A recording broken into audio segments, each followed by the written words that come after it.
let the show begin.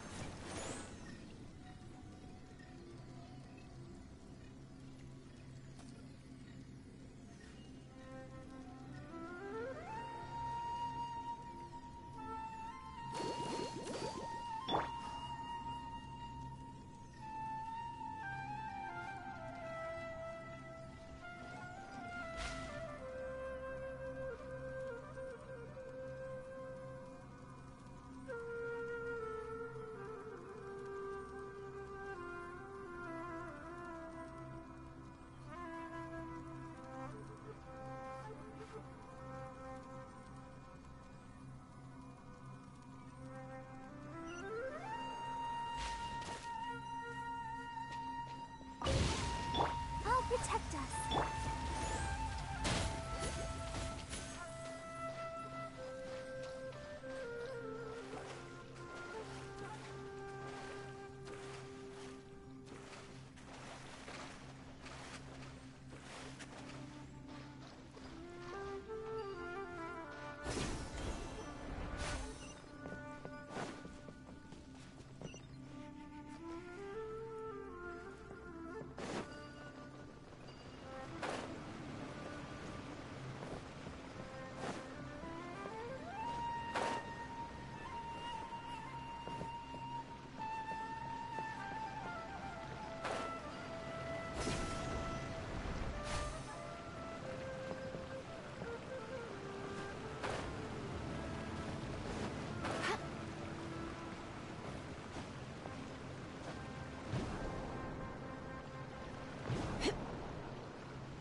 Crumble!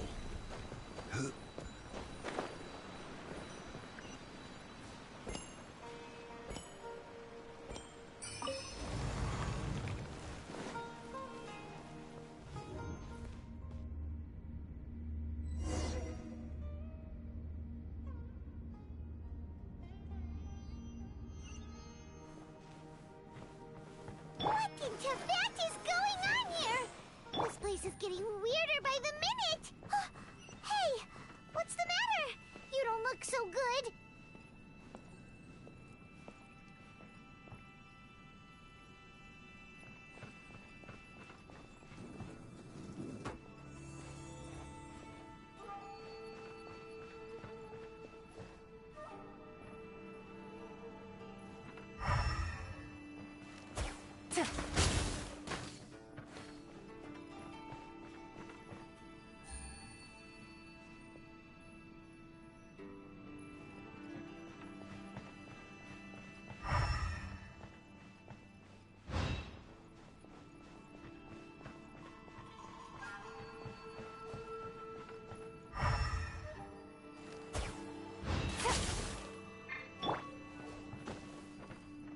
Rise!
will have order.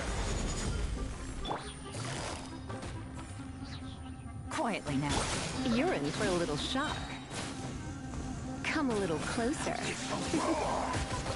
You've been a naughty boy.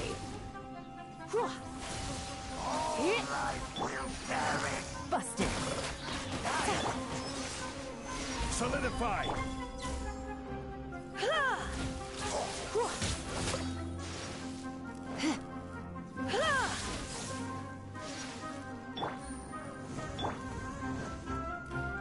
Come a little closer.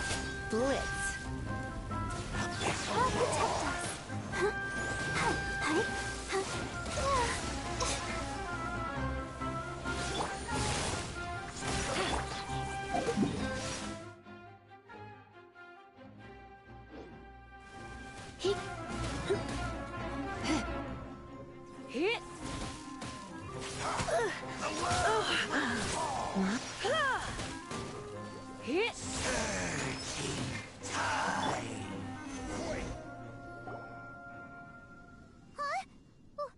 Why can't we beat this guy? Oh, Paimon doesn't get it! We've faced others like him before! What's wrong this time? Traveler, though you may have managed to avert countless crises before, your good fortune was bound to end sooner or later. It's time you realize how weak and powerless you really are. Your sister. Oh, pitiful traveler. Are you really so ignorant? Or are you just living in complete denial? Her Highness has long since forsaken you. Your meager existence in her eyes is that of an annoying bug, only to be stepped upon. The bonds of love and family which drive you to find your sibling are utterly gone. Your journey is meaningless. But don't you fret now. Today will be your last. Now die!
What do we do? Oh, there she is! Quick, let's see how she's doing. So sweet. Well, the good news is that she's still conscious. Hey, why'd you drop her food on the floor like that? Are you okay? Anyways, we can talk about this later.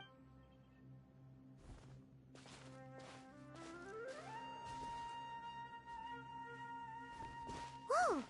Wait a sec. Look at all this fruit lying around.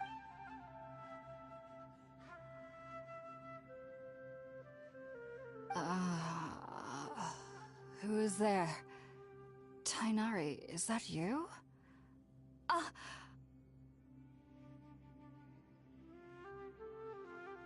Huh? It's okay. You can relax, Hypatia. Tainari sent us.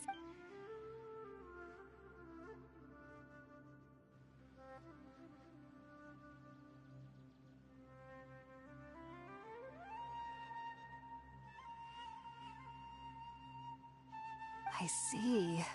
So, you're friends of Tainari. I'm grateful that you came so quickly to save me. Well, actually, we didn't bring the fruit. We were kind of wondering about that, actually. When we found you here, there was all this fruit lying around. Oh, really? I seem to understand now. All the fruit was likely from... Your neighbor? You mean there's someone else living nearby? Oh? So you're able to see them too?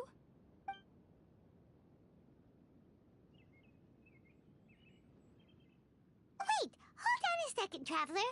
You say that before we arrived, you saw some mysterious creature and suddenly... No, I actually do believe what the Traveler is saying. I myself had a similar experience once before and ended up scaring my timid little neighbor here. You needn't worry. They mean you no harm. They only dragged you into the dream because they hoped to buy themselves a little time in order to scurry away. So, Hypatia, just what kind of creature is your neighbor exactly? I'm not sure what it's called, to be honest. But I do know that they have some sort of deeper connection with the Dendro Archon. I know this because the first time I saw them was also the exact day my consciousness was able to form a connection with Irminsul. Even after I opened my eyes and stopped meditating, my heart was still pounding, and at that very moment, I suddenly noticed a small figure at the opening of the cave. In my curiosity, I began to walk over to the creature. They must have already been used to me living in the cave, because they didn't seem to mind me approaching them. It wasn't until I crouched down next to them that they suddenly realized that I could see them. Oh! And then I had a dream. By the time I came to, they were nowhere to be seen. I was convinced they'd never show up again. But sure enough, I saw them nearby a few days later. And they weren't alone. I feel like they aren't as afraid of me as the first time I approached them.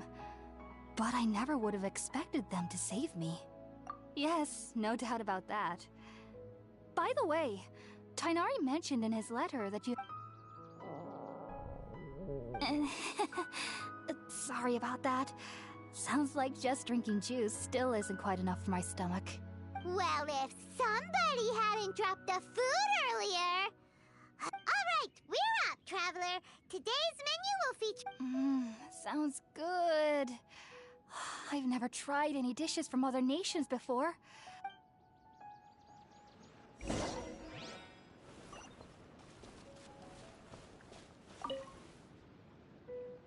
Are you already finished cooking? Smells delicious.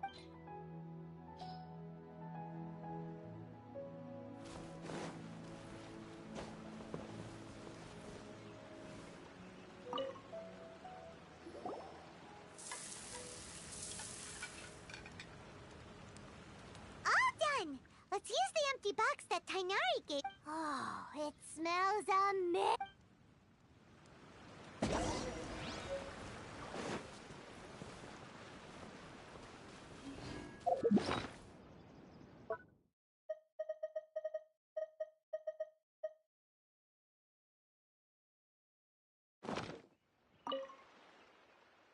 Are you already finished cooking?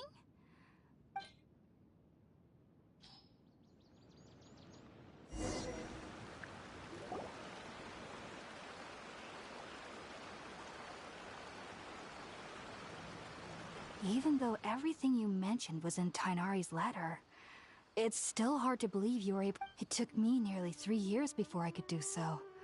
And everyone at the academia even lauded me as a genius. You should know that some researchers spent their entire lives without... So why does this incense allow people to connect to Irminsul? The ingredients used to make spirit-born ale primarily consist of plants created by Greater Lord Rukkhadevata.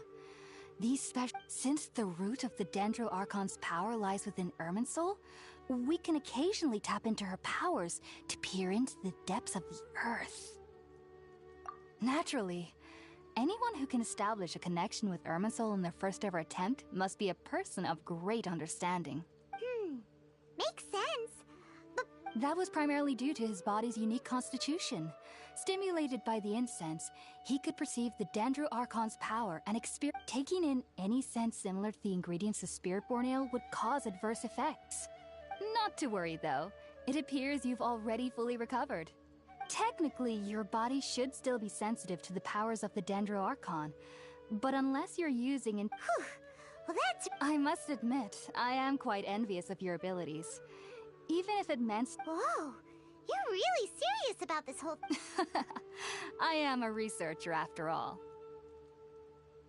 As a member of the Ritaoist Darshan at the Academia, my main area of research is the stars and their connection to the fate of living beings. But there is still so much we don't know, especially regarding the mysteries that lie in the starry skies. Which is why I must turn to the all-knowing Irminsul for— if only my perception wasn't so limited. Unfortunately, I cannot guarantee that I am currently in the stage of training known as Satyavada life. Many researchers in Sumeru have lost their minds while seeking to attune with Irminsul. Sages have said that Irminsul contains divine knowledge, and touching such knowledge without the proper preparations and abilities will only lead to one's mind caving in on itself.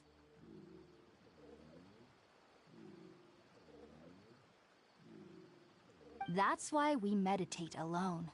We need to ensure that our minds will be calm while minimizing the possibility of involving it. Whoa! So knowledge from Irminsul can be super dangerous! Of course I do. Especially during nights that are pitch black with no moonlight. However, I've been feeling better as of late. I don't get as scared anymore knowing that I have a little neighbor living nearby. I believe that being able to see them is a sort of blessing from the Dendro Archon. But what's strangest of all is that they're clearly an envoy of the God of Wisdom herself. And they have the curious power to make people dream. What's so strange about that? It doesn't sound so out of place for a divine being, does it?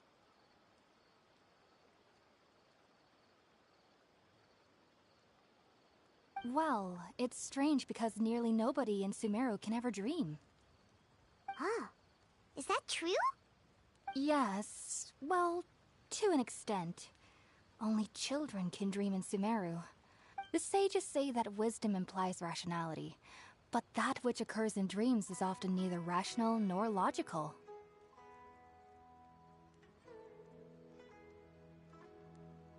Yes, if one struggles with anxieties, those emotions could influence their dreams. The fact that the people of Sumeru do not have dreams is seen as a blessing by the sages. They believe that Greater Lord Rukkhadevata, the god of wisdom, is keeping us away from the foolish delusions you encounter in your sleep. I was born into a family of scholars in Sumeru City. Ever since I was a child, my parents would always tell me that I'll know I've grown up once I stop dreaming. I studied hard, enrolled as a student in the academia, and went on to become a researcher. But then, on the day I scared the little Aranara, I suddenly saw a dream again. It was incredible. Though I don't exactly remember what I saw, I clearly recall back then. I was foolish and ignorant as any youth would be. Just be sure not to speak of this if you travel to— So, do you have any thoughts about the things he saw when he connected? Sorry. I'm afraid I don't have any answers as of now. World forget me. What could that possibly mean? If only I could ascend past Satyavada life and begin Paripurna life. If you two are ever in the area again, there's no need to be thanking me. You two are my saviors.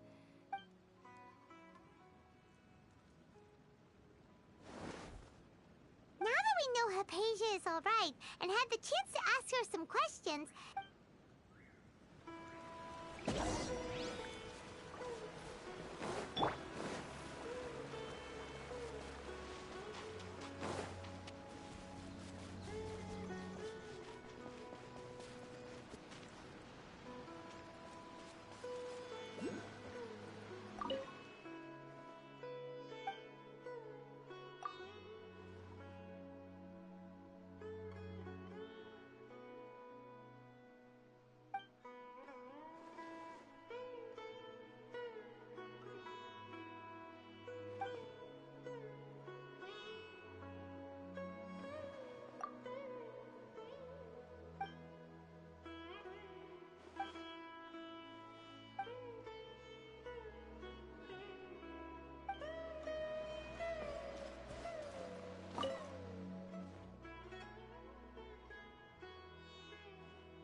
This world is full of unsolved mysteries.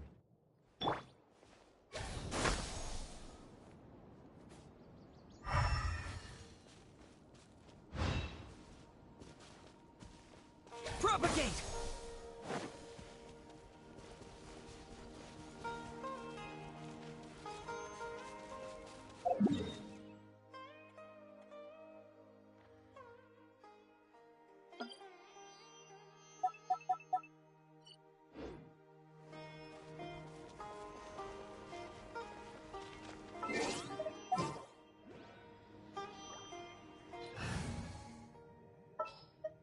We can do this!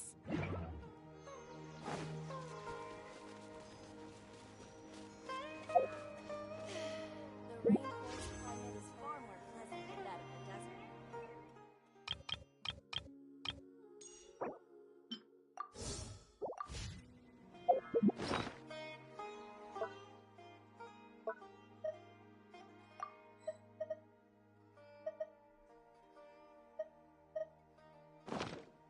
Go, Barbara, go!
Think about it, Tainari. Refusing to join is tantamount to burying your head in the sand.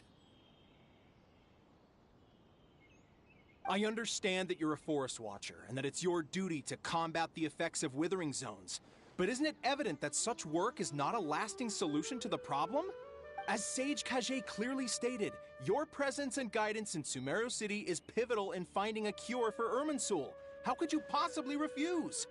Keep your emotions in check, Ghulam. Let's at least listen to Tainari's reason for declining. We're here to invite him to the Academia, not to cause a scene.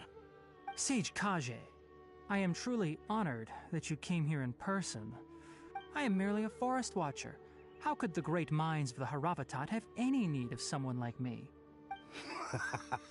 Well, it turns out that your refusal letter had some implications on your master's reputation. He is a renowned sage of the Immorta, after all.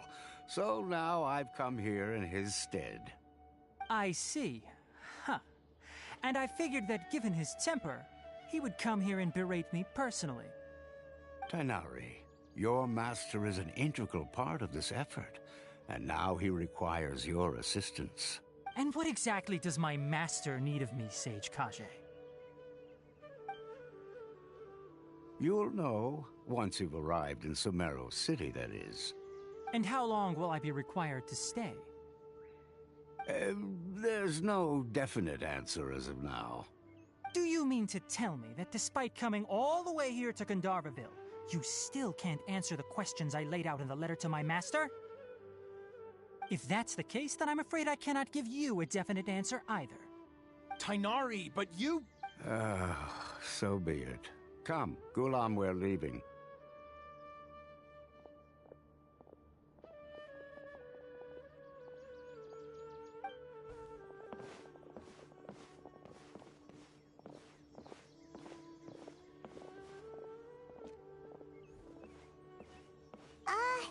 Tainari, what was... It's nothing. Some people from the Academia wanted me to go to Sumeru City to assist them with a project. But all that can wait. How did... It was quite the eventful trip, but the main thing is that she's safe and sound. Very good. Now that the Traveler has made a full recovery, there shouldn't be any reason for you to tarry here longer. I assume you will be heading to Sumeru City, correct? That's right! We want to meet Lesser Lord Kusanali and ask her for advice. Do you have any idea on how we can find her? Sorry. I'm afraid I don't have any advice for you there. Well, do you at least know anyone we can... Let me think. My trips to Sumeru City have been fairly... How about this? I'll write you a letter of introduction that you can give to a researcher I know. Also, when you enter Sumeru City, you'll probably end up receiving something like this item here. I'm not sure if it will... Oh? What is it? It's called an Akasha Terminal. It's a tool produced by the Academia that utilizes the legacy of Greater Lord Rukkhadevata. Some say that this very item is the basis of Sumeru. Needless to say, this device and its usage fall under the Academia's expertise. Great! Next up, Sumeru City! That's right! Tainari, we have something important to say to Kale before we... Yes, she's doing much better. After being confined to her bed all this time, I thought a little walk would do her some good. She knew you two would be leaving soon, so she must have wanted to see you off. Thanks, Tainari. Farewell, and good luck to you both.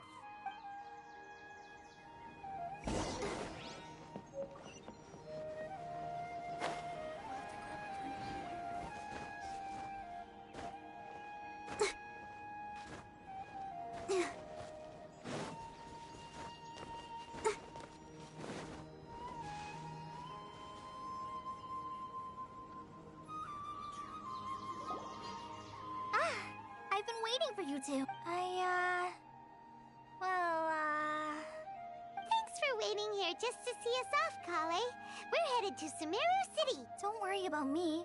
I can take care of myself. My condition won't be getting in the way of my duties. I want to be a fort, and, I'm sorry. But I guess now I understand that the most important thing... There's no need to apologize, Kale. We should be thanking you for trust. We're probably still gonna worry about your condition, but thank you. That means a lot. It's my recipe for pita pockets. I told you that I'd give you a copy, remember? Yay! Thanks, Kale. Now we can... I hope that whenever you eat them, you'll both remember your time here. Well then, I, trainee Forest Ranger Kale, bid you both farewell. Please visit Gandharvaville again.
Sucker for a punch, huh?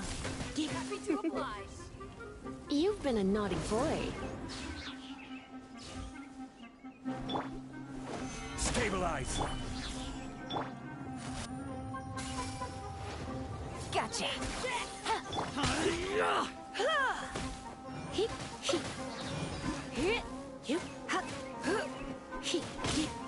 Take it easy. Quietly now.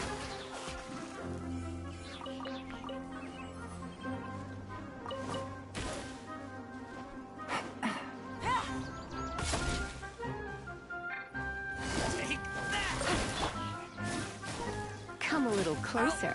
Take my lead.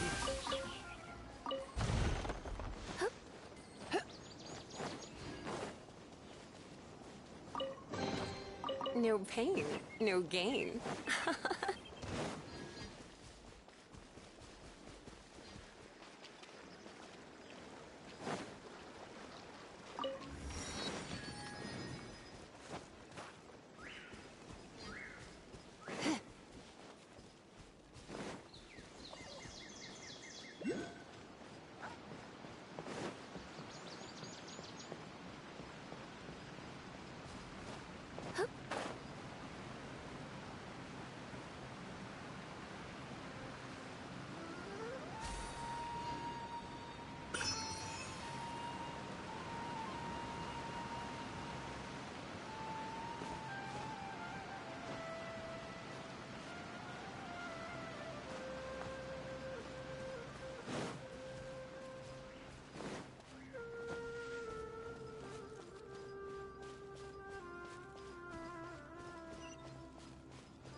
words come directly from the palace of Alcazar's.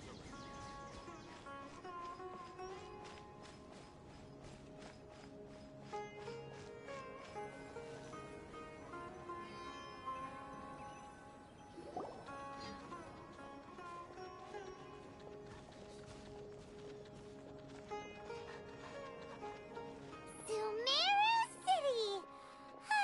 We finally made it! Oh, did you see that? When those people entered the city, something on their heads lit up. One moment, please, you two. It appears this is your first time visiting Sumero City. Oh, yeah, that's right. Because there's currently no information on either of you in the Akasha. But no need to worry, that won't prevent you from entering the city. In fact, the Academia conveniently provides each traveler to Sumeru City with a device. Perhaps you two have heard of the Akasha before. It's our beloved Greater Lord Rukkhadevata's lasting legacy. After centuries of tireless research on the Akasha, the Academia created one of its most ingenious inventions. As long as you are within Sumeru's borders, you may use an Akasha terminal to connect directly to the Akasha and access any knowledge you need. I should mention that due to technical limitations, the operation of Akasha terminals will be much smoother and more effective in large cities such as Sumeru City and Port Ormos. Oh, so this is the thing that Tainari was telling us about. You two are quite fortunate. Until recently, it was standard practice to only issue Akasha terminals to outlanders who spent an extended amount of time in Sumeru. Here are your Akasha terminals. Please handle them with care. It kinda looks like a leash. To activate it, simply hold it in your hand and say the following phrase to yourself. Oh, since this little doodad lets you access knowledge, maybe we can use it. May the mighty God bless.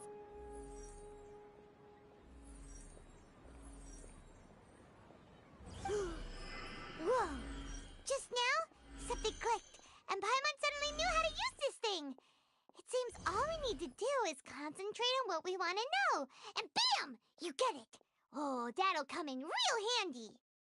Exactly. That is the power of the Akasha.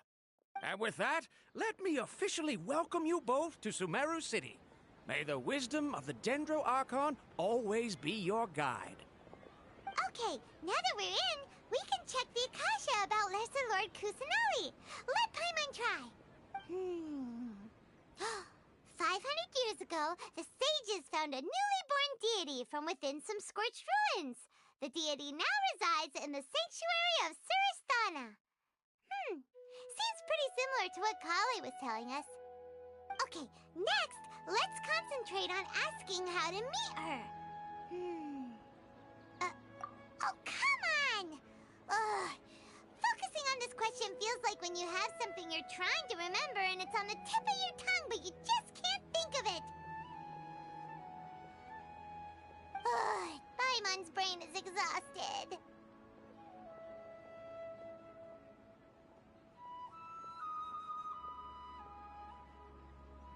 Oh, smart idea! But what are you going to ask it?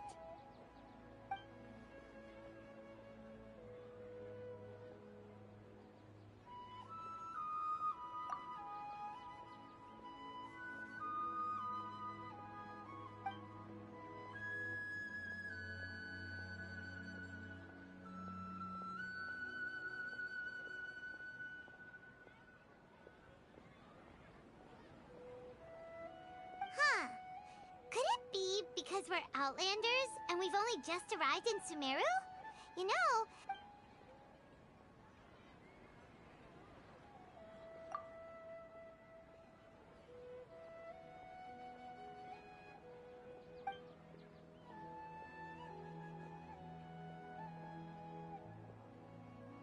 Uh-oh. Paimon's getting all teary-eyed all of a sudden. If...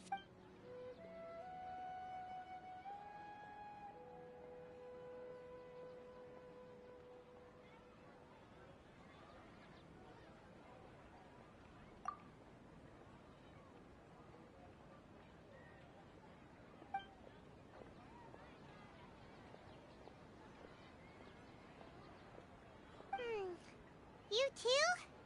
Well,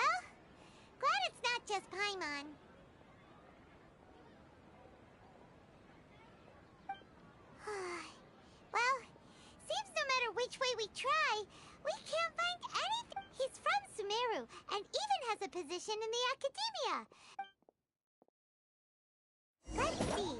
Tainari wrote an address on the letter's envelope. Oh, it's not far from the city's gate. Let's head over and have a look. Hopefully he's at home.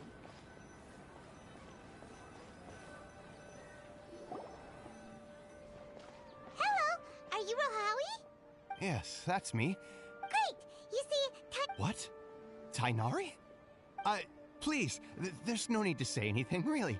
Sure, I admit that the article I published last month wasn't my best work, and maybe the data didn't produce the most convincing results, but... Here! This is a letter from Tainari! Oh, let me see... Ah! Ooh. Seems even Tainari acknowledges my innate ability for procuring information. We want to meet with Lesser Lord Kusanali. You mean you want to meet the Dendro Archon herself? This isn't exactly my area of expertise.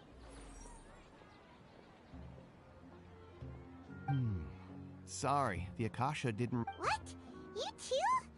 But what about your abilities for getting information? Well, as I said, this isn't my area of expertise. I am but a lowly researcher. All I know is that ever since Lesser Lord Kusanali returned to Sumeru, she's never left the sanctuary. Huh. Didn't expect her to be such a The Dendro Archon is somewhat of a recluse. Perhaps she just doesn't want to entertain visitors, which would explain the lack of information in the Akasha.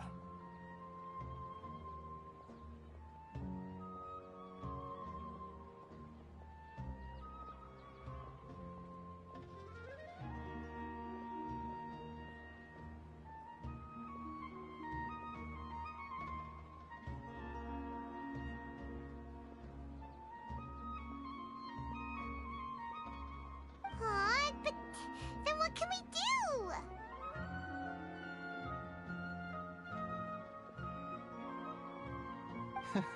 No need to worry just yet. I'm only And besides, you two should consider the bright side of things. Not being able to see in this world, there will always be information you cannot obtain from the Akasha and things you can never accomplish. Take me, for example. It's a miracle if my brain cells can spit out one paper every 3 years. But Tainari? That guy can publish 3 papers in... Okay. Thanks for your advice.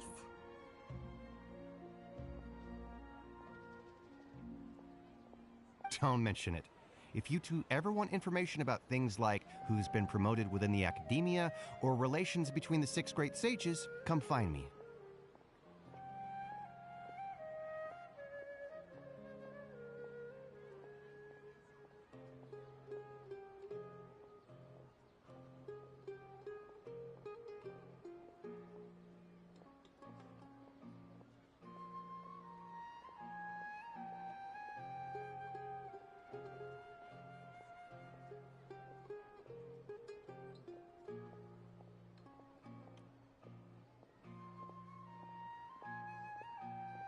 Hey, come on. This is a... Oh, Paimon's expectations were pretty low, but this... So what do we do now? Even if we want to talk to someone, we don't know anybody here. Huh? Like who? Oh, you're right! Catherine! The Adventurers Guild has a...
Mestra Abyssosk.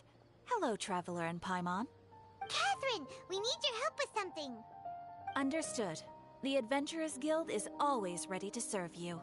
With what do you require assistance? We want to meet with Lesser Lord Kusanali. Do you know a way we can do that? You two wish to meet with Sumeru's Archon. Understood.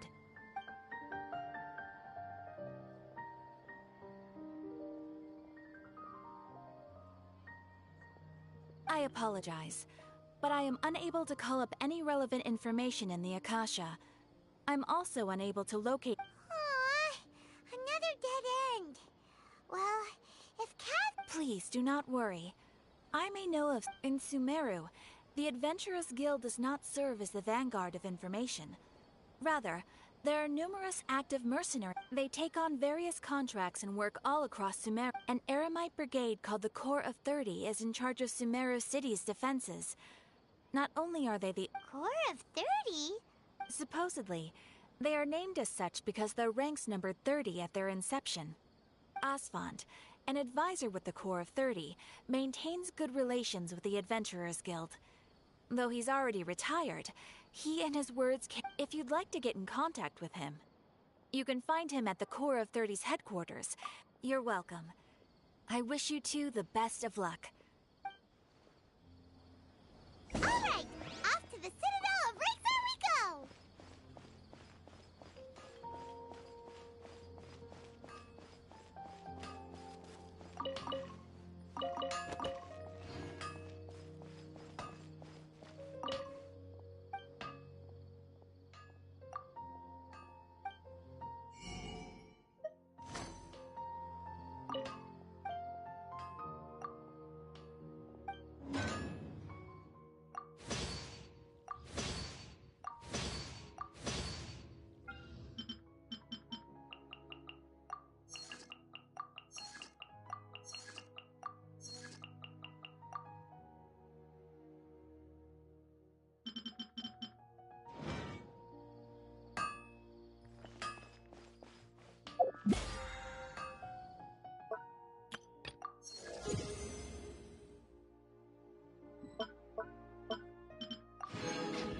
Things can't go on like this.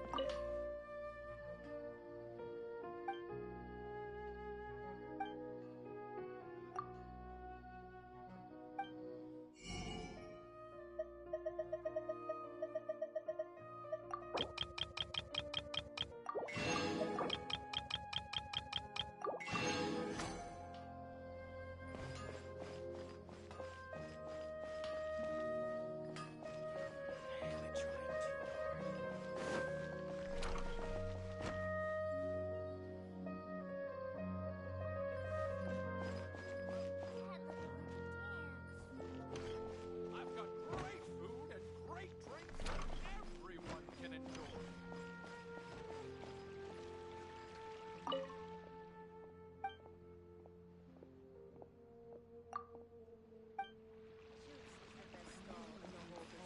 The new plan.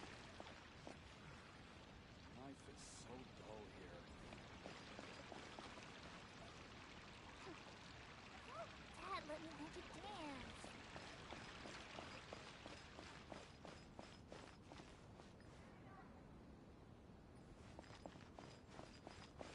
Welcome! Get your spices here. We've got all kinds. What's so great about Snezh?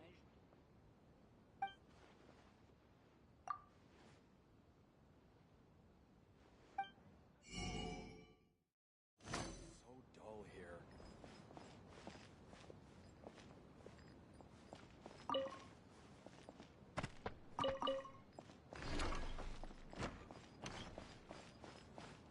Welcome! Get your spices here. We've got all kinds.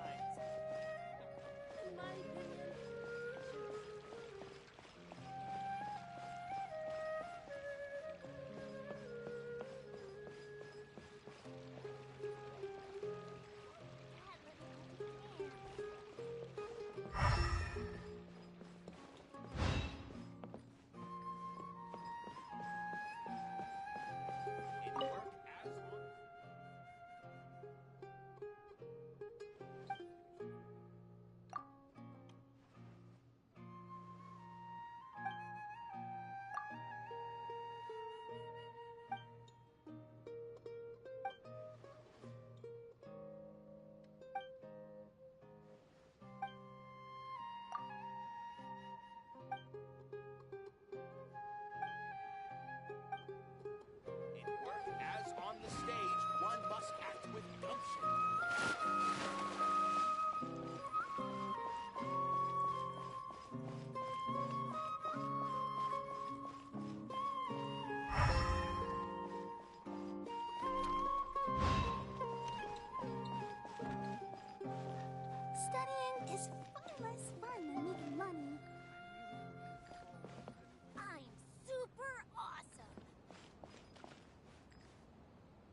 I knew I should have stayed home.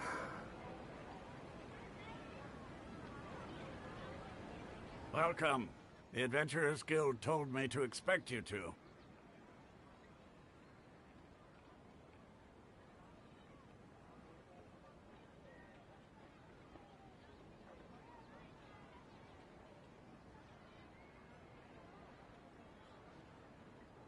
It's nice to meet you, Osfond. We'd like to...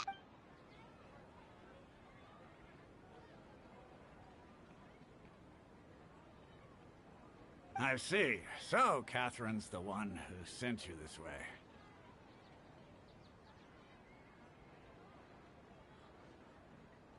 Ha! It's true that the Eremites' network is vast, but even I can't help... Wait, seriously? Afraid so. The Eremites aren't terribly religious, so we originally came from the desert. The gods there died off long ago. Since those days, we've used our own two hands to... It isn't just us, though. If you ask me, I think most Oh? Why's that? Just take the Academia, for example. They're the ones who truly rule Sumeru. Although they believe in God. In their eyes, she was the one who founded Sumeru and gifted us with the Akasha. Lesser Lord Kusanali just happened to inherit her legacy.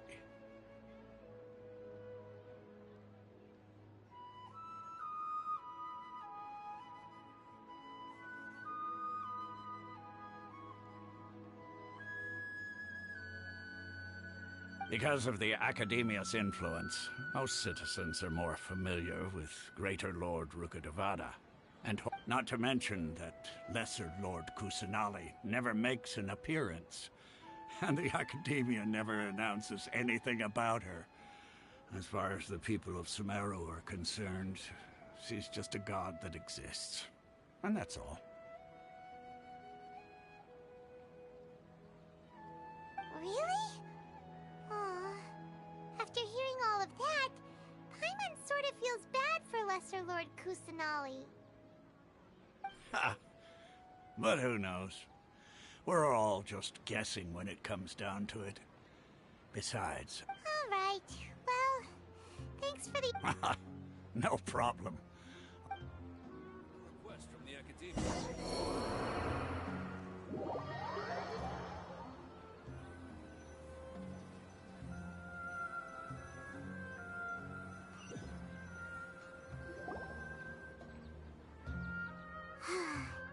Seems Osfond was right about most people's attitudes here. Not only are they not interested in the Dendro Archon, they even say stuff like, if the Akasha doesn't think I should know, then I don't need to know about it. We've been asking for information non-stop ever since we got to Sumeru. But the harder we try, the more helpless everything seems.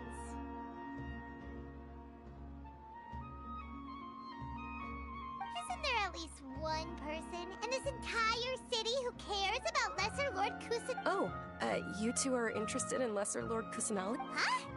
Who are you? From the sound of it, you two are Outlanders who recently arrived here. You've been asking around for information on Lesser Lord Kusanali, right? Oh, I'm sorry. I forgot to introduce myself. I'm Dunyarzad, one of Lesser Lord Kusanali's faithful followers. Whoa, really? Then do you know how we can meet? I'm afraid I can't help you with that. But your conversation earlier did happen to remind me of a legend about the Dendro Arc. Sure. It goes like this. Long, long ago, there was panicked by what he heard. The man sought out the Dendro Archon in hopes that she would bless him with the wisdom to help him escape his predicament. The man journeyed across deserts and through rainforests and experienced tribulations of every kind. However, he still couldn't find... In despair, he thought, alas, the Archon has abandoned me. Okay, and then what? And then, the calamity came. But to his own surprise, the man felt somehow emboldened by the trials of his journey. By relying on his own strength, he managed... At that moment, a bird perched upon his shoulder. This bird was, in fact, an avatar of the Dendro Archon. Oh, Archon Seeker, do you now understand? She and her wisdom, along your journey, we were in every flower, and blade of grass, every ray of sparkling sun, and every breath of dancing wind. So long as you continue to think and ponder. Yeah, thanks for the story! In a way. It seems like the story is also... Dunyarzad, since you worship Lesser Lord Kusanali, can you tell... Of course. So did you two know that, I'm terribly sorry, but it seems something's come up now. Let's chat another day.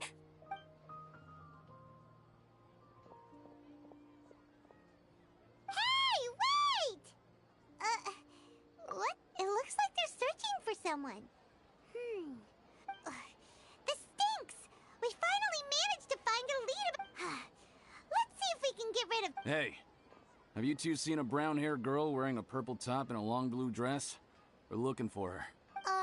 Did she have bandages wrapped around her wrists? Yes, that's her. Did you see which direction she went? Yeah, she went that way. Quick, after her!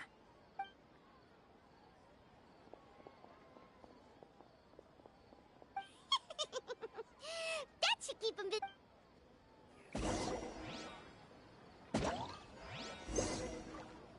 Let's dance.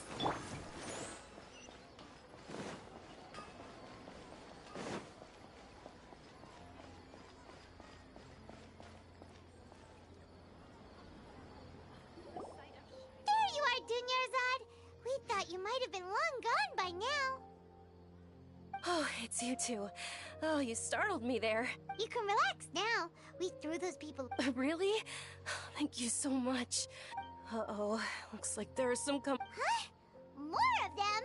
Then what do we... No, wait, my body isn't in the best shape. Okay, sounds good. There's a tavern on the other side of the port we can go to. All right, let's move out. Stay behind us. Whoop. I'll protect us.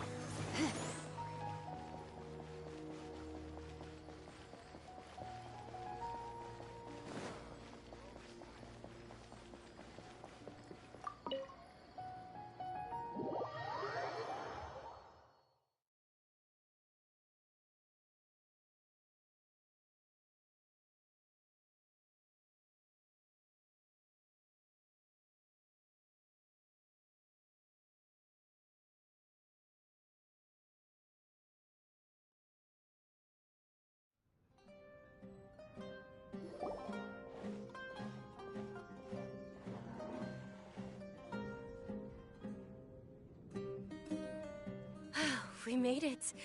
Oh, they shouldn't be able to find us now. Wait! Stand down, Dia!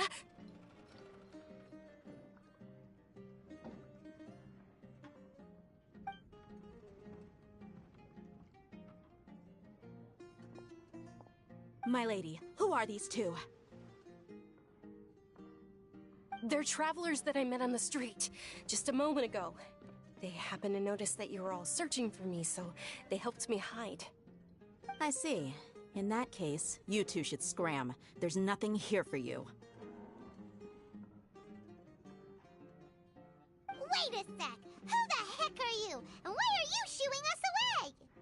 I'm Miss Dunyarzad's bodyguard, here to see that she returns home safe and sound. My lady, let's get going. You've been gone for so long that your parents are worrying themselves sick. And if I refuse to go with you? It'd be easier for the both of us if you cooperated. But if you insist on not going, then I'll have to carry you like a sack of potatoes. Hey! Dunyarzad already said she doesn't want to go back. Why are you still pushing her?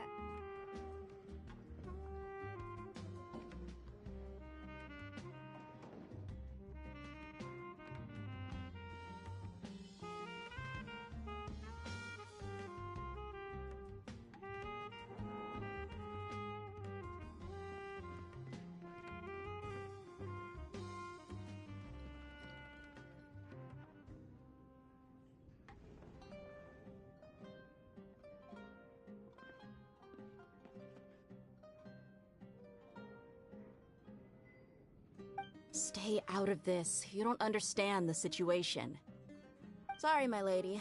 Even though I'm your bodyguard, your parents are my employers. I have to answer to them. How much? Wait, what?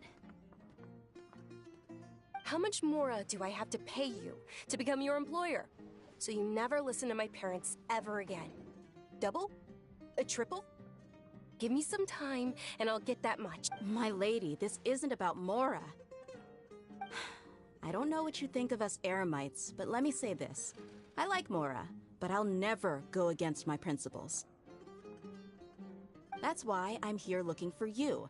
Sure, it's an order from my employer, but my conscience was also telling me it's the right thing to do. And knowing your health, carelessly running around like this is gonna hurt ya. For the sake of those who love you, don't be stubborn.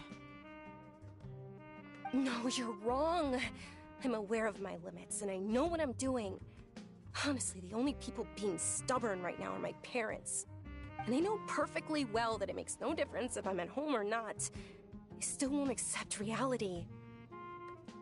And every time I bring this up, they just change the subject. Dia, you've been living with us a long time already. This should be... Dia, I know it hasn't been easy for Mother and Father, and I'm grateful for everything they've done for me. But there's someone else in this world I'm also grateful to, because she saved me. The love I have for her is the same I have for my parents. This is my life and my last chance, so I want to do something meaningful. My lady, are you sure what you're doing now is meaningful? Yes, I'm sure. At least, it is to me. Fine, I won't ask you to return home anymore. But let me make something very clear. I'm only doing this because I respect your determination, not because I agree with you. Thank you, Dia. Sorry for being so rude just now. My nerves... Don't worry about it, my lady. I did say that I like Mora. Besides, that's our next topic of conversation.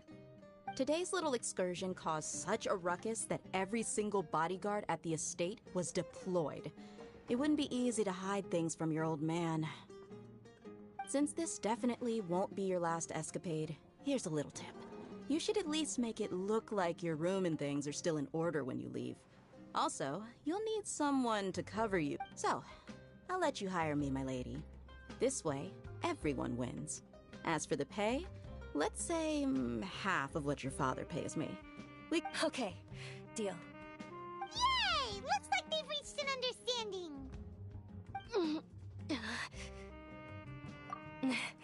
I'm fine, really. I just feel... My lady, stop trying to look tough. We're already in a tavern, so let's rest up and grab some grub. I'm sorry for worrying you two. If you don't mind, I'd like for you to join us. Sure! After you rest up, we want to hear more about Lesser Lord Kusanali.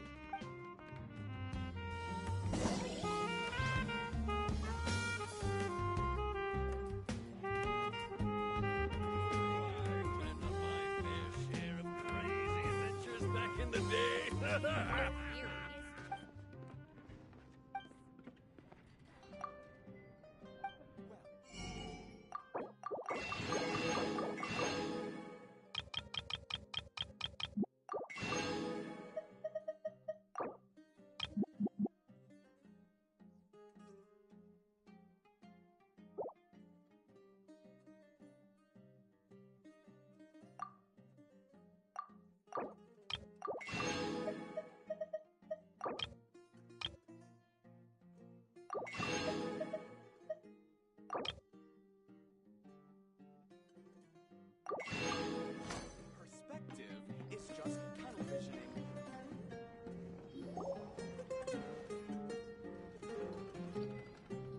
Ha! Well, if it isn't Dia. Haven't seen you, and word on the street is that you're a bodyguard for the Homayani family now. Nah, you get used to it. How about a menu over here? You got it. Huh? Isn't this little Miss Homayani herself? We don't get to serve personages like you very often. We'll be sure to prepare our very best.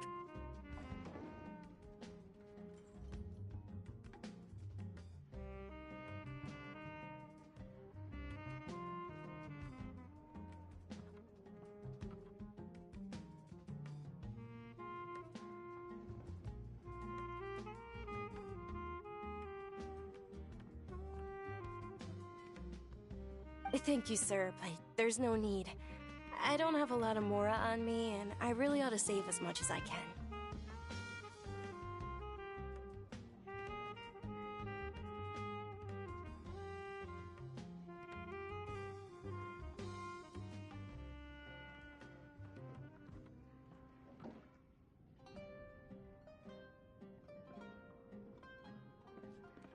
But please bring these two the best food you have.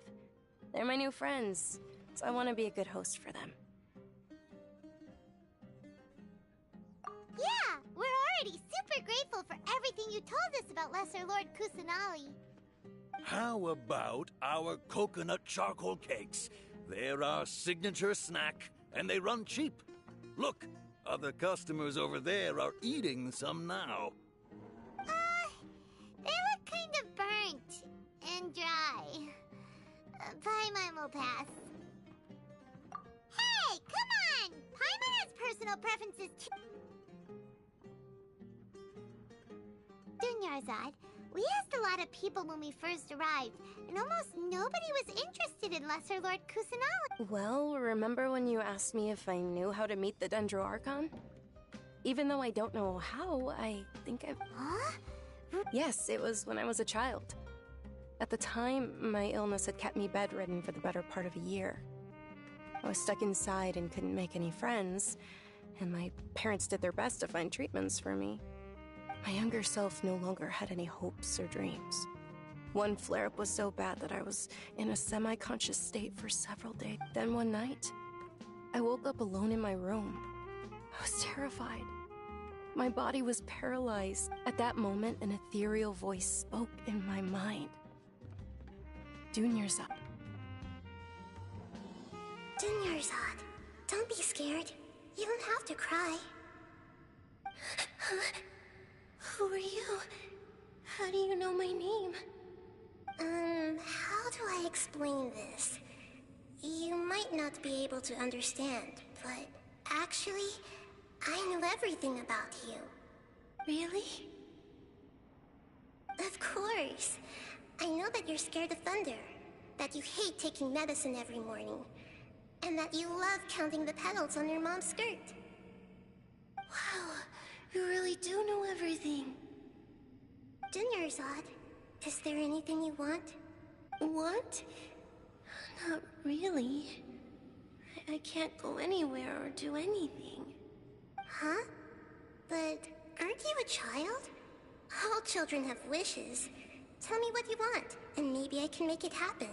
And can you make my illness go away? Oh. I'm sorry. But I'm not powerful enough to do that right now. Then, can you be my friend? After that, the voice said, "Okay, I'll be your friend." Although my body was suffering during those days, that voice encouraged me and told me beyond my window was the flourishing Sumero city. Beyond the city was a lush rainforest. And beyond that was the wall of Samiel. Desert. Once I finally made it through that bout of illness, I couldn't hear that voice anymore. I told my mother, but I know that that voice wasn't a figment of my imagination. Before that, I had never heard of Teyvat. Yes, for sure. If it weren't for that voice, I would have never grown curious about the outside world.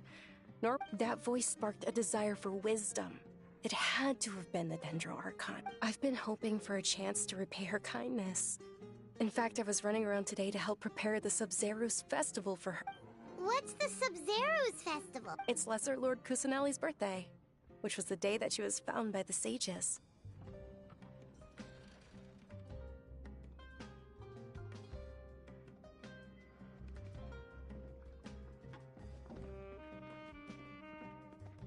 It's actually an old holiday that originally celebrated Greater Lord Rukkhadevata's birthday. When she passed away, the holiday eventually became a celebration. I heard everyone was overjoyed when they welcomed her back to Sumero. In those days, the festival was a huge deal. But because of the Academia's influence, people have gradually... The Academia actively participates in Sumero's many holidays dedicated to Greater Lord Rukkhadevata. But when it comes to the Sub-Zerus festival, forget any funding. Maybe they see Lesser Lord Kusanali's birth as confirmation of Greater Lord Rukkhadevata's death, so they're reluctant to celebrate it. Aw, but that's awful. It is. It's absolutely terrible. Sure, the Greater Lord founded Sumeru, but hasn't Lesser Lord Kusanali been the one quietly protecting us for the past few... Just remember that we're still out in public. Don't get too carried away now. I know that people over by the Grand Bazaar still hold the Sub-Zero's festival to this day, but I hadn't met any of them before. But recently, I made a friend there who also follows Lesser Lord Kusanali. I gave her my savings because I want her to throw a wonderful festival this year. That's the least I could do for Lesser Lord Kusanali. Hold on, my lady. Does this friend happen to be Nilu, the one who sends flowers to the estate? Yes, that's her. I saw her leaving the other day with a nervous look on her face. It seemed like she was hiding something in her arms. Yes. Initially, I didn't have much Mora prepared, so I had Nilu sell one of my skirts. I've agreed with Nilu to meet up at the Grand Bazaar today, and see how things are coming along. Dia, would you accompany me?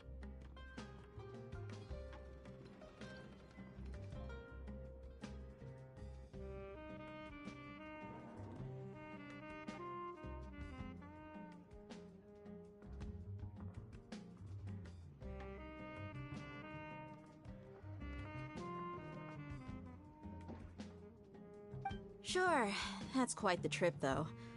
I'll carry you. No, that would be too much, even for you. You might as well just accept the lift. If I let you walk, who knows how long it'll take us. And if anything happens to you, then I'd really never hear the end of it from your father. But of course, Nilu will be thrilled to hear there are more people...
Sorry I'm late, Nilu.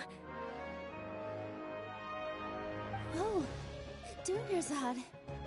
It was taking you so long that I assumed you got trapped at home. Uh-oh.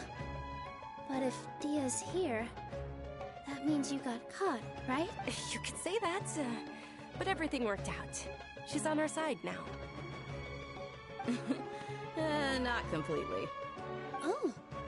And who are these two? Oh, meet the Traveler and Paimon, my two newest friends. They're visitors who just arrived at Sumera City. So you're followers from another land? That's wonderful. You two absolutely mustn't miss the Sabzeruz festival. By the way, Dunyarzad, we've already started decorating the Grand Bazaar. It looks spectacular, thanks to your generous contribution. You're very welcome. It's the only thing I could do. Probably? But don't sweat it. We've already finished renovating the stage.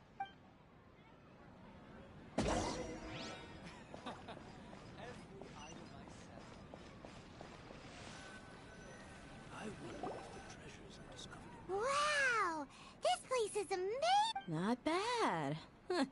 Last time I was here, the stairs were full of holes. The stairs were nothing. A little while ago, we discovered that the tree above the stage had a huge chunk of bark ready to fall off. Mr. Zubair was worried sick. We reported it to the academia many times, but they never sent anyone to deal with it. We didn't want anything bad happening. Oh, probably because it was the theater asking. The academia looks down on performers like us. They probably think it would be best to... We can't let that happen, though. Not only would everyone involved in the theater go hungry, but then we wouldn't be able to hold the... Thank the Dendra Archon for Dunyarzad. But the more she gave us, we hired someone to patch up the tree. And we also... The stage is going to be even prettier when it's festival. And I can't wait to see you on the stage. You've been practicing so long already. It's almost time for your dream to become reality. It's our dream. I'll do my best. Nilou, what are you gonna be doing at the festival? She'll be dancing the dance of Sabzeruz, the most important performance at the Sabzeruz Fest. Dunyarzad, have you told him the origin of this holiday? I only told them about the Greater Lord and Lesser Lord so far. Okay, then I'll tell you two about how this holiday came to be. According to legend, the Sabzeruz festival was originally the Goddess of Flowers' birthday celebration for the great a long, long time ago. On one of Greater Lord Rukkhadevata's birthdays, some of the gods got drunk. One started playing music, and the Greater Lord started singing, so the Goddess of Flowers began to dance. As she danced upon the grass, countless beautiful Padisaras began to bloom wherever she stepped. Those brilliant purple flowers became her dazzling stage. All the gods clamored, "Oh, if only time could stop at this very moment." Of course they did. When people mention the gods, they always think of the Archon War. But Sumeru's gods also had happy times.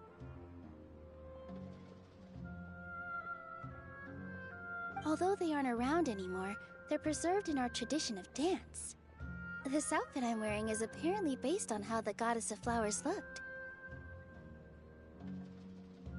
Though we're just tiny people compared to the Divine, we still have to do our best to make sure that the birthday girl feels loved on her special day. Nilou, you of all people will definitely be able to convey our well wishes. They symbolize the Goddess of Flowers, after all. It's just a shame. Yeah. The Greater Lord brought forth Padisaras in memory of the Goddess of Flowers. But she ultimately could never... Thinking about the Goddess of Flowers dance makes me wish I could have seen it. If my stage were anything like that...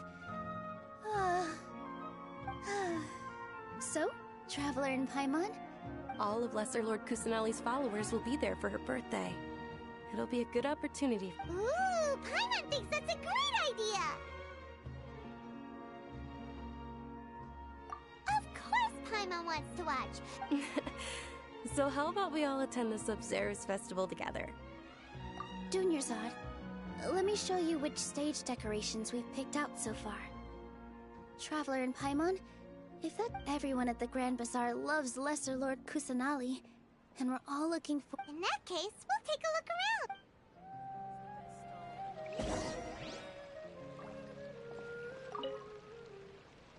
Whoa! What's with your yellow hair? And did you know that the Sabzeruz festival is about to happen? There'll be loads of fun things to do at the festival. But the best part is when Ferris, the Knight of Flowers, passes out candy to everyone.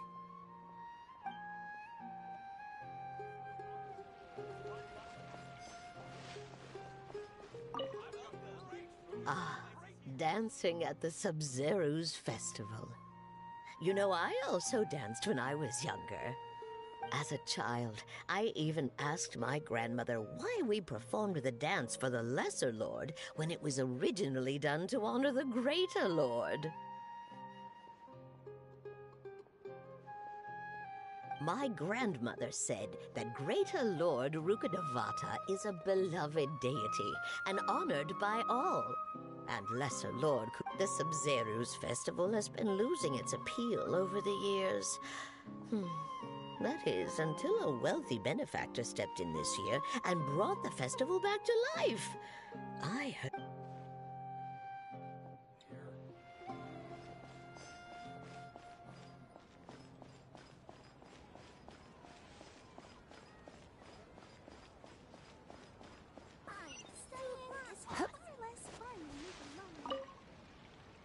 Things are really shaping up, and there's a buzz around the festival this year. We're expecting people from all over to come by this year and buy things during the festivities. Don't be fooled into thinking that Sumeru City has the best of everything. Some festival snacks are only offered here in the Grand... And when it comes to musicians, dancers, or singers, the Grand Bazaar's got the best of the best. Sure, those folks at the Academia might not...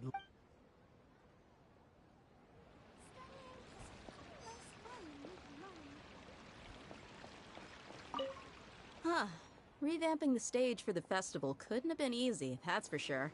I bet this year's festival will be one to remember.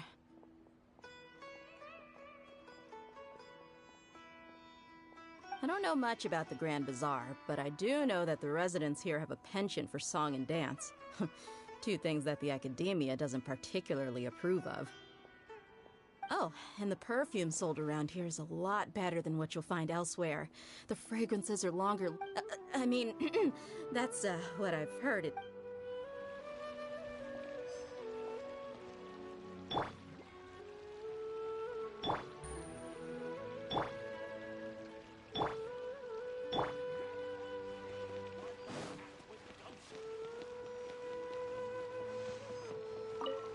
Milu, your outfit looks amazing. There's also some... I thought I'd add a little extra pizzazz to my dress for the festival. See? Wow, did you sew all that yourself? Uh-huh. Sewing is a fundamental skill for everyone in the theater company because we make all our own costumes.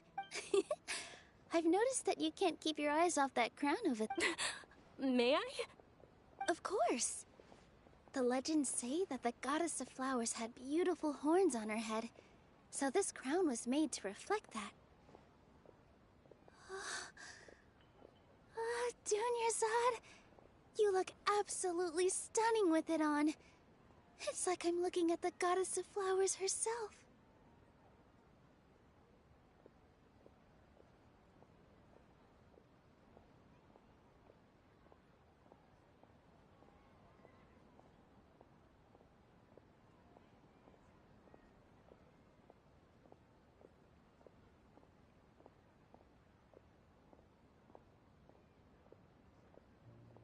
In work as on the stage.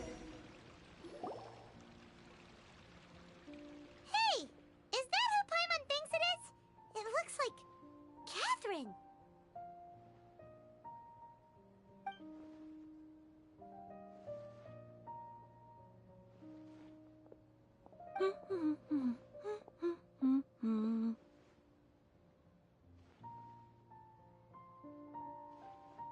Huh. Come to think of it, Paimon's only ever seen her behind the counter at the Adventurers Guild. This is the first time we've ever seen her taking a break. Hey, Catherine! Huh? Oh, hey! It's the Traveler and Paimon! What's shaken? Whoa. Break time Catherine sure sounds a lot less formal than usual. Paimon was still waiting for her to say Ad Astra Abyssal. Sure. Standing behind the counter at the Adventurers Guild doesn't require any complication. But saying and doing the same old things over and over again can get pretty monotonous. Like watching the same Fontaine movie day after day.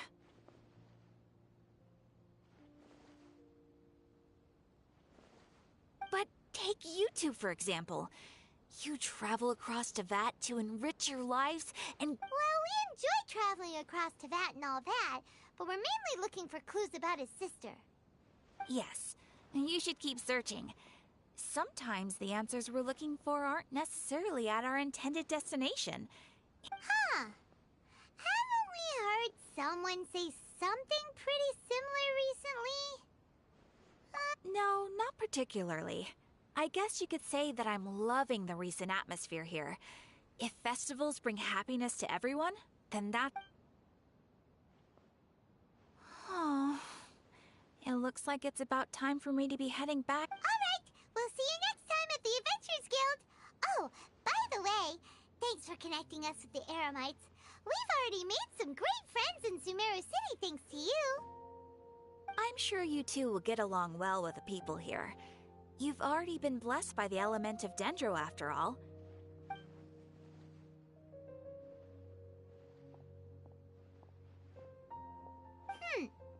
There's something really different about Hey, Traveler. Paimon. Oh, hey, Dia. I've got something to tell ya. My lady knows you're looking for ways to meet Lesser Lord Kusanali, and she's been trying to come up with... Are you serious? We'd love that! It might not necessarily pan out, so don't get your hopes up too much. I'll need to take you to some... my lady is feeling a little worn out at the moment. Nilu's found a place... Sounds like a... Every item I sell. Let's head over to the Citadel of Rexar and wait for Dia! Life is so dull. Welcome.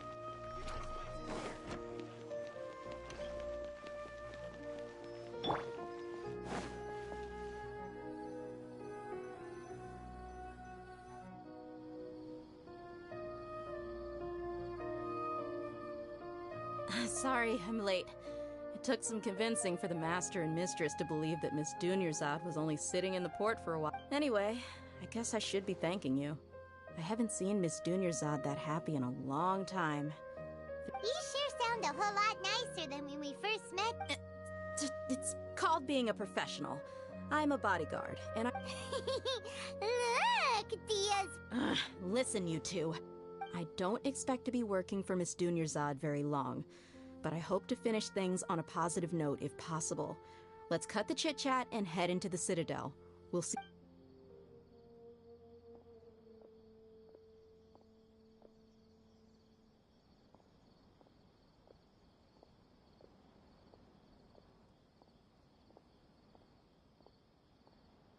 Oh, hey, Chief. Ha, Dia! What are you doing here? And well. I take it you all know each other already? We met this morning after the Adventurers Guild pointed us to... No kidding. Huh. So, where's Ruksha? I thought I'd help these two out by asking about the theft. Ruksha's gone over to the Academia. The Grand Sage recently ordered Sumera City to begin bolstering its defense. Since you've already mentioned the theft. Appreciate it, Chief. Theft? Just recently, the Academia lost something, and there's a chance the item is connected with the Dendro Archon. I suppose that's one way to look at it. But if you ask me, let me fill you in. The Academia recently sent a convoy to pick up an important package from Aru village. Word got out. The Grand Sage took the whole matter very seriously. Not only did he dispatch the Matra, but also enlisted our help in the search for leads. All we know so far is that... You two have heard of Port Ormos, haven't you? It's the largest commercial port in all of Sumeru. You can travel there by... The Academia's grip isn't long enough to reach all the way to Port Ormos, so the city's a little more laid back. Apparently what was lost has a great deal to do with the Akasha. If you're interested, maybe you could head to Port Ormos and ask around yourselves. If you want my... Are you serious, Chief? All the academia students are in Sumeru's. If you're also interested. Count me out. I've got plenty of work to do here for the Homayani family. And take it from me, if you two really do decide to visit Port Ormos, you'd best watch your backs. There are even some extremists who go around shouting slogans like, "Retake Sumeru for the Scarlet King." Word is that more and more are joining their movement. They're becoming a real headache for Chief. You bet they are. The Scarlet King. Not everyone's like you, Chief. Even the desert natives who abandon their homes in the wilderness still wish to have a god of their own.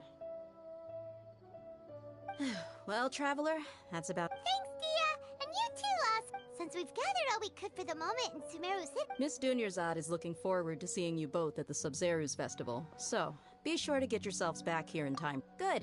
Then we'll see you both at the Sub-Zeru's festival.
Don't be such a brute.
Happy to oblige.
You're in for a little shock.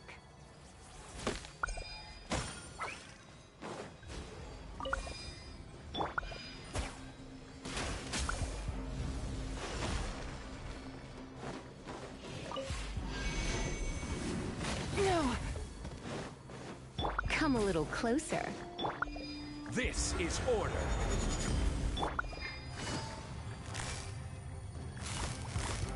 Gotcha! You're in for a little shock. Blitz.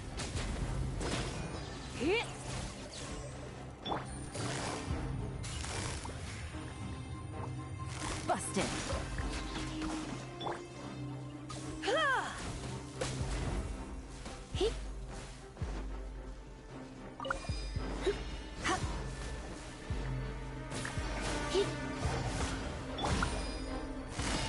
Quietly now.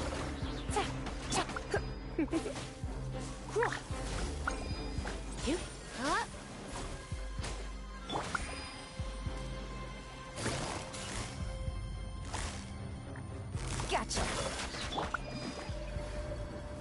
You've been a naughty boy.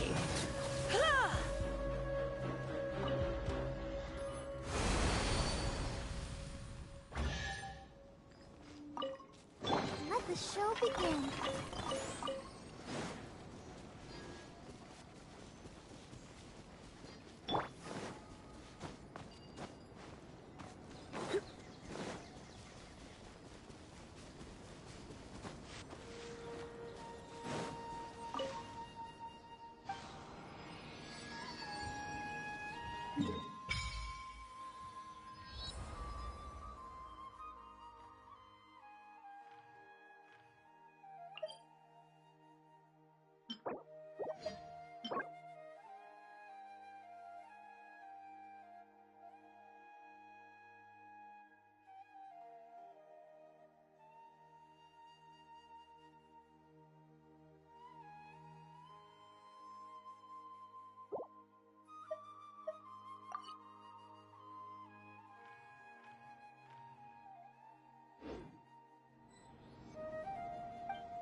Looks like I got carried away.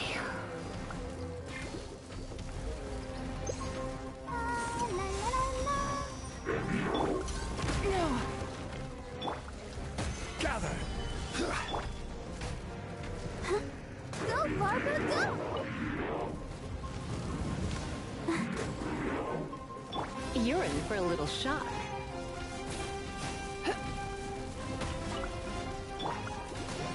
Let's dance. Quietly now. Game's up. Comes up. What are the odds? A little closer.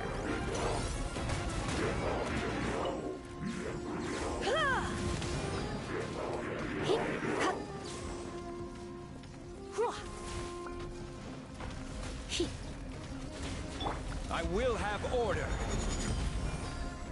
Gather! I knew I should have stayed home.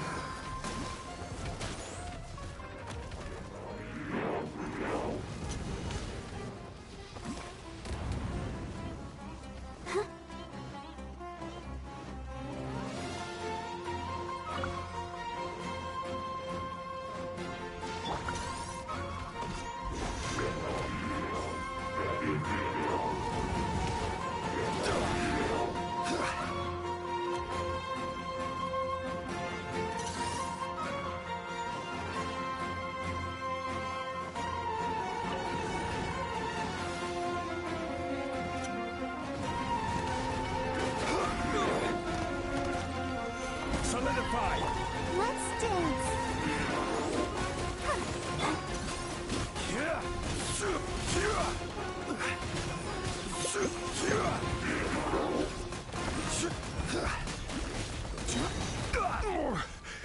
I'm feeling a little off.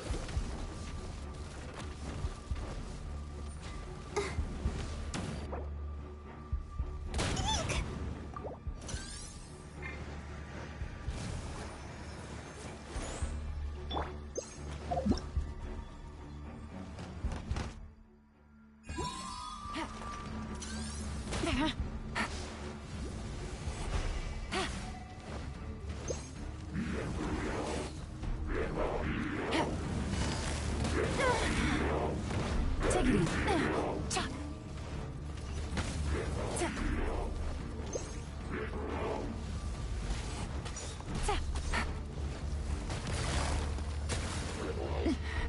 But the truth is still unknown.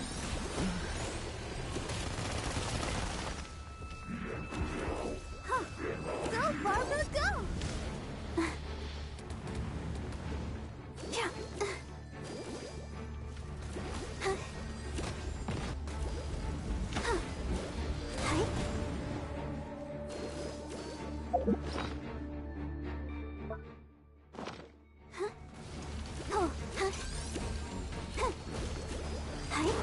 Let's dance.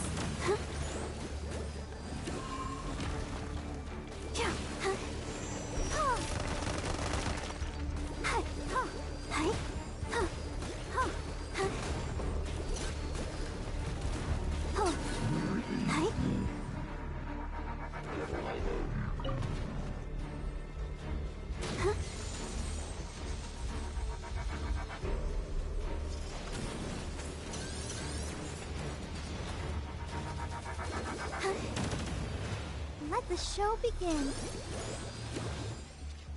Oh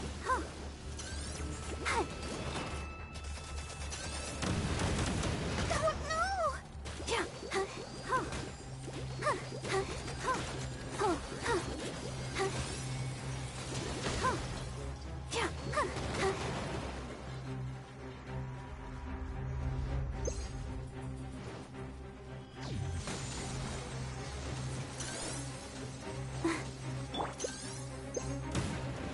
Gather!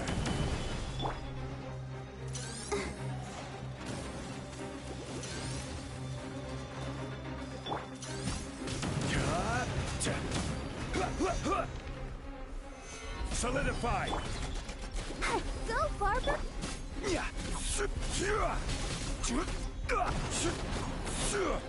I'll protect us. Hi.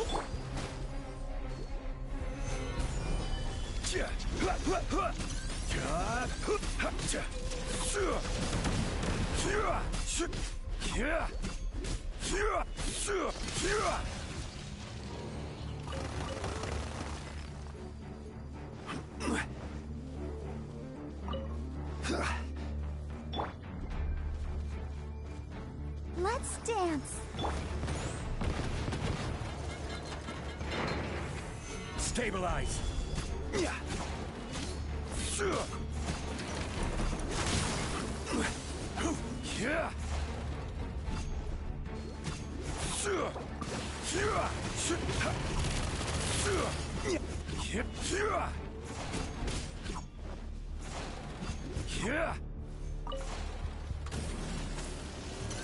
Solidify.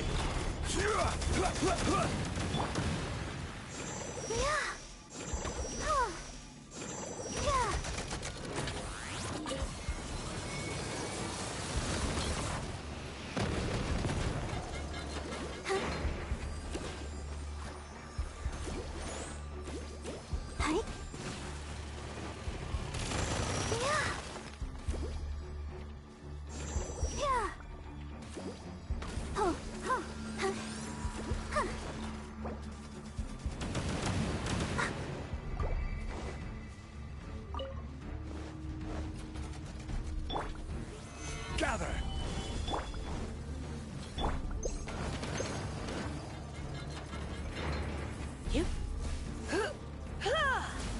You're in for a little shock.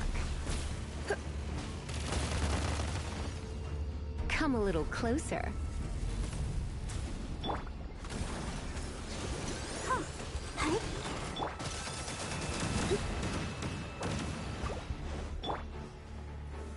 Solidify.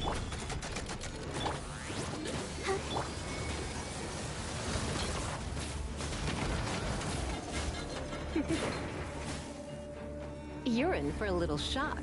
Blitz.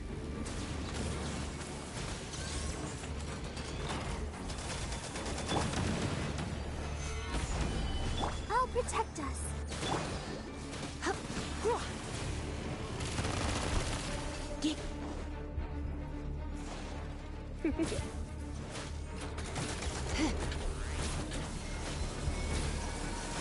Come a little closer.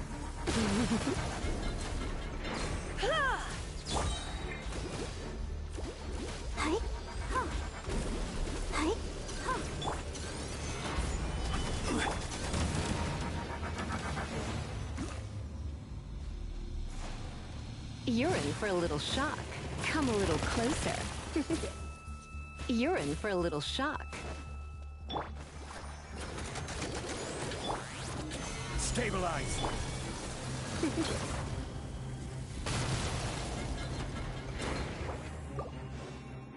Yep. Hip. Ha. Hip. Ha.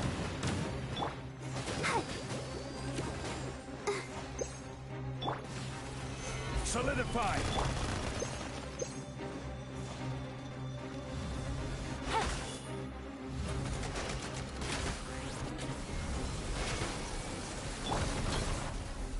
Stabilize.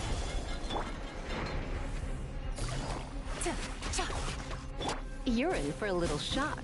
Come a little closer. You're in for a little shock. Come a little closer.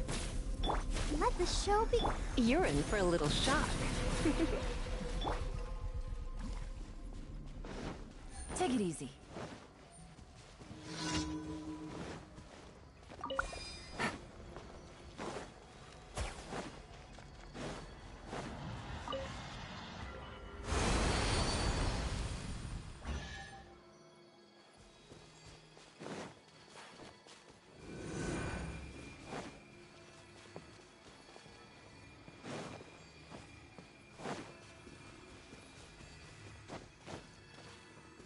I'll protect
Busted. You're in for a little shock.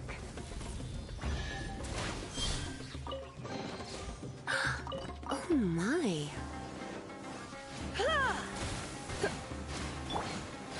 Gather!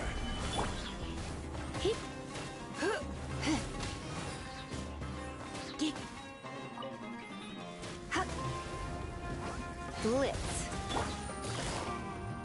Gotcha.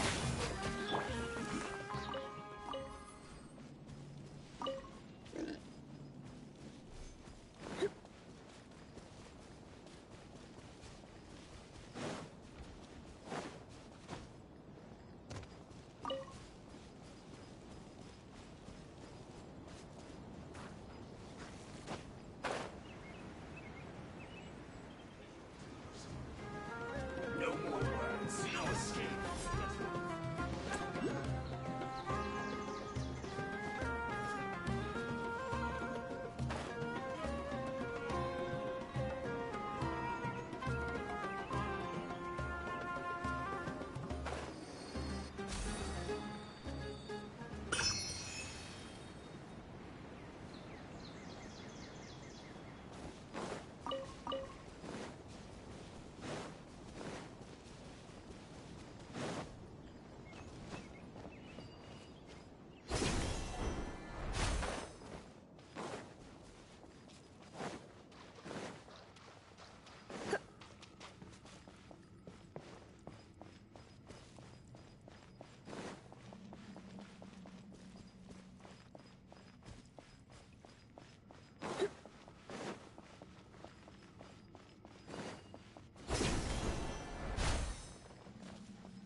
Come a little closer.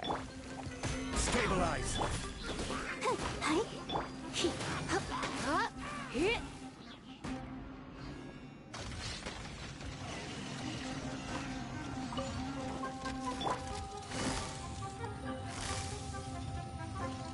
Quietly now. This is order. Surrender and be gentle.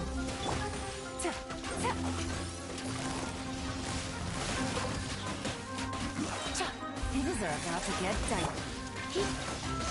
You're in for a little shock. Gather!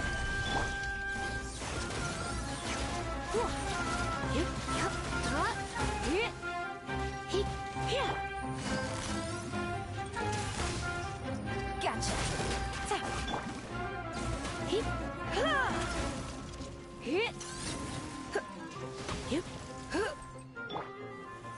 Solidify! Quietly now. You're in for a little shock.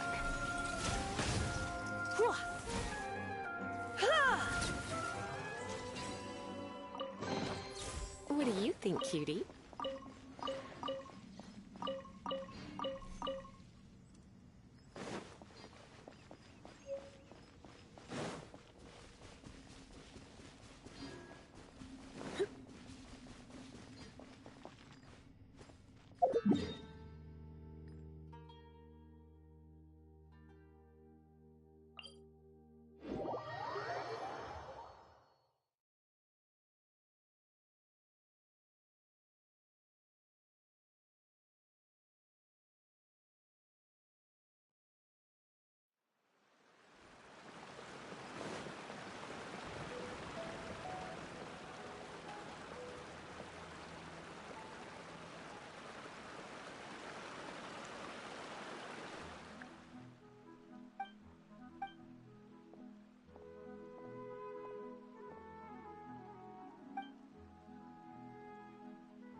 the show begin.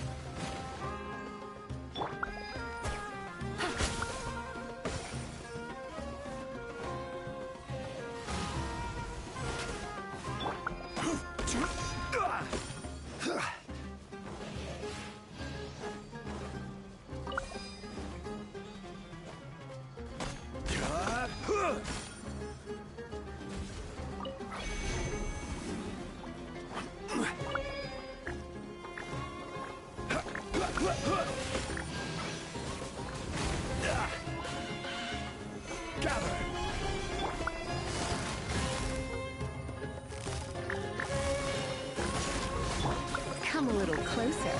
You've been a naughty boy. Stabilize. I will have order.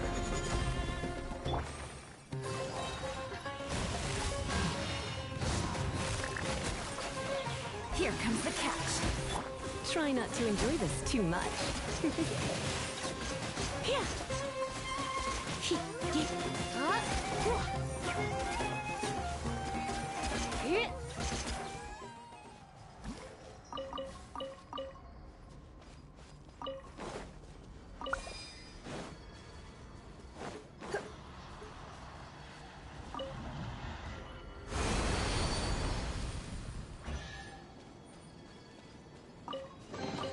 No pain, no gain.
And have a good look yourself.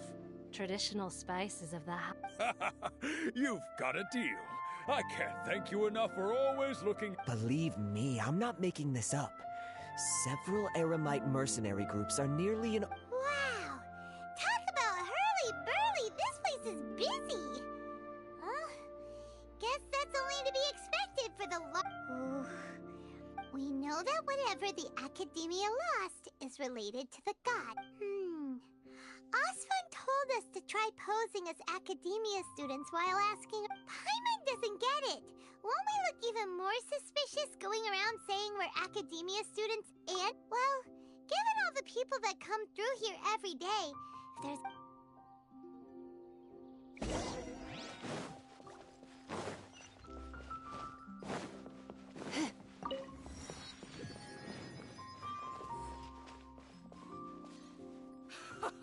He will pay the price one day.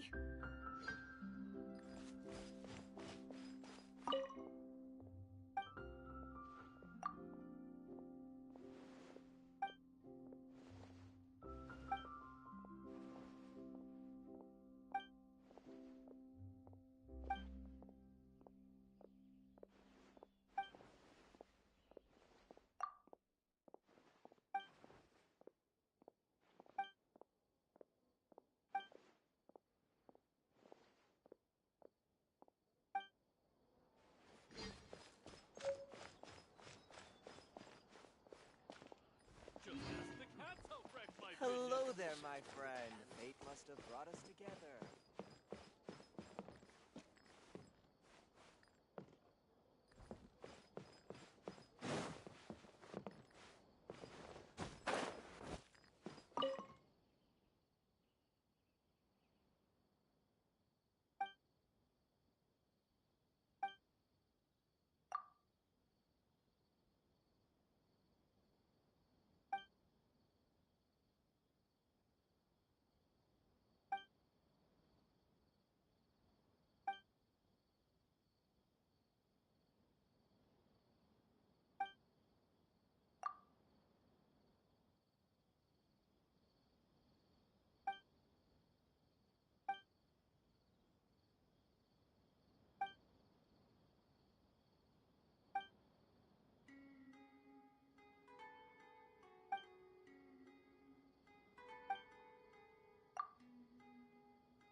Port Ormos is pretty great. There's so many new and interesting things. Sumeru's largest commercial port sure lives up to its name. Look at all the merchants. And then... How did things end up like... All thanks to your artistic license. That's how. I should have made you wait until we got an update from Tanja. But when I finished the prototype Aranara yesterday, you agreed that the kids would like it. That's why we... Well, I never thought they'd dislike it. Oh, what should we do? Whoa. Yeah. Compared to everyone else, they seem really down in the dumps.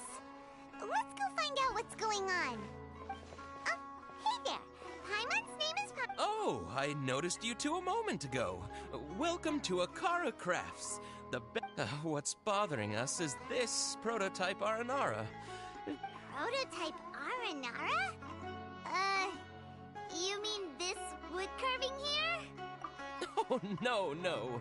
The prototype Aranara is something that brings... Not the first negative feedback. So, what exactly? So for context, Aranara are magical creatures in Sumere. For the store's 20th anniversary, we plan to release a series of hand-carved toys based on the Aranara. This is a prototype we made to get an idea of how they would react.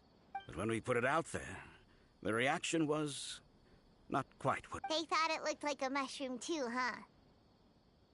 No, worse than that, actually.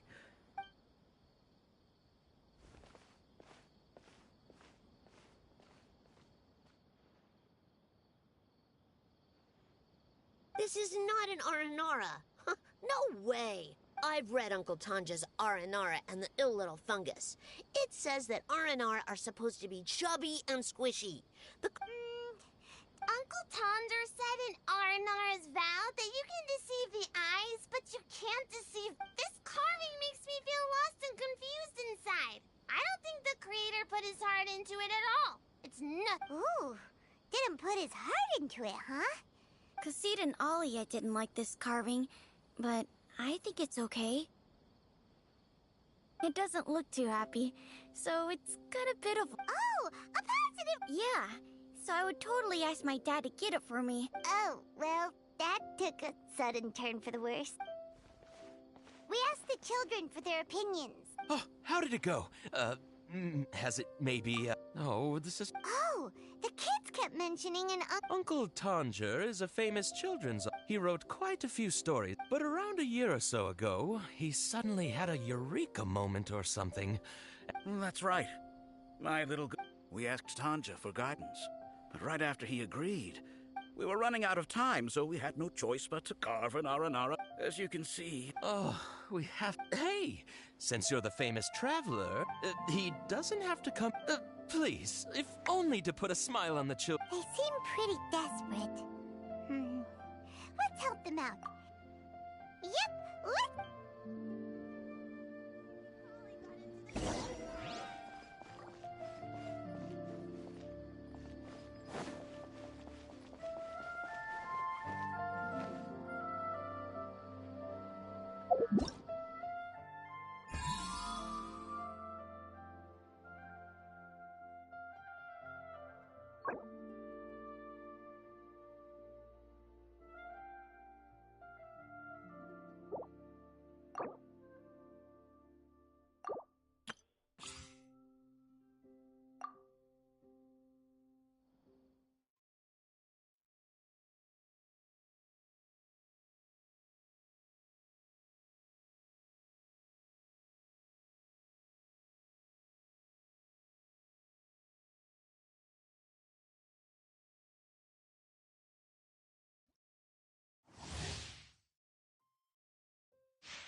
Steady as stone.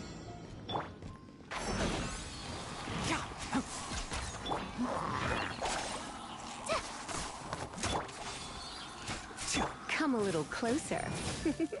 You're in for... Enshroud!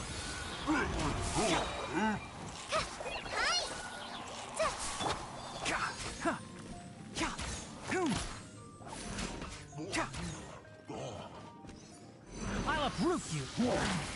One with the forest!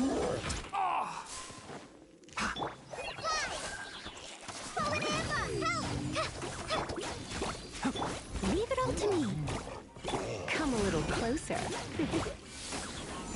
I hear everything! Can't see?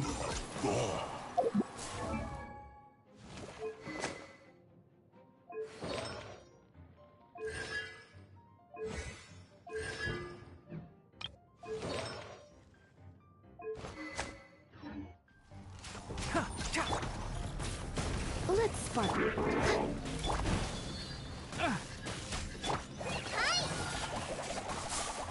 Enshroud! Let's nip that in the bud.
Come a little closer. Solidify! Dodge this!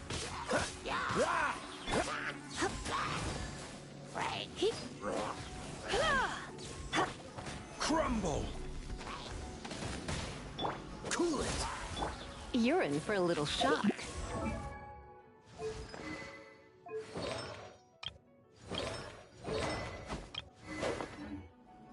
Come a little closer. Oh, so sorry.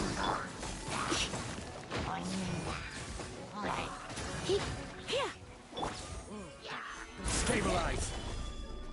You're in for a little shock. Come a little closer.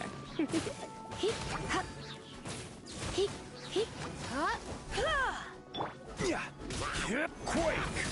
Freeze! Come a little closer.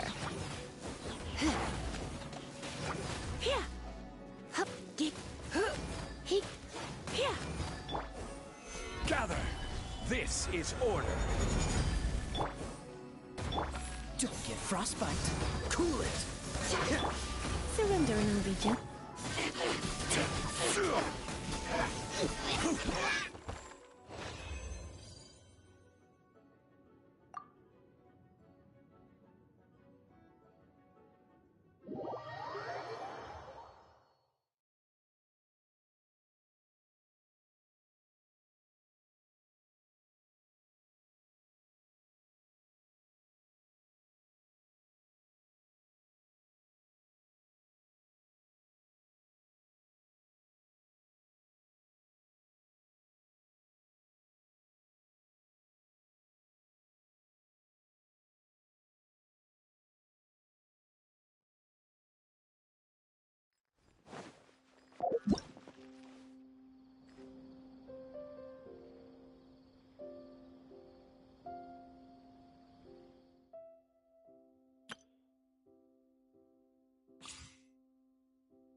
Welcome. Welcome. How can I help you two? Hi there. We would like to ask you a question. Of course. Especially around this time of year. Many people often talk about how hard it is to get accepted into the academia, let alone graduate. But those who finish their studies and go... Sure, we may not be Sumero City, but Port Ormos offers beautiful scenery and a stress-free environment. Some even say it's good. You see over there? Those are students from the academia. They've been looking worried and miserable ever since they got here a few days. If you ask me, the life of a merchant is better. So long. Those students seem to be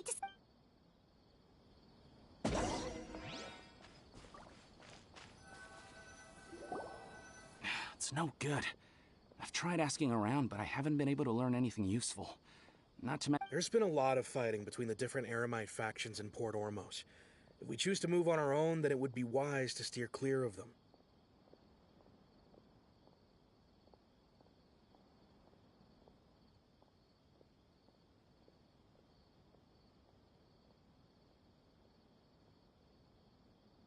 Especially the group that's constantly shouting some stuff about the Scarlet King and some resurrection. I've even heard that the Citadel of Regzar is starting to get fed up with them. What was that group called again? They're called Ain el Ahmar. Today, I heard that the thing we're after might be in their possession. Wait, come again? Don't you see? They're usually pretty wary of outsiders, but not so with students of the academia. It's because the kind of goods that students are looking for aren't the kind of goods that eremites are after. As long as they know you're a student, then deals can be made. I've heard that Ain al-Hakmar likes to set up shop at the Jafar Tavern. Supposedly, if you're willing to part with 500,000 Mora, they'll give you info on Wait, did you say 500,000? If information alone costs that much, then how could we ever afford to buy what we're... I wouldn't worry too much. Our field of research is very niche. Who else could possibly be after that kind of shady knowledge? Oh, I guess that makes sense. Then the only thing left for us now is to find a way in. Why don't we all just pool our money together and pay for the information? Whoa! Did you hear that? A niche field of research and shady knowledge? It all sounds pretty suspicious to Paimon. Is knowledge something people just bought? So, what's your plan? Wait, didn't you hear what they just said? Buying information is... Oh, all right. Paimon never thought she'd agree to parting with...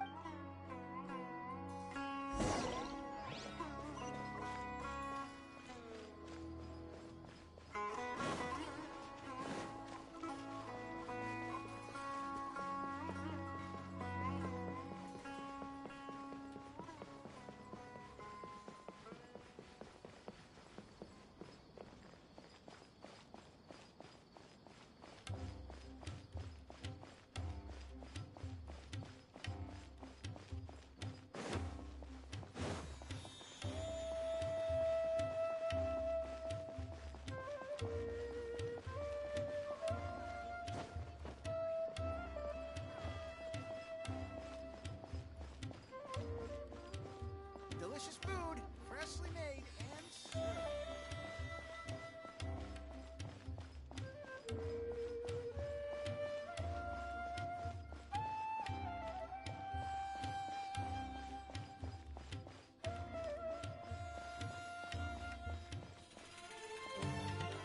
This is the place we heard those students talking about.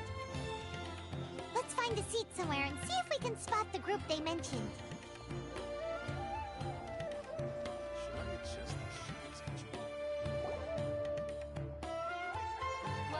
Oh, you've arrived. Please, take a seat. So, they think that they can go toe-to-toe with the boss? Ha! Once we reclaim the power of the Scarlet King, they'll be the first that the boss... They're nothing to be afraid of. Our main rival now is the Caracal Battalion.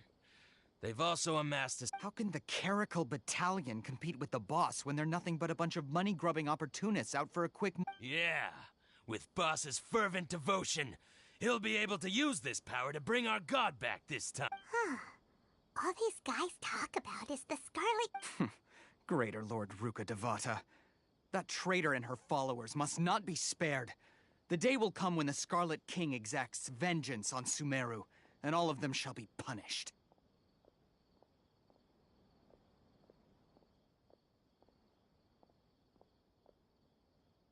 Yeah, Paimon was wondering what they meant too. We should ask about...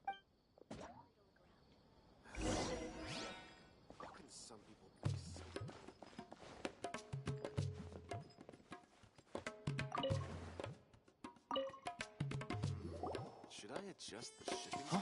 Who are you? What do you want? A traveler? Now's probably not the time to talk about that. Didn't the students say Eremites are wary of outsiders? A student? Huh. What's a student from Sumeru City doing in Port Ormos? Ah, well, if it's info you want, you've come to the right place. The question is, can you afford it? Huh? What is... Oh! Sorry! He must have grabbed the wrong amount! Hey, what do you think you're doing? Paimon can't This is so... Here, this is the merchant's address. Whatever you're looking for, you'll find it there. Hmm? Well, what are you waiting for? Oh, that's right. We heard you mention the Scarlet King just now. We're at... Fine. Since you've already handed over the Mora, I guess I can... As you can see, members of Ain al-Ahmar are devout believers of the Scarlet King. Years ago, the Scarlet King founded the great desert nation that was our homeland. It was an advanced civilization. Far beyond anything, the Scarlet King was the rightful god of wisdom. But he was betrayed by a companion he trusted. She even stripped him of his title, God of Wisdom. So, you... Greater Lord Rukkhadevata, yes. That shameless wretch destroyed the Scarlet King's civilization, and our ancestors were forced to flee to this land where we were made to suffer the tyranny of our enemies. Furthermore, she conspired with the Academia to cover up the truth of her actions, and create the merciful and benevolent facade for which she is now known. But the story doesn't end there, oh no. The Scarlet King isn't truly dead. Mark my words, our god shall return. And when that day comes, all followers of the traitor and all the desert dwell... If what I'm saying makes you shiver with fear, it might not be too late for you to become a believer of the Scarlet King. I don't have anything to say to you Academia people about that. I think this conversation has Not just yet. This man is a fraud.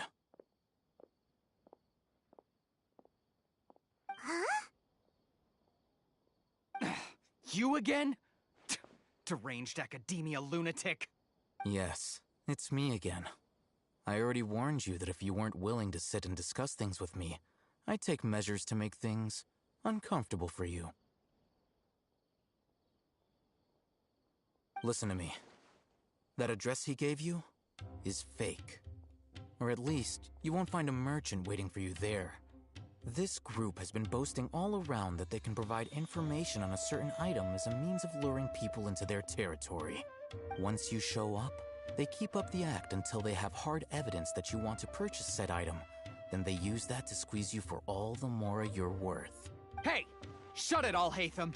What are you playing at, trying to ruin our business like this, hmm? I told you the other day. I wish to discuss my terms with your boss. Ha!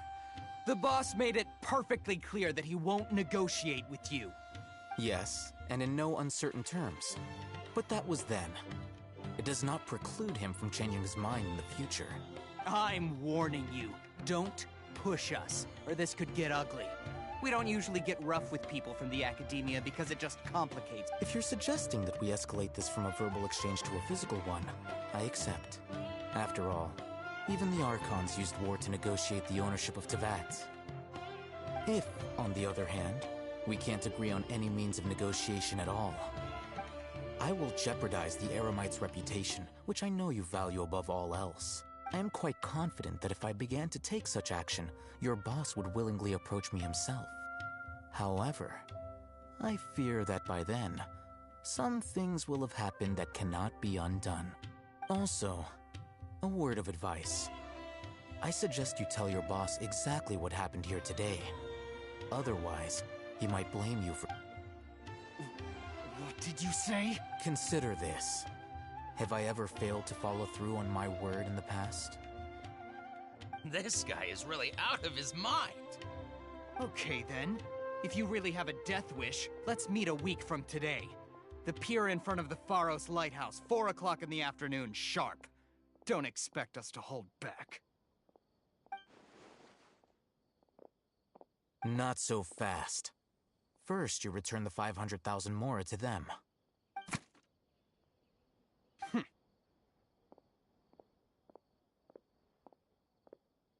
Please, I beg you, don't provoke them. We can't afford any trouble with this crowd. They haven't even paid for their food yet. Ah, Mr. Iman. There appears to be fewer staff in the restaurant recently. This wouldn't happen to be because they're all busy spreading the word. Well... Someone who chooses to do business with a group like that really can't afford to get so flustered the instant someone confronts them about it.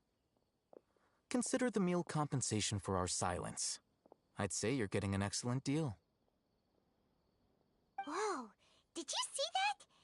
only got us our Mora back, plus, he seems to know a lot about what's going on around here. He went that way! After him! Should I adjust the shipping? Fresh fruits and veggies, both quantity and quality.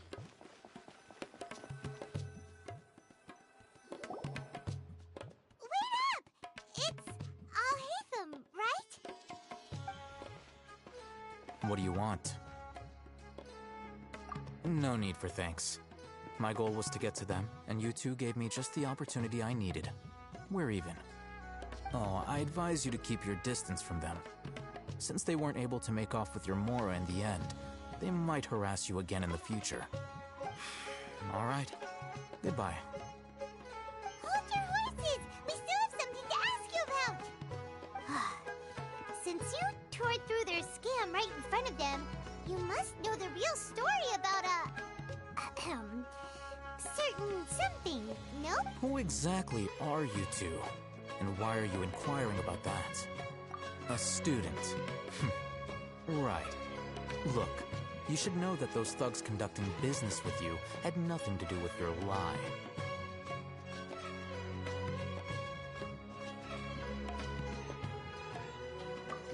Huh?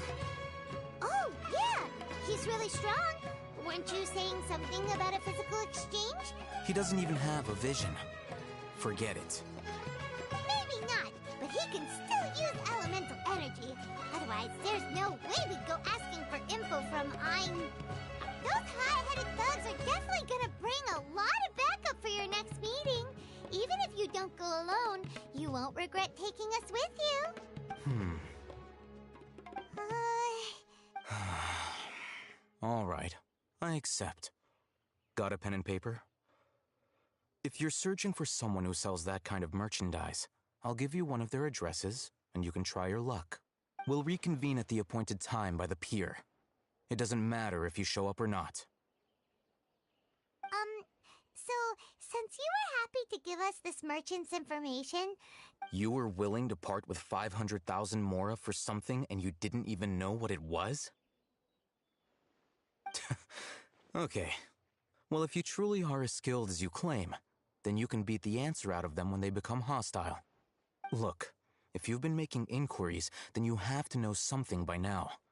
Tell me what you know so far, so I don't waste time We know it's connected to the Academia somehow, and that not only do the Eremites deal in it, but... You know almost everything there is to know, but you're unable to compile this information because you've never seen the object before. This is what you've been looking for.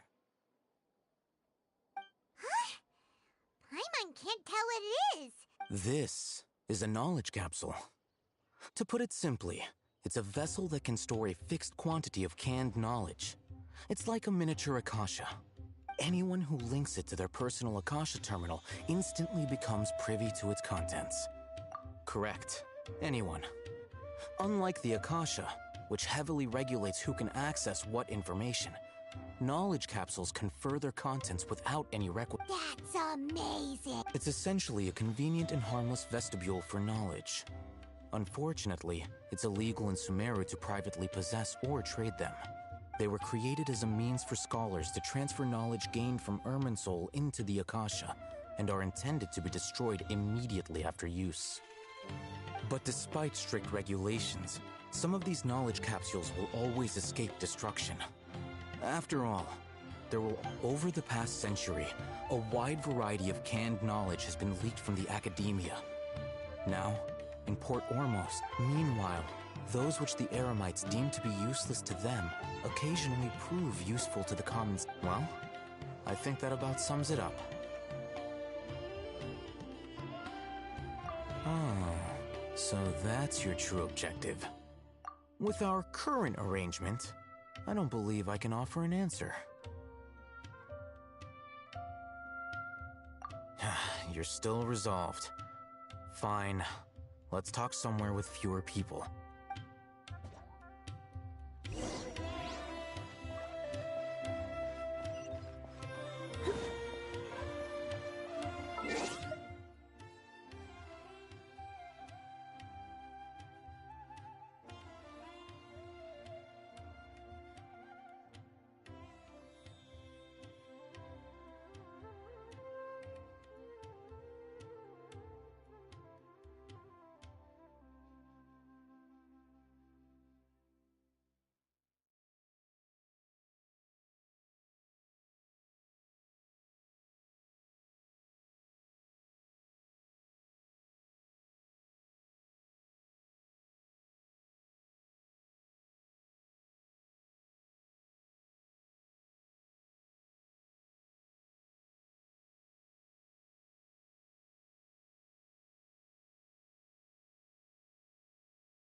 Let's continue our conversation here. If you wish to learn more about the knowledge capsule that the Academia lost, then you must... I need you to find someone named Dory, a traveling merchant. Unlike the peddlers who hawk inferior knowledge capsules, she often has quality goods in stock. She's guarded against people from the Academia because most of her wares don't comply with Academia regulations. I think she blacklisted me. I met with her informant, but it soon became clear that they had become one of Dory's customers and earn her trust. This is my condition. Why do you want us to meet with her? Until you complete this task, you don't have question privilege. Fine. You two are outlanders who haven't been here for long, so Dory should view you as safe clients. I'll give you the Beyond the password, though, I have no way of knowing what other tricks. This is kind of nerve-wracking. The true challenge begins after you meet her. She has a keen nose for Mora and a shrewd eye for wares, and she only likes I'll prepare some funds for you. Buy her highest quality wares and... What? We only just saw a knowledge capsule for the first time. That's true. Have you two heard of elemental sight? Oh? That's a surprise. Guess I'll have to hold you...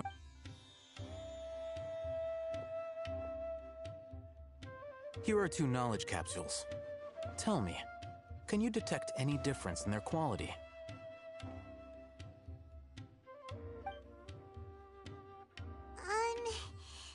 They look... Try inspecting them with elemental sight. How'd it go? Did you see anything? Rumor has it that higher quality knowledge capsules generally appear brighter when viewed through elemental sight. That's because knowledge originates from Irminsul, the root of Dendro power itself. The more However, some canned knowledge with a high concentration of elemental energy is of little use in contemporary times. Using elemental sight is merely a stopgap measure, but it should suffice for earning Dory's trust. That sounds pretty impressive. Here's a sheet with the informant's location and contact password, and here is the Mora for purchasing canned Don't be cheap. You'll need to spend to catch Dory's eye. If there's any Mora left over, just keep it. Oh, and be sure to exercise some caution. There have been Matra present in Port Ormos lately. Matra? They belong to the Academia's regulatory body. They also handle cases of illegal canned knowledge transactions. The Matra are razor sharp. You're in for nothing good if they lock their sights onto you. Okay, then we have a deal. If you succeed in your dealings with Dory, come find me at the Wikela Funduk. We'll have an open discussion then. Looking at what Al-Haytham wrote, Dory's informant is a traitor near Old Ormos. Let's follow these instructions and try to get in contact with him.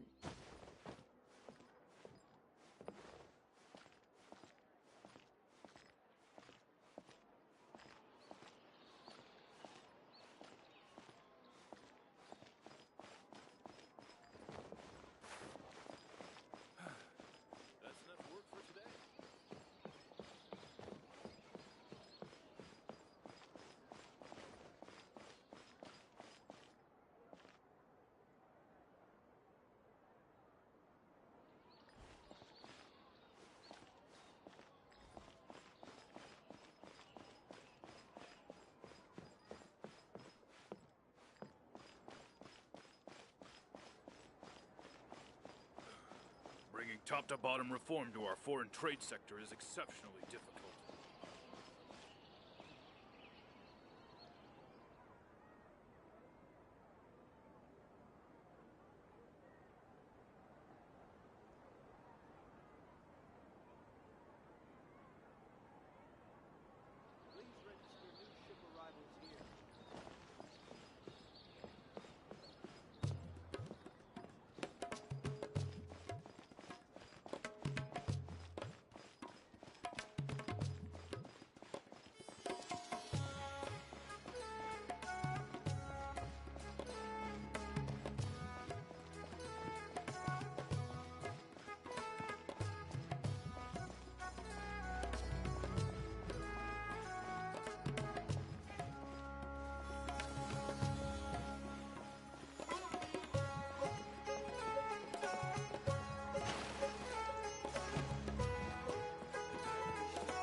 What are you two looking to buy? Wait, are you sure you're remembering that right? Hyman doesn't think it was that on the paper. What a unique palate. We have unripe horror fruits, but we usually keep them in the back. I'll have someone escort you.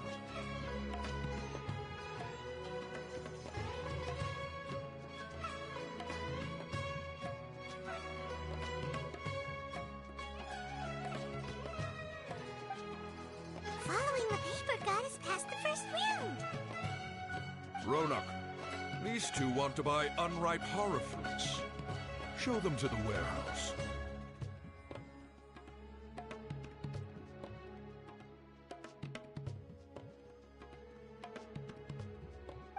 Got it. You too. Please follow me.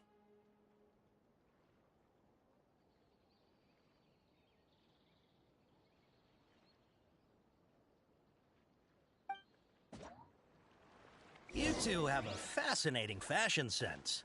We haven't seen a customer wearing a Sumero rose for quite some time. Hold on. Let me think. Sumeru Rose means common merch.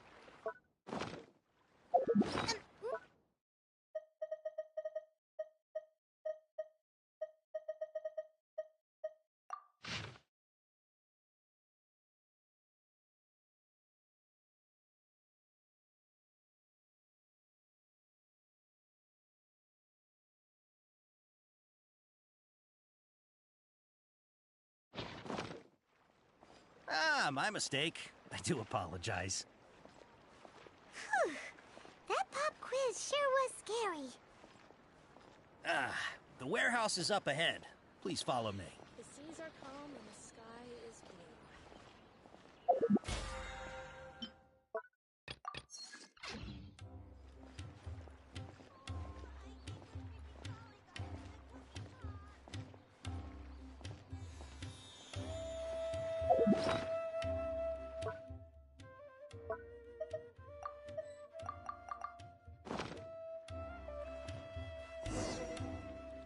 Before I retrieve your products, I need to confirm a few things. Please forgive me, but we may not have sufficient stock for you today. Earlier, many of our hara fruits were taken by mice.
Hold on. That's not right. I'm sorry. But as things currently stand, we won't be able... He's cautious of us. Let's take a closer look at... Before I retrieve your products, please forgive me, but we may not have sufficient stock for you today. Earlier, many of our hara fruits were taken by mice. Thanks. If better goods come in, you'll be the first. You look like you have some skill. Why don't I pick out some fruits that'll make you dizzy?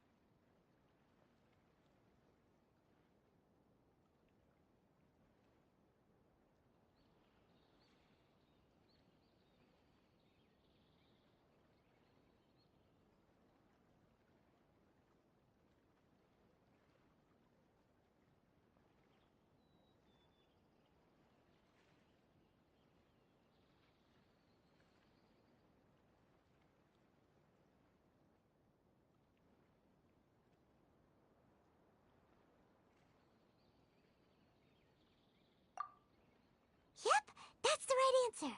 But eating Hara fruit, that... Would you like your Hara fruits to be packaged in the Sumeru city or Port Ormos style?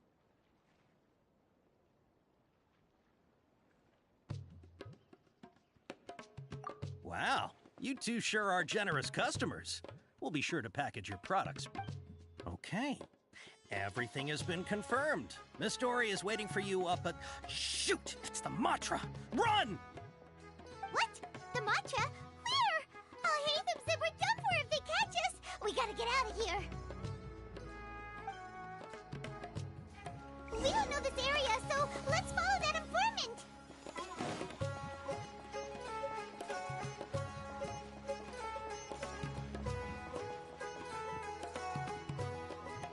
He ran that way.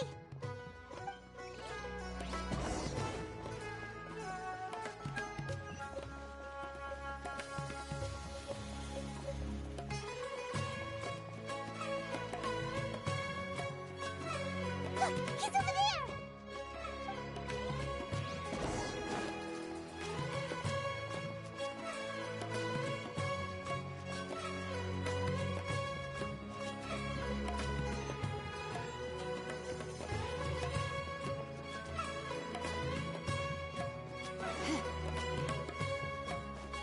Hey, if you're hiding from the Frishbullet Tiger, come this way. Another password. Huh? Oh, that voice came from behind the building on the right. Here, over here. You can stop running now.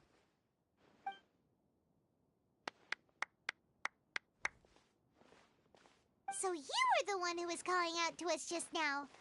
But, are we definitely gonna be safe here?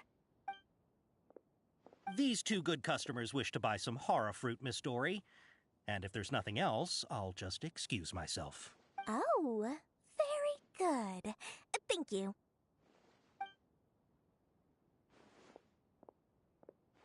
Huh? Wait, you're Dory? Paimon sure thought you'd look a whole lot scary. Hey, what are you trying to say, Princess Pea-Brain? I can be scary enough when I need to be, believe you me. If you don't watch what you say, then you can forget about doing any business. But it seems you two have actually done pretty well so far. Not only did you manage to find the informant, your reactions were also pretty sharp. You don't really look like criminals or anything. Paimon's not sure if that's supposed to be a cop. I can't risk doing business with people who start huffing and puffing after just a few paces. No matter how much more they might have. Not only will they get caught by the Matra, but they'll also get us into trouble. As decent folk, so that's why I prefer to have customers like you. It's your first time here, but don't worry, I won't ask too many questions. Even if you wish to buy enough knowledge capsules to decorate your house with, please. As long as you have lots of round, shiny Mora, then we're all good. Ah, yes, of course, of course. Go ahead. Help. Wow, she has a trove of canned knowledge. Whew.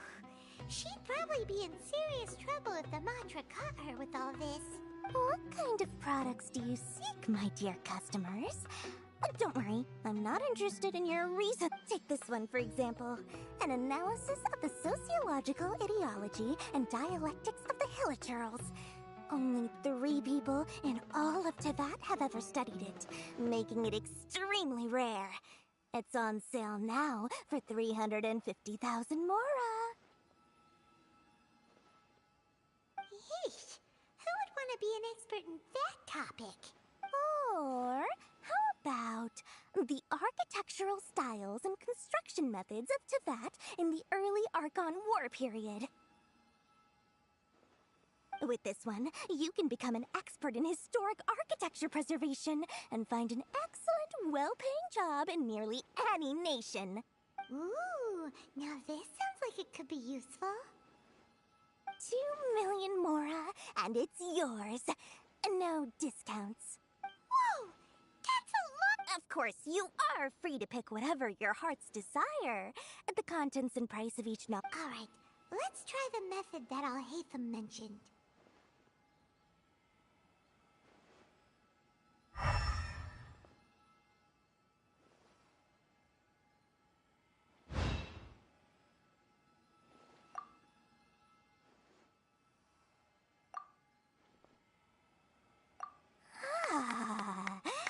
You've really got a good head on your shoulders. We'll take these, please and thank you. My, oh my. You are blessed with a taste for both the exquisite and the extravagant. Customers, listen. I have a special offer for you two. If you spend just 100,000 mora more, you can pick any knowledge capsule of your choice up to a value of 1 million mora. Say what now? Hey, did you hear that? Spend another 100K and we get a capsule worth a whole million! But all the canned knowledge we just bought is easily worth 500,000 mora. If we spend just a little more, we can get something worth... Think about it. We've gone to all this trouble to get this canned knowledge. And so far, everything we bought belongs to Alhaitham. Aren't you even the least bit curious about how this whole canned knowledge thing works? We're talking instant knowledge here. Don't you want to try it yourself?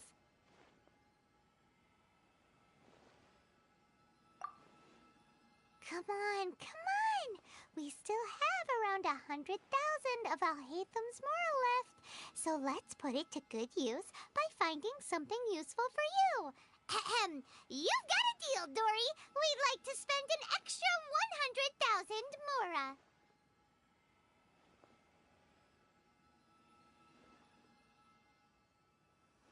Excellent! Then please, select from this fine collection of Hold on a second. Paimon thought we could choose whatever we wanted. Oh, but my dear customer, the knowledge capsules over here are worth 1 million mora each. Uh-oh, Paimon has a bad feeling about this. Let's use Elemental Sight again to check these.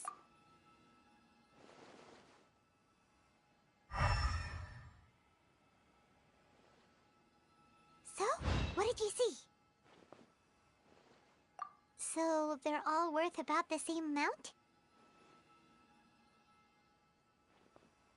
Well, anyway, the mora's already been spent, so let's at least try to find something useful. Let Paimon take a look here. An introduction to traditional Sumeru brewing techniques, the art of growing spices, an overview of ancient runes. Oh, how about this one? So, not sure we'd ever find volumes 1 through 7, but at least this knowledge should be useful, right? Let's go with this one. Dory, we'll take this one. All right, very good. I'm expecting some new goods in the next couple days, so be sure to check back again soon. Our dealings with Dory went smoothly enough. Let's head to Wakala Funduk and meet up with Alhaitham. Hopefully now he'll finally tell us about what the Academia lost. Mora, Mora, shiny Mora. Oh, please.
Ha, you two made it. And from the looks on your faces, you were successful.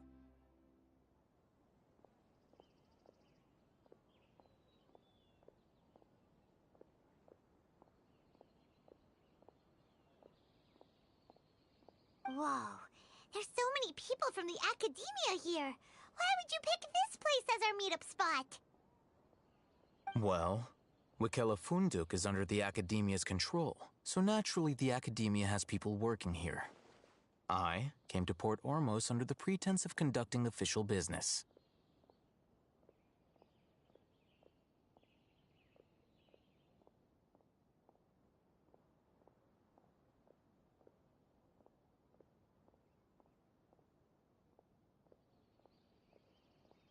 You're a pretty daring guy. Relax. No one here is interested in anything we say, and the Matcha won't come here. Okay now, tell me how your encounter with Dory went.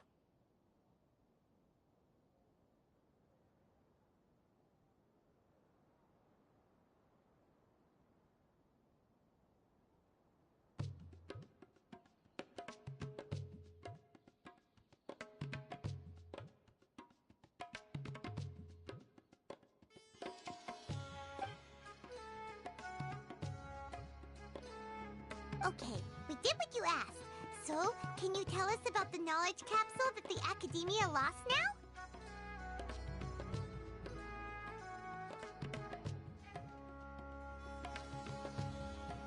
Before that, I have to ask, why are you two so intent on tracking it down? You don't have to answer. Yeah, he just wants to meet the God of Wisdom and ask her about something important.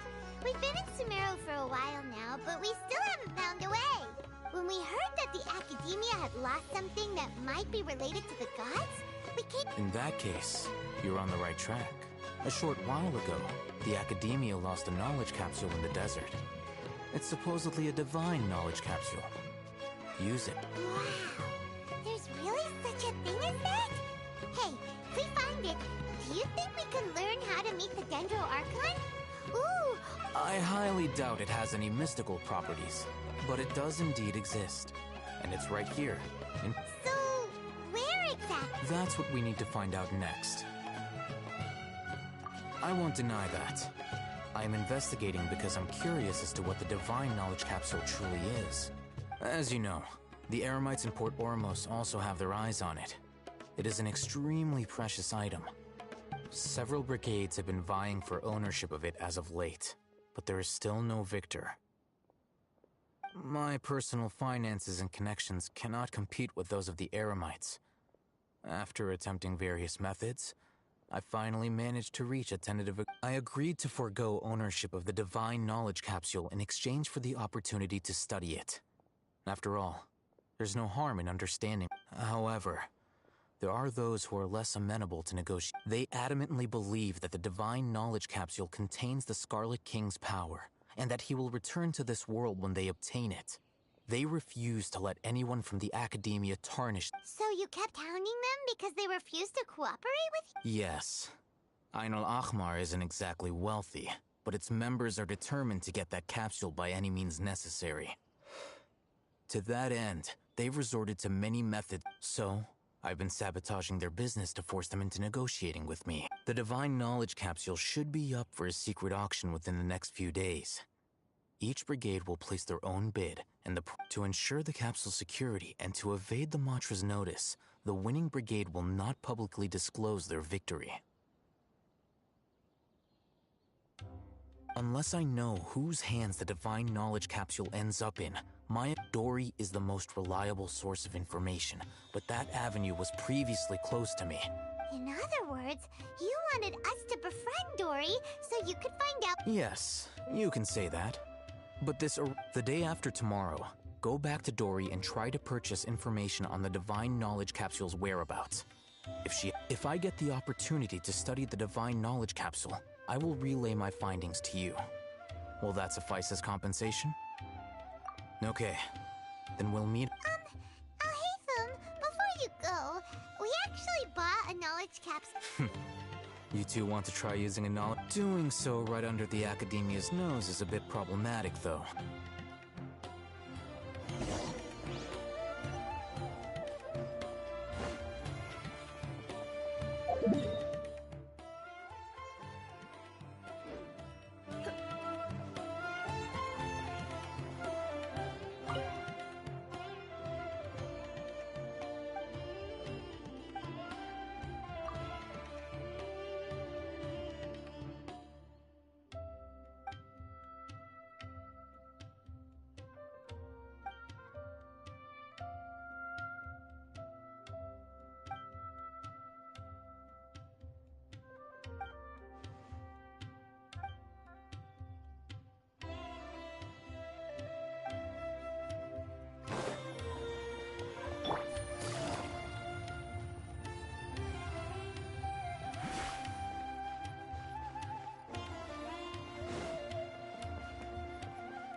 All right.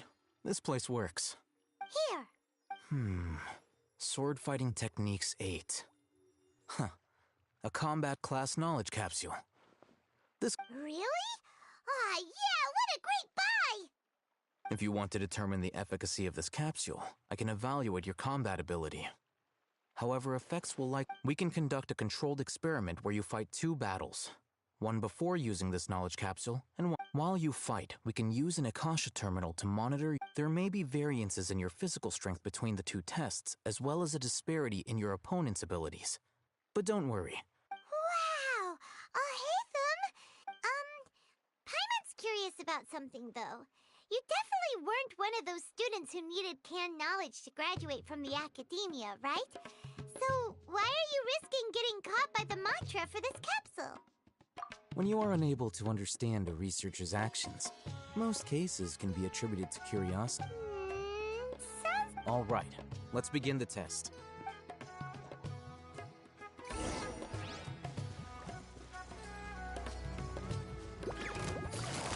Busted. Blitz.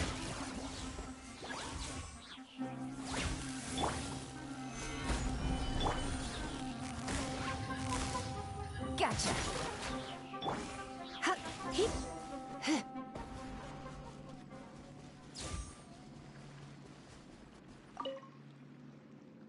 All right.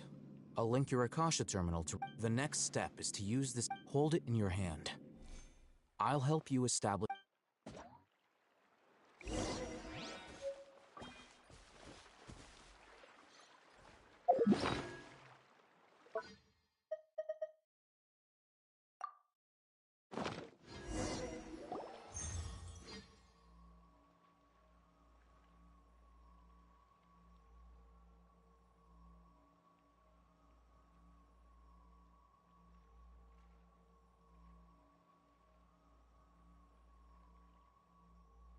Hey, how are you feeling?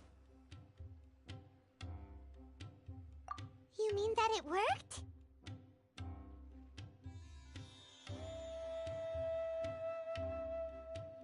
All right. Time for round 2. Fight with the same...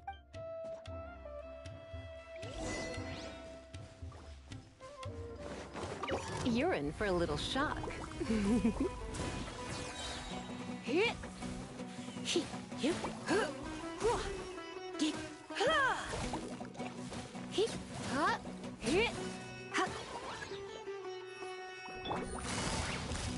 Quietly now.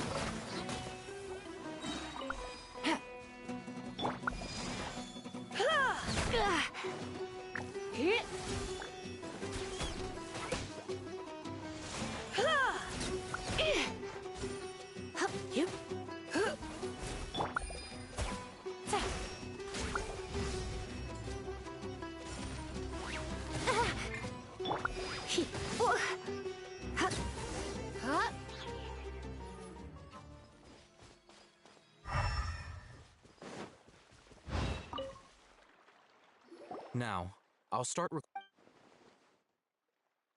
Oh, hey, Thumb. Well, the knowledge capsule you purchased did improve his combat capability. During the second Wait!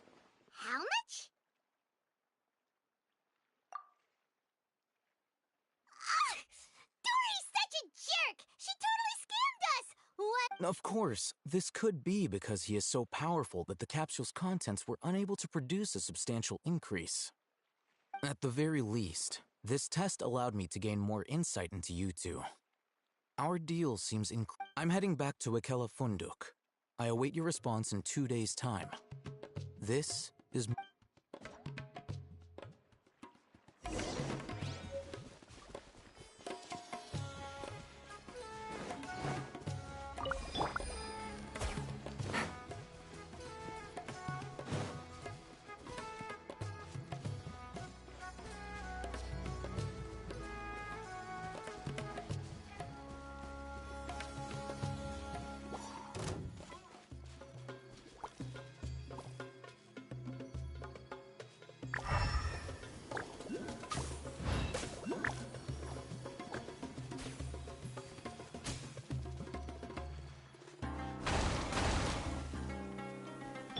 Let's dance.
Hit.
Perfect weather for sipping a cup of tea while gazing out the window.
No pain, no gain.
fellow gambler. New punching bag.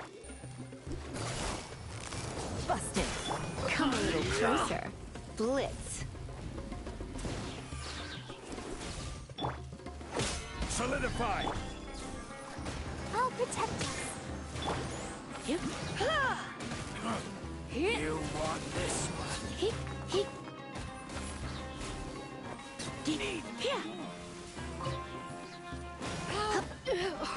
Time to go to work.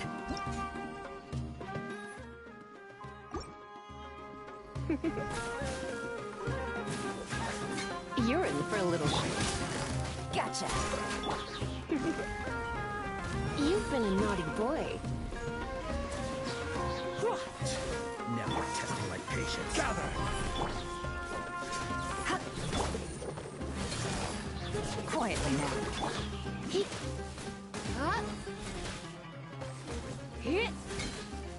Sucker.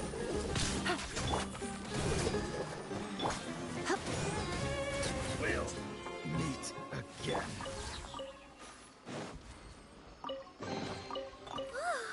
Look at it sparkle.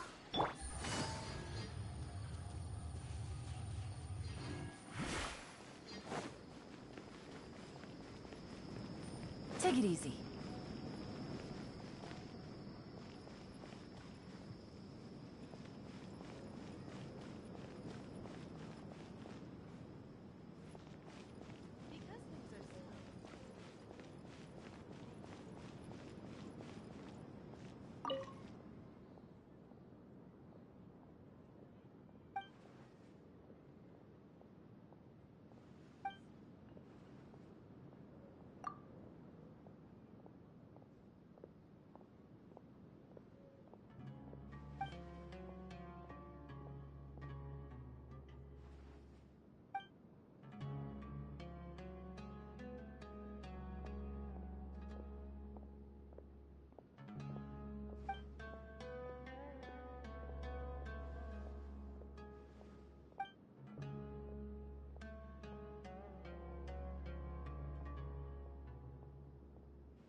Travelers and visitors, don't miss out.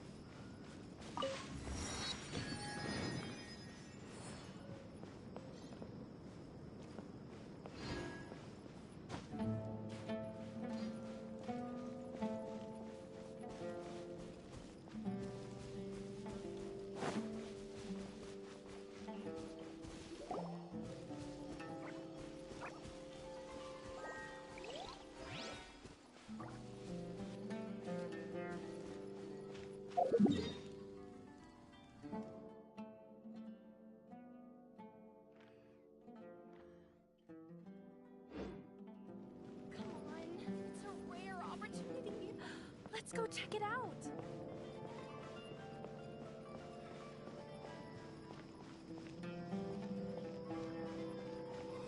What? So he's not at the hotel today?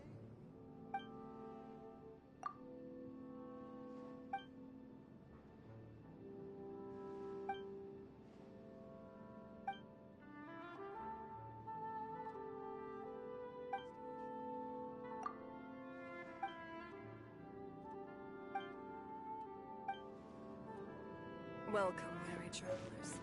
All who seek rest will find it here. What? So he's not...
Please stay safe.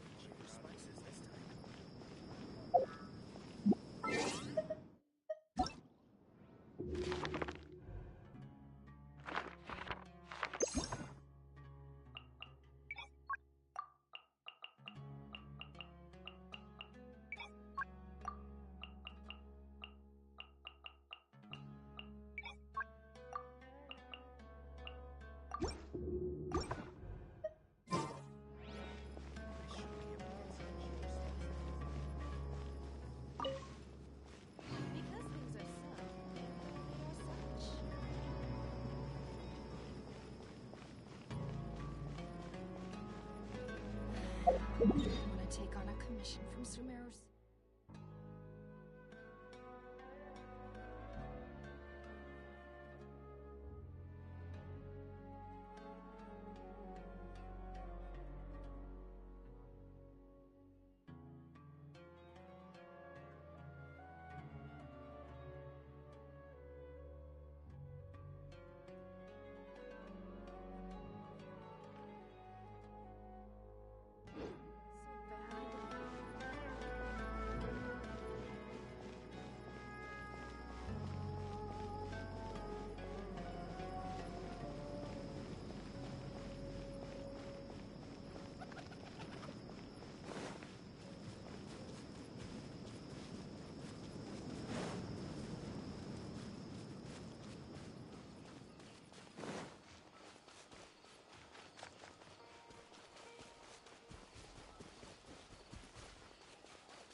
treasure. One way to draw your target out of hiding.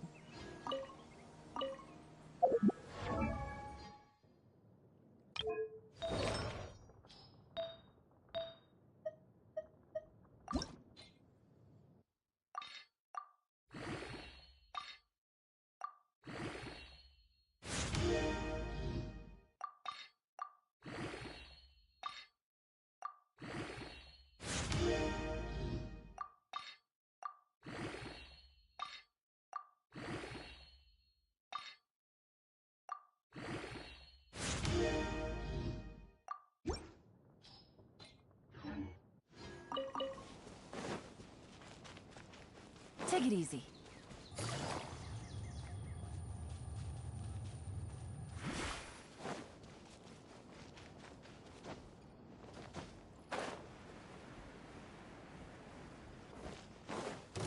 Happy to oblige. Feeling lucky today.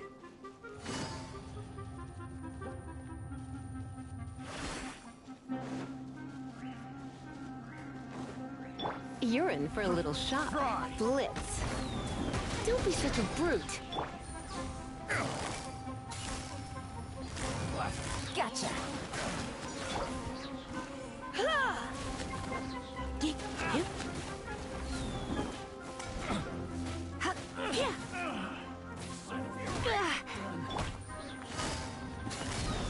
Busted. A chest full of valuables and a trove of potential clues.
Happy to oblige. Punching bag.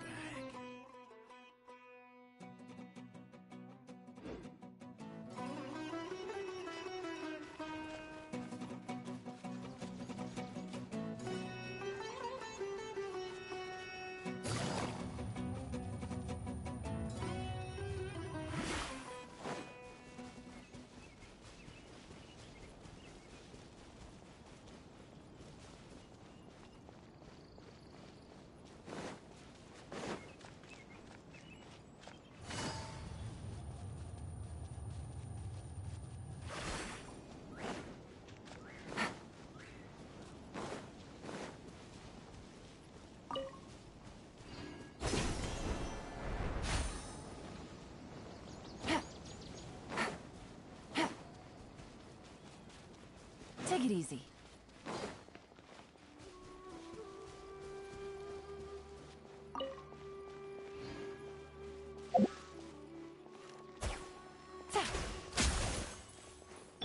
Come a little closer.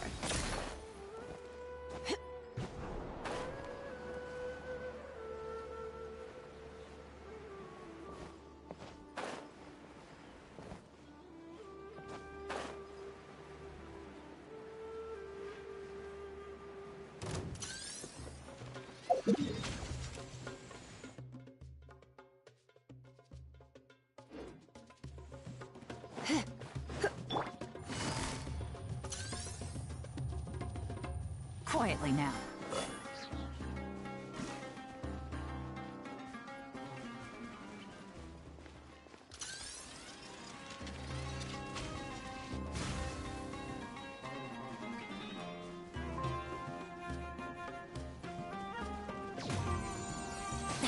Really?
It's raining again?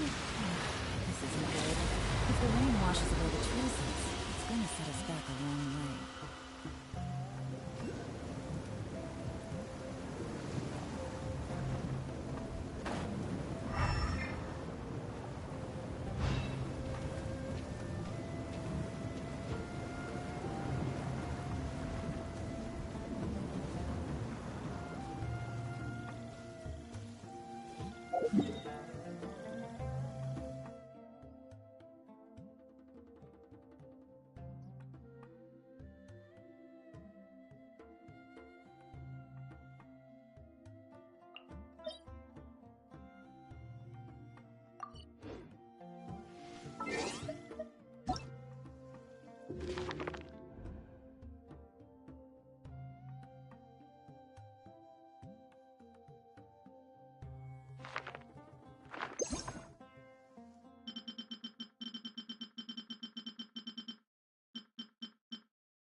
Let the show be...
Take it easy.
Crumble!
Good eye.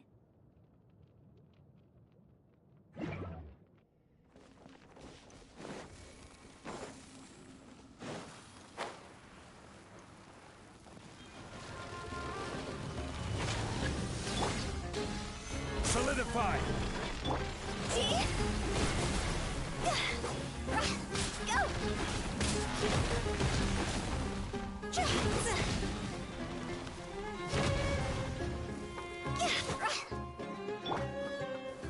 Stabilize!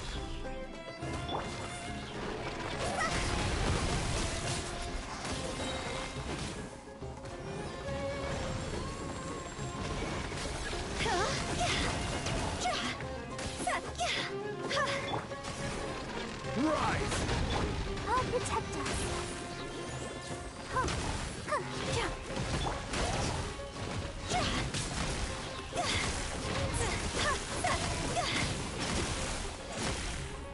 Crumble!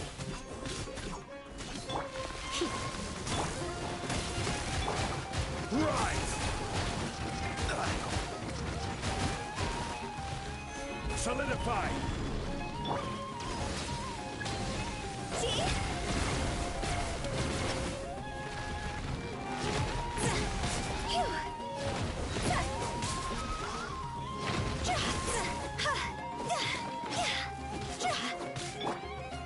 Stabilize!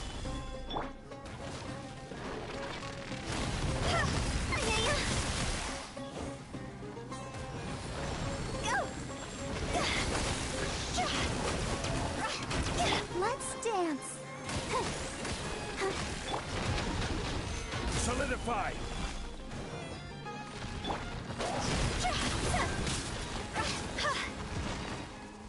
Time to go.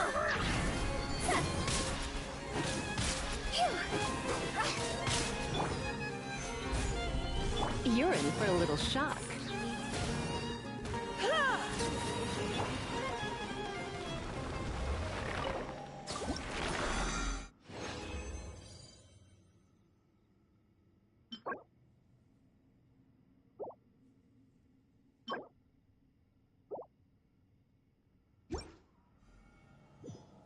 Ready, steady, go! I'll protect us.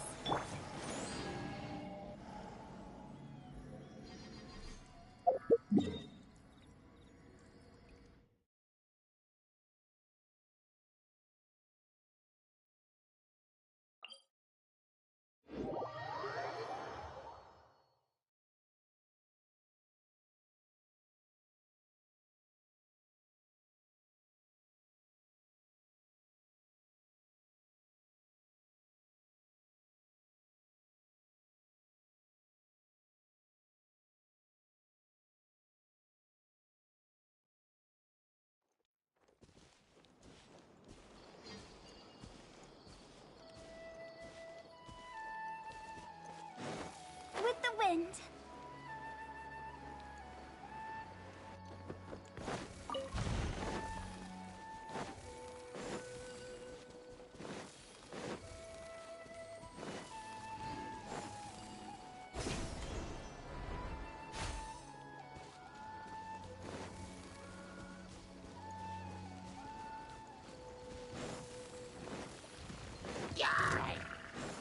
Go! Phew!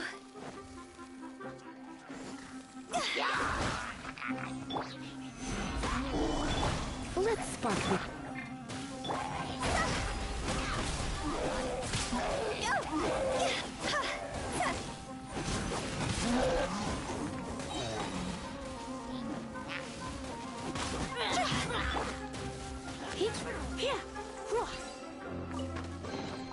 No pain, no gain.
Come a little closer. You've been a naughty boy. Don't be such a brute.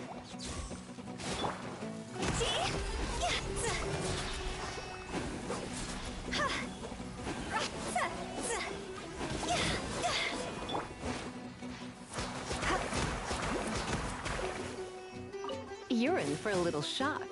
Come a little closer. Let's.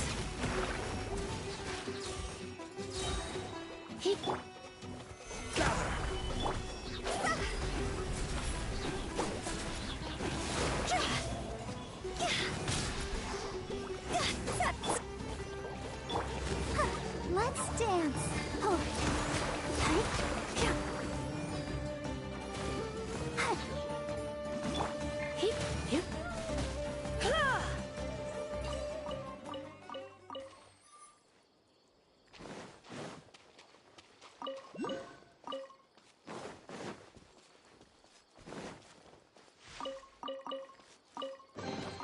What do you think, cutie?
Let's see Dory today and ask her about where the divine knowledge capsule is.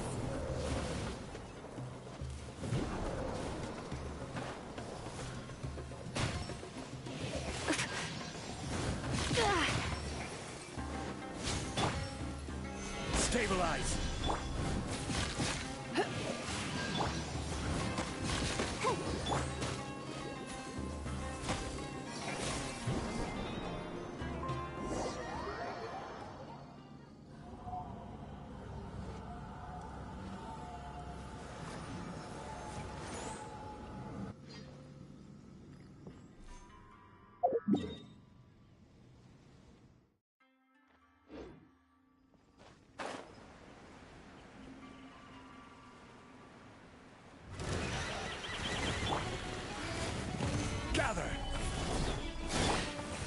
wondering... Higher, higher, pants on fire!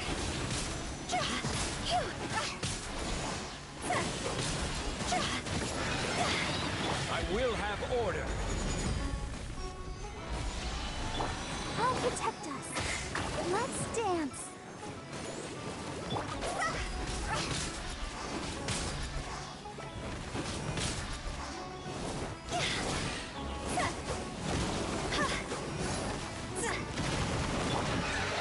Stabilize.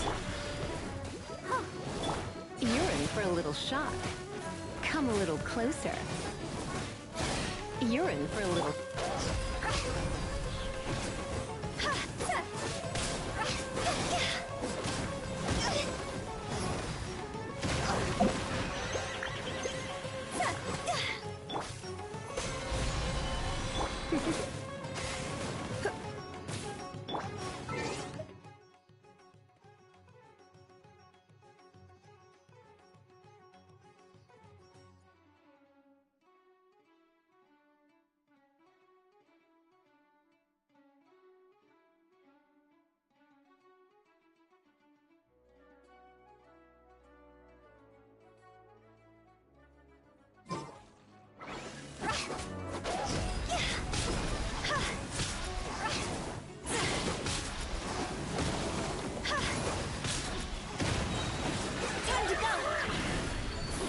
Come a little closer.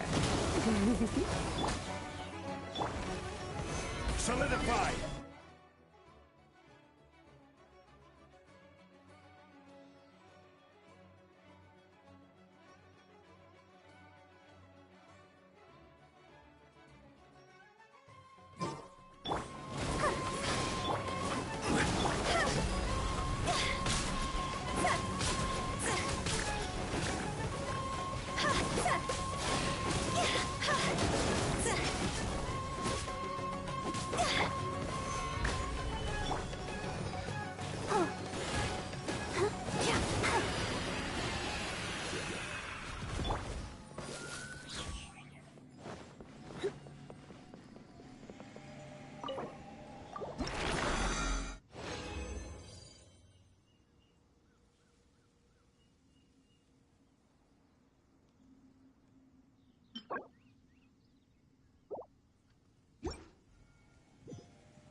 It's nearly time for afternoon tea.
Welcome back, my loyal patrons.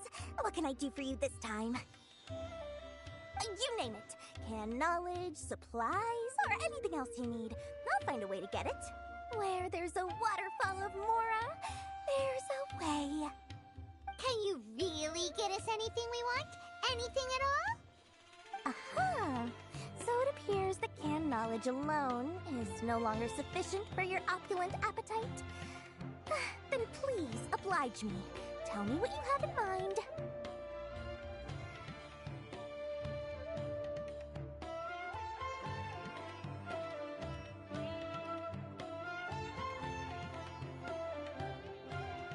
Oh! Our new cousin customers with pockets as deep as yours would undoubtedly crave something more profound than order. But you know, that kind of information isn't going to be After all, I had to work really hard to weasel my way into the auction site. Not to mention that if anyone found out that I was the leaker, I would be in big trouble. But how can we be sure your information is accurate? Paimon's curious. How you just happened? Because to me, anything of value is what I consider to be my supply. Therefore, as for the information's authenticity, well, you've no need to worry about that. I used a camera to take a picture of the transaction. It's always a pleasure doing business with such sterling patrons. Now that you've paid in full, here's the scoop. The Divine Knowledge Capsule was purchased yesterday by a certain Ein El Achmar? You mean... Ah, so you're already familiar with them. The group has done everything in their power to obtain the Divine Knowledge Capsule. That Divine Knowledge Capsule is unlike any other canned knowledge I've seen before. It was glowing bright red. The capsule is clearly visible in the picture I took. You can look for your... Thanks for the info, Dor. Please, it's my pleasure. It's all thanks to discerning customers such as yourselves that... Well, we figured out where the Divine Knowledge Capsule is. It turns out it ended up in the hands of Ein El Achmar. Let's head back and talk to Al Haytham.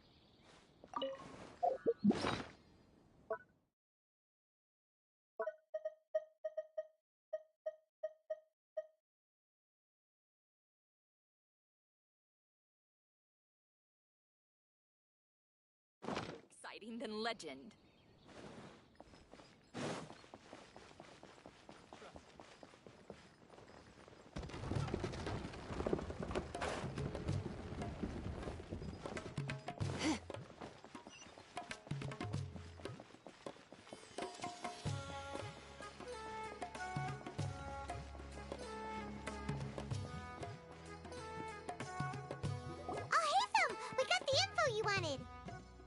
Really? All right. Let's hear. Dory even gave us evidence to verify the... Huh, look at that. Clear as day. It must have taken some guts just to infiltrate the scene of the air. All right. The person in this picture is indeed Misery, the leader of Ein El Achmar. In which case, if we play our cards right, when we confront them next week, we should be able to force... At first, Paimon didn't get why you were provoking these Ein El Achmar guys. After we defeat them, we can finally have a serious talk with their boss and get them to lend us the divine... Thank you for your time and efforts. Take a few days off while I make some preparations.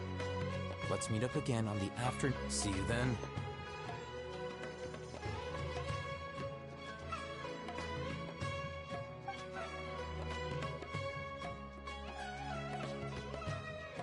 Al Haytham sure is taking his time. Where could he be? Oh, there he is. Sorry to keep you waiting. Let's head to the pier in front of Pharos Lighthouse. Yep, let's go.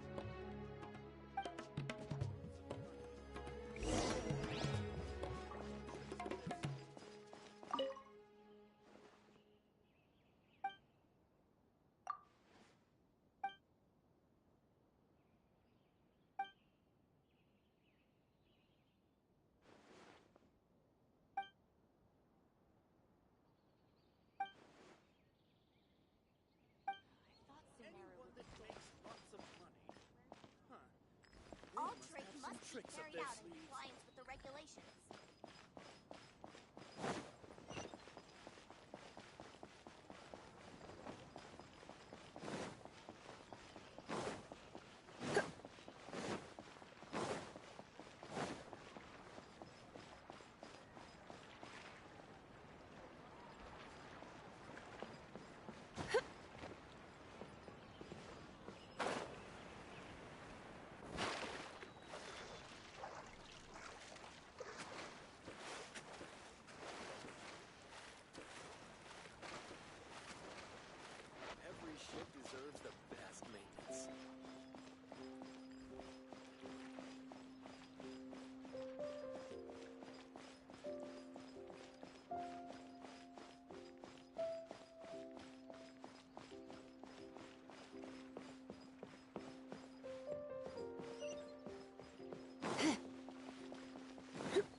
Haytham. I knew you were crazy, but I didn't know you were crazy. It was I who demanded that these negotiations take place. I was more This is turning into quite an occasion. Back up. Aren't you the brat from the restaurant the other day? You've come to support this lunatic because he helped you out? I'm not going to mince my words. Once we're done with you, you'll be nothing more than fish food. Get 'em, boys! Uh-oh, here they come. Good luck, you two. That's close enough. You've been a naughty boy.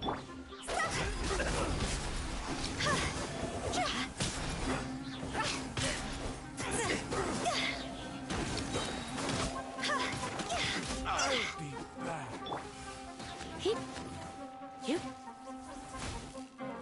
I'll protect us. Following orders. You're in for a little shock. Blitz.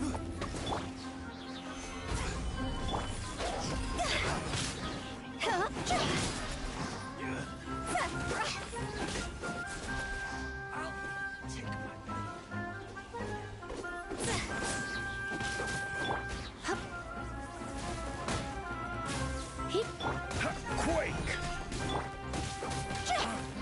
You Academia scum!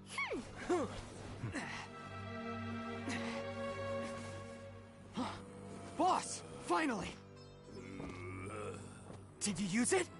Great! Now we can...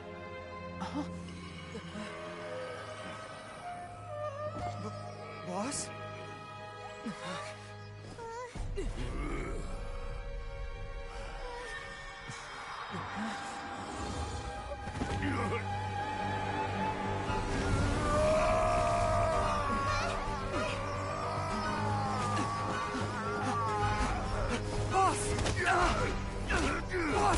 What's wrong? What happened to him? We have to cut his Akasha connection, now.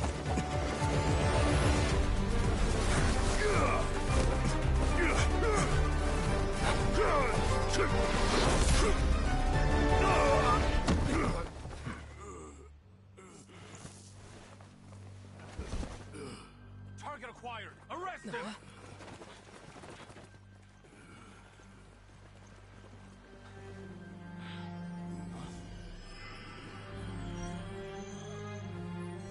Do not impede our work. Is that understood, Al-Haytham? Of course. I was only trying to help. Take him away!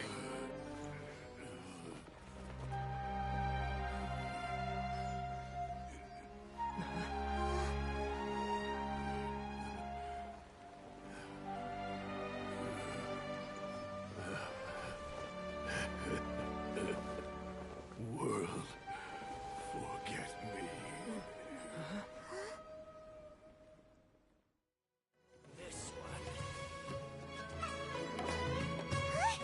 What in Tibet just happened? It's like that big...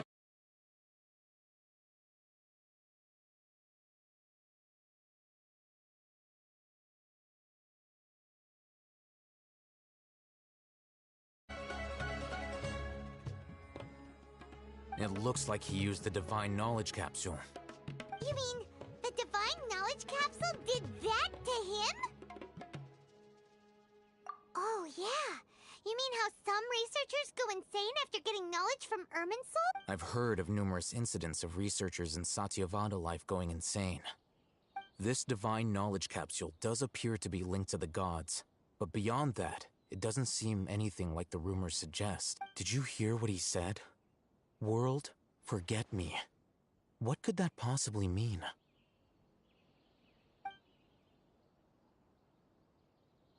If the mantra took him away, then that means the Academia got the Divine Knowledge Capsule back, too.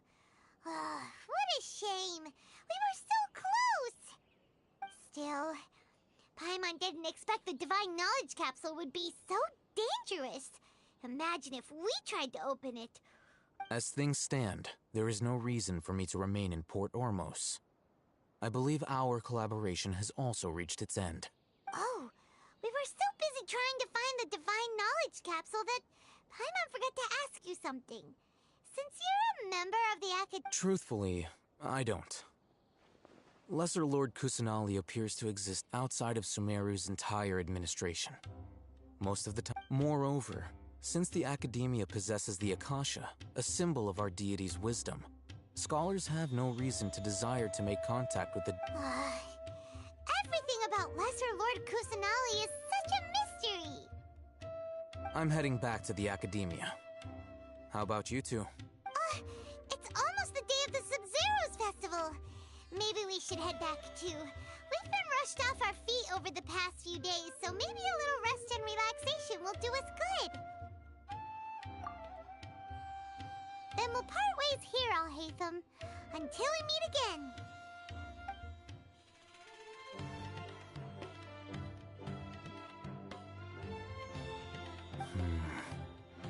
Now, do I deal with this thing first?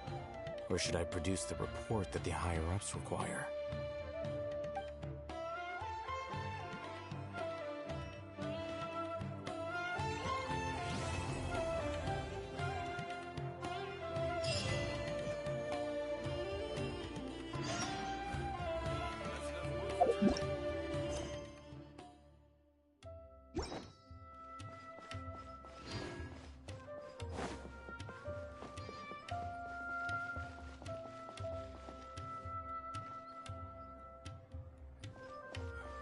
Bringing top-to-bottom reform to our foreign trade sector is acceptable.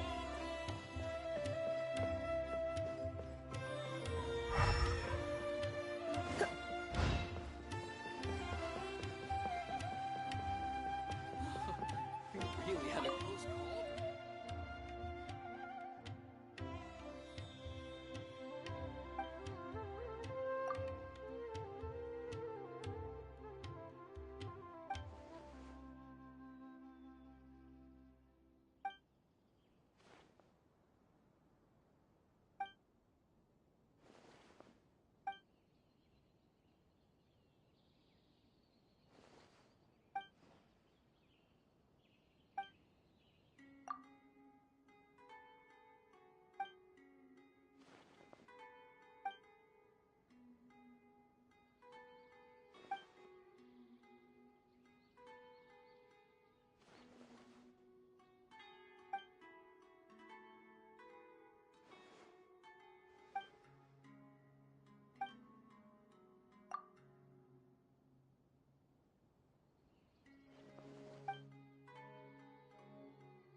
missed the Sub-Zero's festival, right?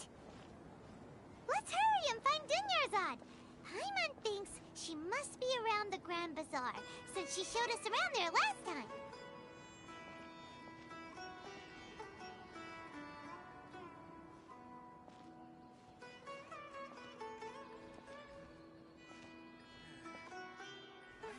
Your theory is just putting the cart before the horse. Perspective is tunnel.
Just as promised, Traveler and Paimon.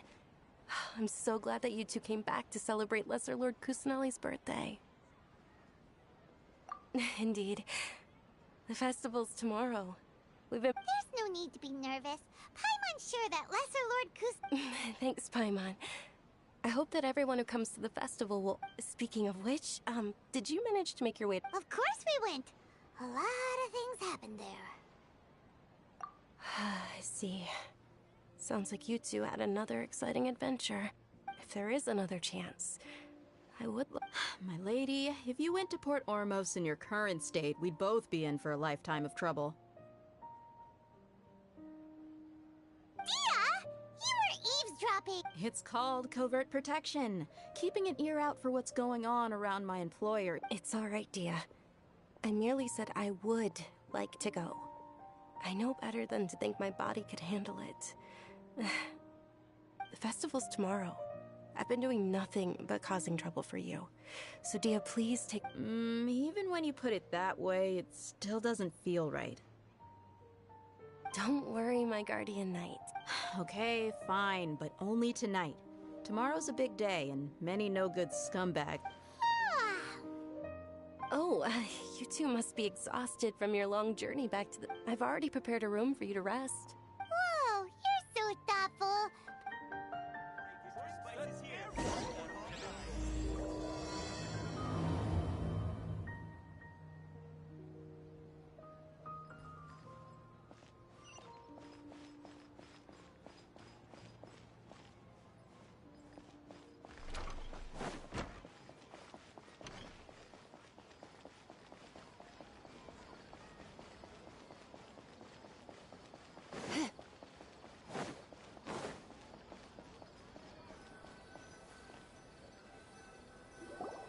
Here we are.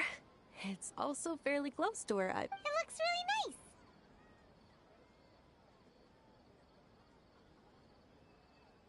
nice.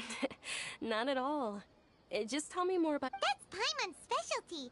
Paimon can tell you stories next time. Oh, if you don't mind, how about we all walk around together tomorrow? All of my friends will be working the festival, and Dia's still insisting on her covert protection. Yeah. It'll be pretty hard to relax and enjoy the festival if Dia's constantly— Then let's meet at the nearby bazaar first thing tomorrow morning. It's a deal. Good night, Dunyarzad. I may be too excited to fall asleep tonight. Paimon's starting to really look forward to the Sub-Zero— Oh, no. Thinking about food is just gonna keep Paimon up all night.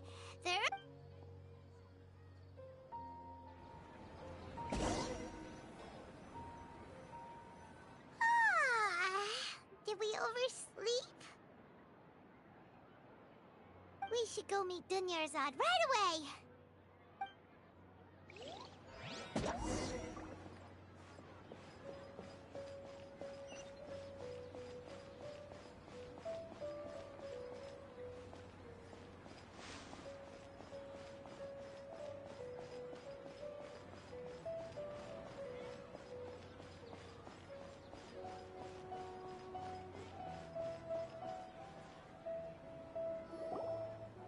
Traveler, Paimon, I've been waiting— Good morning, Dunyarzad.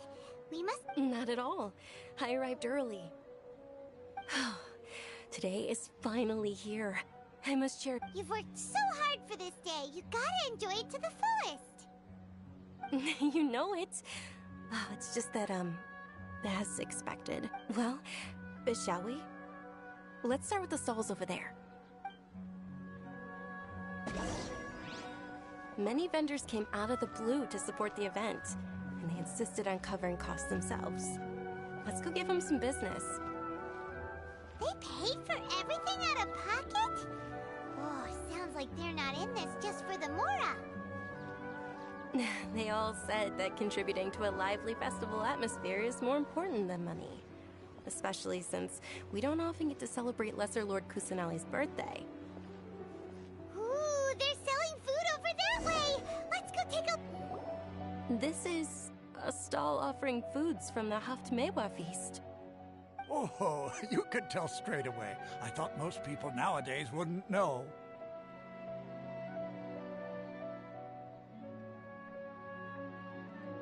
mushrooms, flowers, and all kind of fruit. It's all vegetarian stuff. So, what's the Haft-Mewa feast you... It's another Sub-Zero's festival tradition. People used to set their table. Generally speaking, the most common selections were foods like Rukushifa mushrooms, lunar lotuses, Sumera roses, sunsetias, capulatas, hara fruits, and zaytun peaches.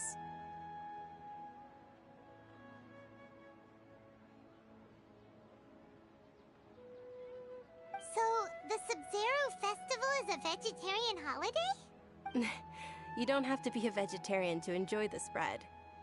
We just use the 7 foods to symbolize the 7 virtues of the Dendro Archon. Wait, but if that's the case, if Sumero uses vegetarian food to represent the Dendro Arc, then wouldn't the Pyro Archon's festival be full of food like roasted fowl, juicy meatballs, grilled steak?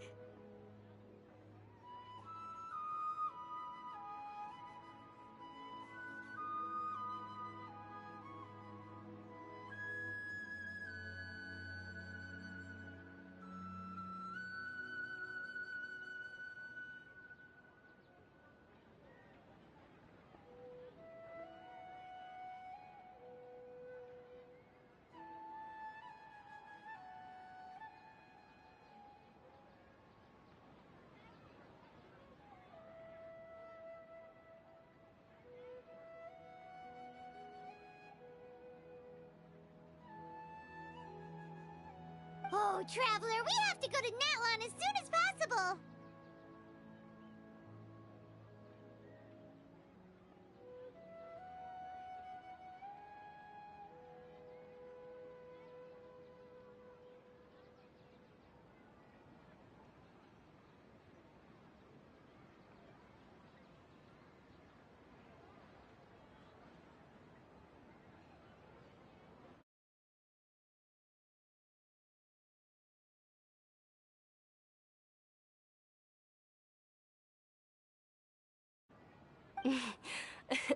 I hope your wish comes true one day, Paimon. Thanks! Alright, how about we also check out some of these other stalls?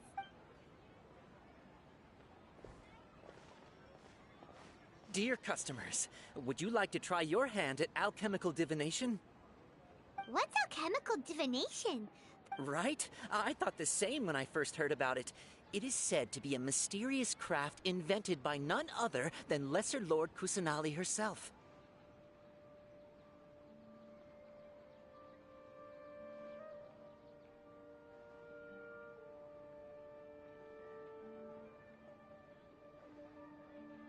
So, how does it work? It's quite simple. After you give me any 2 alchemical reagents, I'll use them to perform a random... Sure sounds random. So random that it will That is precisely what we need. After the transmutation fails, you're one in... Well, according to Lesser Lord Kusanali, everything is interconnected. And all that occurs can... Why does everything sound so much more credible when So that's the true wisdom behind it. This young lady sure knows her stuff. So, how about...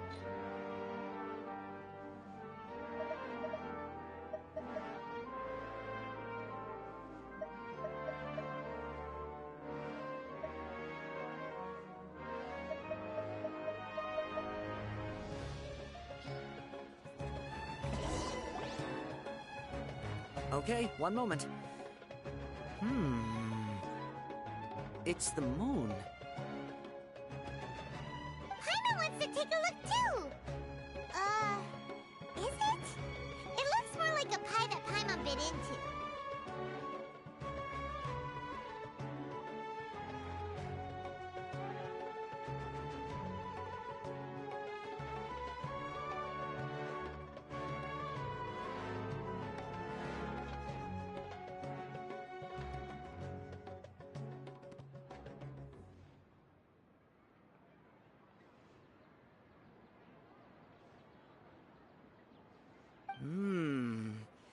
Generally speaking, the moon signifies... It means... Wait a moment. Is he really looking it up in a book? Oh, I remember now. It means illusions and lies. Illusions and lies?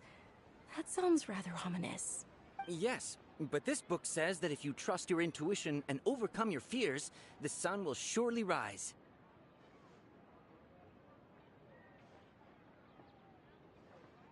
He's not even trying to hide his book anymore. Naturally, fate will only ever show you the beginning of a journey. It is up to you to forge your own ending. Oh, thank you so much. I'll keep that in mind. Oh, it's nothing. I'm just learning as I go. Guess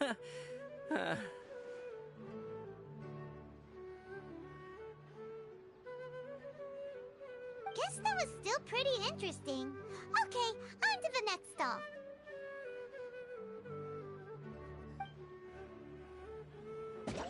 They say the Sub-Zerus festival was very lively a long time ago.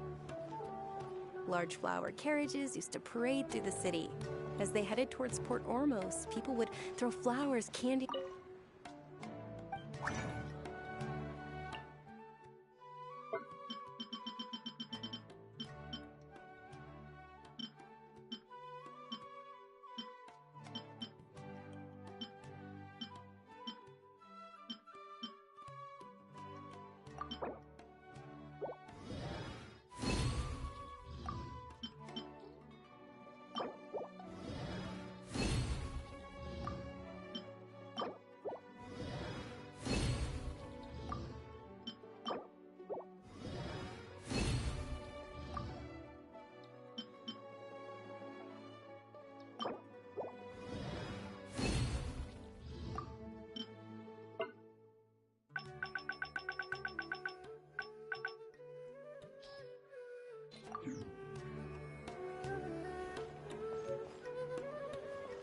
Dunyarzad's eyes are sparkling right now. I wish I could have seen that spectacle. But if you ask me, I'm sure Nilu's Dance of Sub-Zerus will be just as impressive.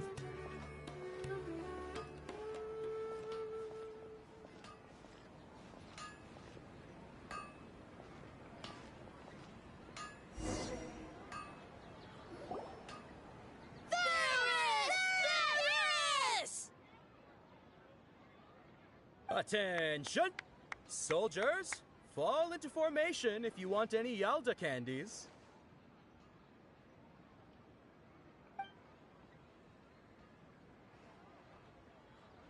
It's a weird guy with a weird hat. Hey, it's Dunyarzad! Wow! Miss Dunyarzad, the children love you even more than the Yalda candies. In the few short days it took to prepare for the Sub-Zerus festival, the children have all grown very... The Hallowed Knight of Flowers. It's an honor that you know my name. Attention! In the name of Ferris, the Knight of Flowers, I commend you on your contributions to the glorious Sub-Zerus festival. All right, little soldiers, take your Yalda candies and don't forget your loyalty to Lesser Lord Kusanali. Dismissed! Yes, Knight Ferris! Just what is going on? Ferris, the Knight of Flowers, is another Sub-Zerus festival icon, and one immensely popular with children. It's all thanks to Miss Dunyarzad's sponsorship that the children can make such wonderful memories today. As are we to you, Vihar. Oh, not at all. Oh, speaking of tradition, do you want some Yalda candies? They're a festival staple and... Whichever one, That is the fun part. Each box contains a random flavor. It's up to the luck of the draw. Flavors include lavender melon, hara fruit, Ooh, those all sound pretty good. And there's also lizard tail and oni kabuto. Huh? What's up with those two flavors? Oni kabuto is a little spicier than lizard tail. Dunyarzad, you tried them before? It's alright. Paimon believes in you. I also believe in your intuition. Great! These boxes of candy are numbered 1 to 5 from left to right. Which one do you want?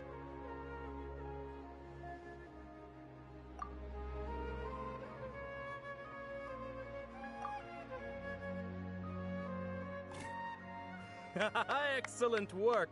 That is indeed Sunsetia.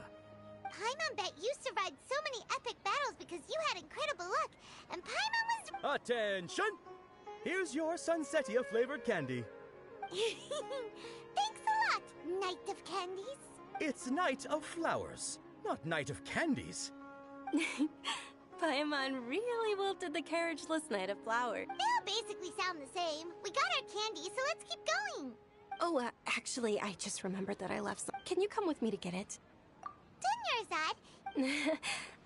How embarrassing. Are they trying too hard?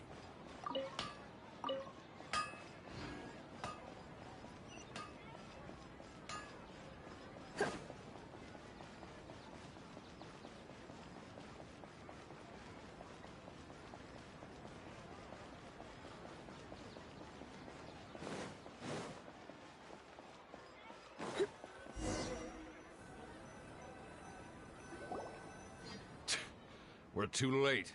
Who knew the little lady was such an early riser? I know, right? Hey, wait a minute. Boss, isn't that her?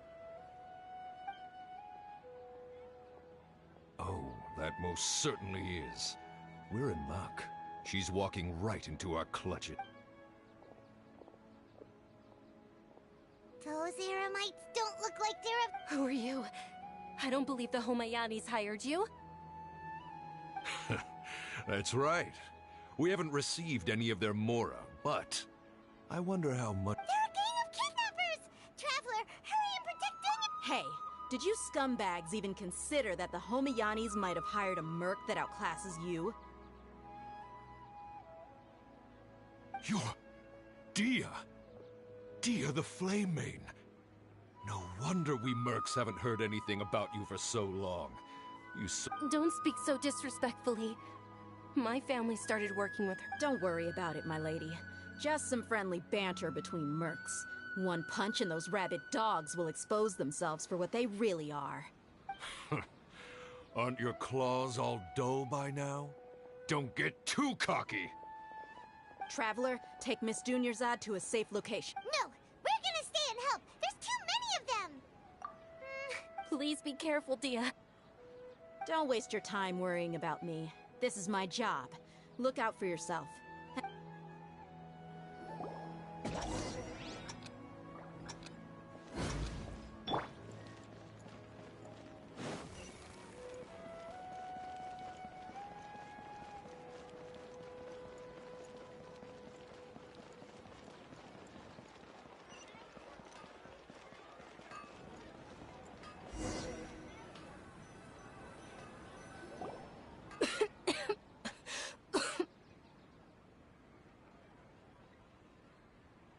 Dunyarzad, are you okay? You look a little pale. Are you in shock? I'm fine. My body... You sure you're okay? I'll be fine after some rest. I'm more worried about Dia. After all, none of this would have happened if I hadn't insisted on coming out. Yeah, don't worry.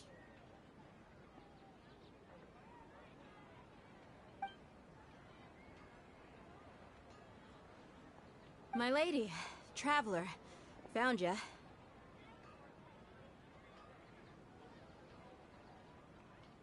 Dia! You took care of them so fast!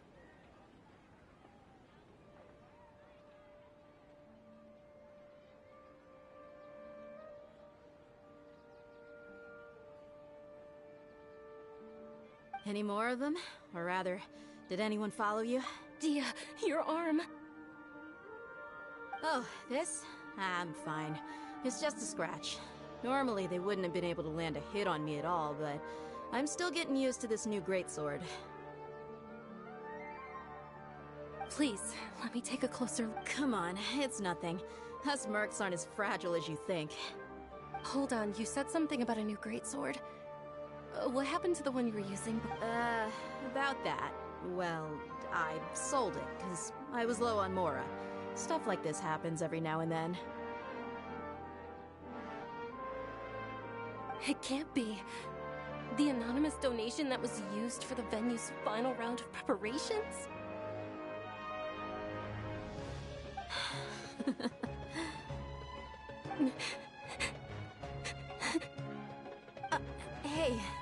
Dunyarzad, I wasn't trying to make you cry, and I'm not gonna lose my commission because I made my employer cry, am I?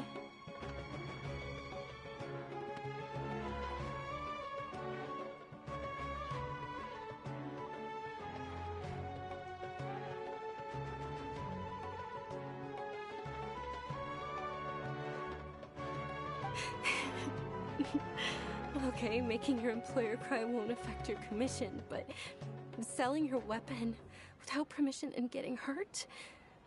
I'll have to reevaluate your performance. You're so unreasonable.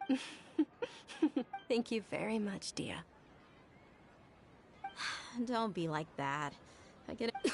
Are you feeling unwell again, Dunyars? My lady, your condition. Traveler, can you take her somewhere to rest? Truly. I'm sorry for the...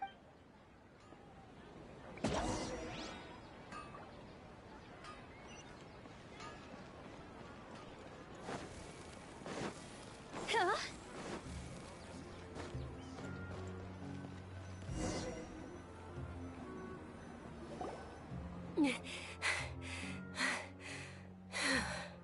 Are you feeling better, Dunyarzad?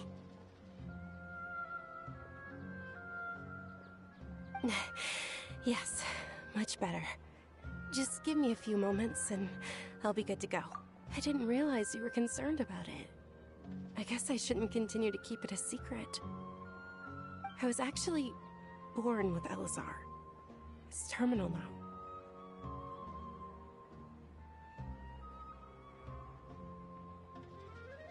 Can't believe it's Elazar! Oh, you've already heard of Elazar. In that case, you probably know about its severity. Sumeru's current medical advancements still haven't been able to find a cure. Dunyarzad. There's no need to be sad. I've always lived with Elazar and I came to terms with it a long time ago. Compared to the simple fact that I'm afflicted with this. Its effect, I know that my family loves me dearly. They've done all they can to provide the best environment for me so that I can live for that much longer. Did you know? Before I ran away from home this time, the world outside of my home didn't even know that I existed. Since I was a child, all I could do was sit on my bed and stare at everything outside of my window. I'm sure my family's worried and disappointed in me for running away, but I just didn't want to have any regrets. I wanted to meet other people. To me, there's nothing more beautiful than being able to meet and speak with others. Not to mention the incredible time spent preparing for the festival. The joy on everyone's faces here, and all the support I've received from friends like Dia. This way, when my final day does arrive, it will be less sorrowful.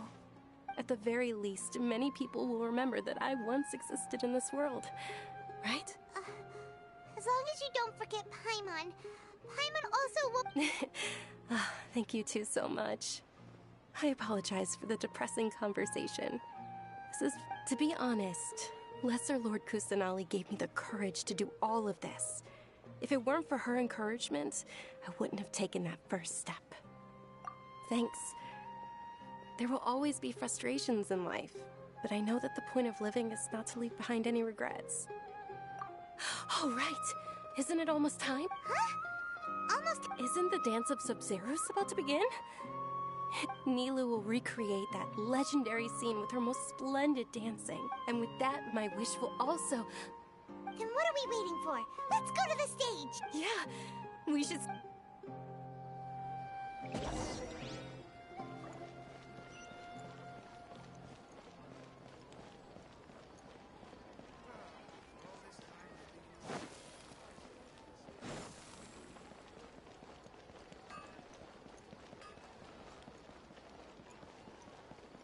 Ad Astra Abyssosk.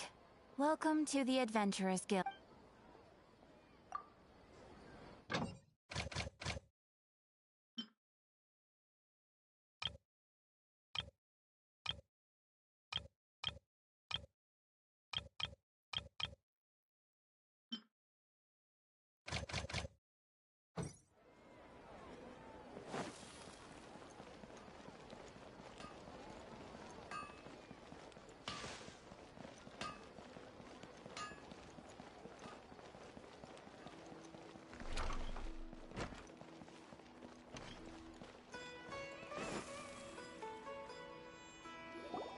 Were you not aware that the law prohibits this type of performance from taking place without prior permission? Over there! Someone's yelling at Nilu! I think I just saw the Academia's Grand Sage. But the Dance of Sub-Zerus is one of the key parts of the Sub-Zerus Festival. If we can't perform it... The Sub-Zerus Festival. The law also prohibits the private hosting of large-scale religious festivals. Only the Academia can host such an event. If you continue to resist, we will have to order an investigation into every single event organizer. The Grand Sage has already granted you much leniency. I advise that you exercise tact. How did things turn out like this? The Academia was originally responsible for the Sub-Zerus Festival, but they failed this responsibility for many years. I need to speak with them. This is a hard pill to swallow, but you're right. Things would only get worse. Art. Dance. Aren't you ashamed of pursuing such frivolous and meaningless activities in this land of knowledge and reason? Our Archon created the utopia that is Sumeru City for all scholars who sought validity, verity, and truth, while people like you wish to defile it. No. I believe that our Archon never rejected the arts. Even the Goddess of Flowers dedicated... With your lack of intellectual credentials, I do not believe you are qualified to debate with me. What you should be doing is finding workers to tear down this ridiculous eyesore. When we return, have the scribe draft an ordinance before the next Nyagarbha Day that prohibits public art performances. We will announce it to the public later via the Akasha. Understood. I will inform him when I return. The Sub-Zerus Festival. Go celebrate the birth of that god to your heart's content. Nilu, are you okay? Oh, Dunyarzad. You all saw that just now? Yeah. Let's go somewhere the Academia can't find us and perform there. But how do we let everyone know? And what about the atmosphere in the state? Or we could get people to block them off so they can't interrupt the performance. No. They just threatened to investigate the organizers. Nilu, it's all right. Don't worry about it. But you've been looking forward to the Dance of Sub-Zerus so much. And I know how important this festival is to you. I don't want you to have any regrets. It's okay.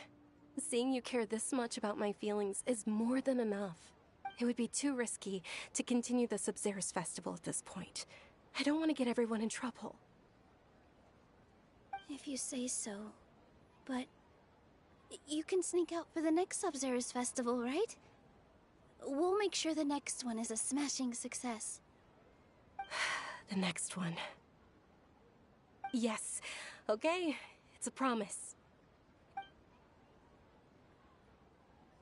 I can't believe this is how things turned out. Those heartless geezers. It really is okay. There's nothing we can do about it.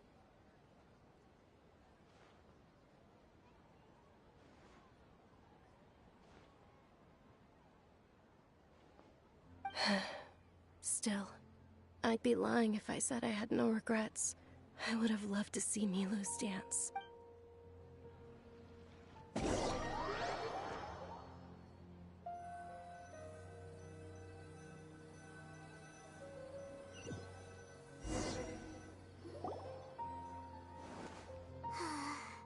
A lot happened today. It's a shame the festival ended the way it did.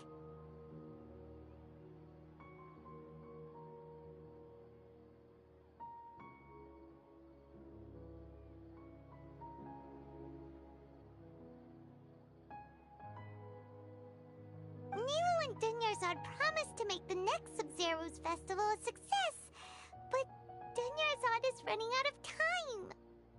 Yeah.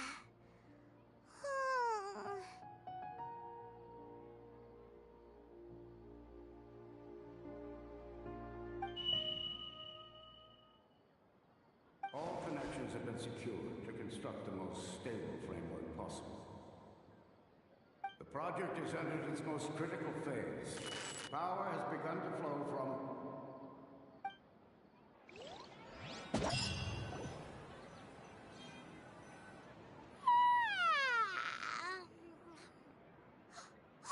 We're gonna be late! It's all because you wouldn't get out of bed!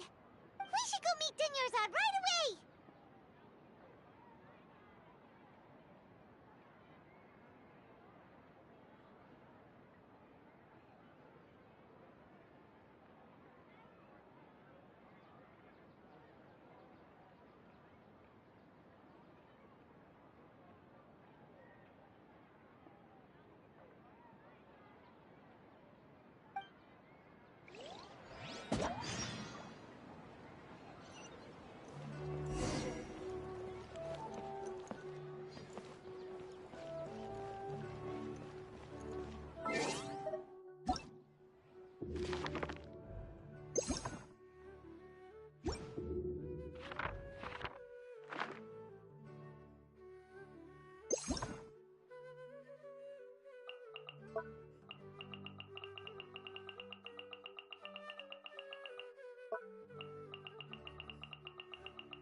Good morning, Dinyarzad.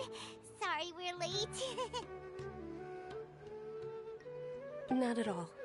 I arrived early. You seem kinda tired. Did you not get enough sleep?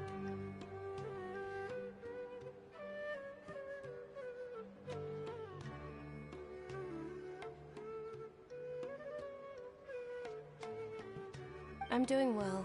There's no need to worry. Shall we go? Let's start with the stalls over there. Sure! Traveler? Why are you just standing there?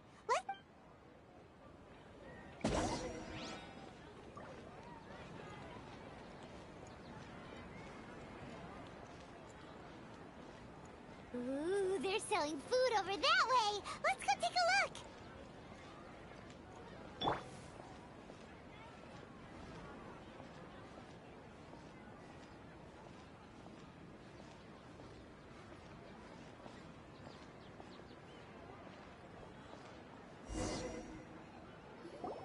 This is a stall offering foods from the Haftmewa feast.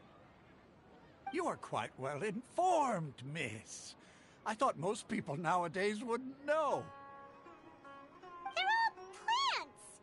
Oh, actually, what is the Haftmewa feast you mentioned just now? It's one of the Sabzeruz festival's traditions. People used to set their tables with 7 different foods to symbolize the 7 virtues of the Dendro Archon.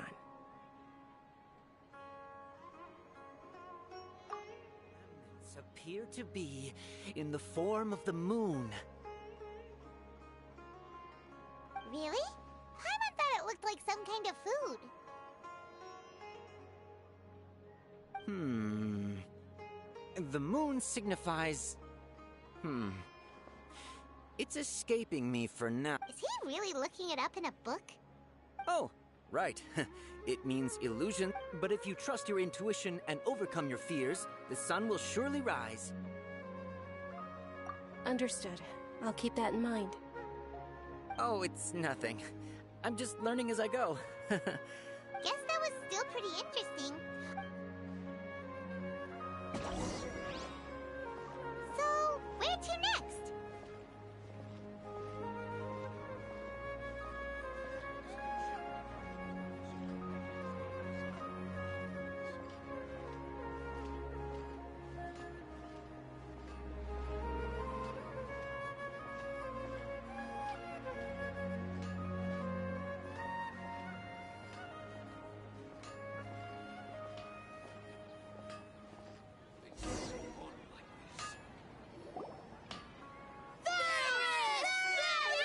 right, soldiers. Now that you have your Yalda candies, don't forget your loyalty to Lesser Lord Kusanali. Dismissed. Yes, Knight Ferris! What's going on? Is... Ferris, the Night of Flowers, is another Sub-Zerus festival. It's all thanks to Miss Dunyarzad's sponsorship that the children can meet the Night of Flowers. Oh, do you want some Yalda candies? I happen to have some boxes ready. What's to pick? It's not that simple. Each box contains a random flavor. It's up. Ooh, how interesting. And there's also Lizard Tail and Oni Kabuto. Ugh, why do those flavors even exist? Traveler, help Paimon pick one. Paimon wants to eat the Sensetia flavor. Great! These boxes of candy are numbered 1 to 5 from left to right. Which one do you want?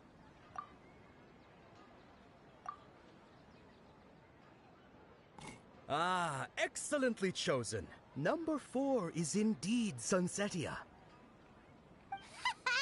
Paimon bet you had incredible luck, and Paimon was right.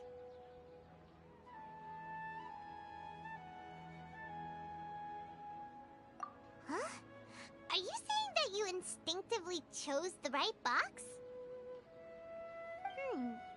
But now that you mention it, Paimon also had the feeling you'd choose the right one. Is that kinda like what you felt? Maybe we didn't sleep very well last night. Or maybe we slept too much.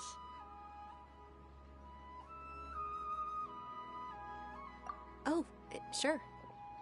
Huh? Where...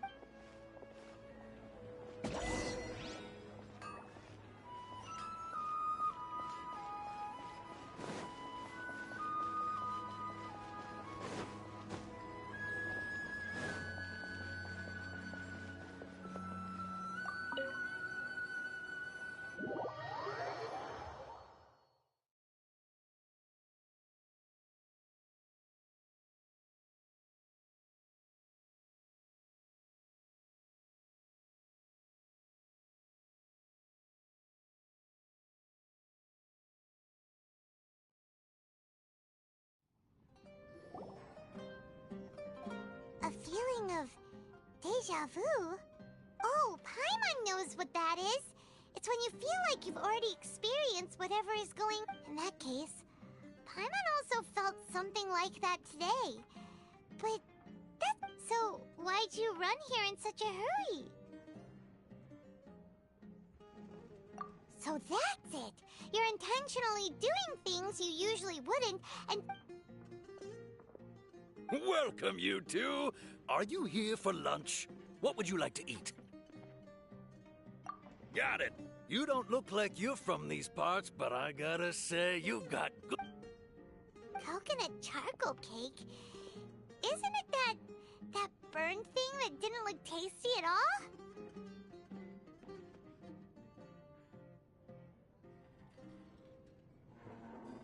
Oh, Paimon understands what you're trying to do now. You'd never normally order something like...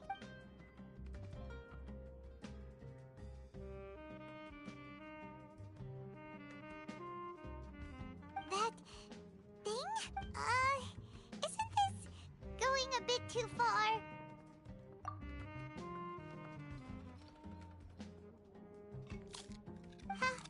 How was it? The look on your face is telling Paimon that it tasted awful. Then, you mean... That's impossible! We were just talking about how gross it looked! So, would this be a case of taste bud deja vu?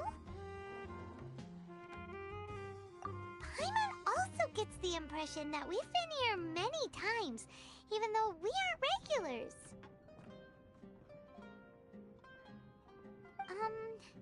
How about we go out again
Dunyarzad. We meet again. Oh, I ran into some kidnappers just now, but Kidnappers? Oh my goodness, are you hurt? I'm okay. Dia's arm got scratched, but it isn't serious. Whew. That's a big relief. But... Not at all. I've always been like this. Excessive physical exertion or besides, no matter how amazing today may be, it is but a single day. After however many more days, my time will come to an end. Paimon doesn't quite follow you, and Paimon feels like something's really got you down right now. It really is fine. I don't mind. Huh? Did something happen? Dunyarzad, have you ever felt deja vu? You know, like when you've already experienced something that's happening right... Deja vu? No. But my days have been the same for years now. Even if I were feeling deja vu, I suppose I would already be used to it. Oh, Paimon sees. Then, is it only the two of us? It's almost time. Huh? Time for what? Nilou's Dance of Sub-Zerus is about...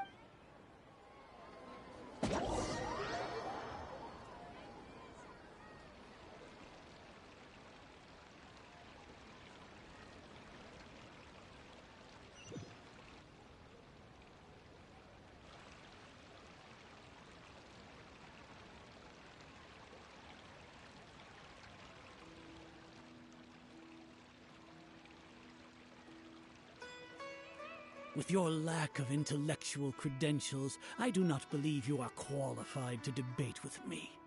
What you should be doing is finding workers to tear down this ridiculous eyesore.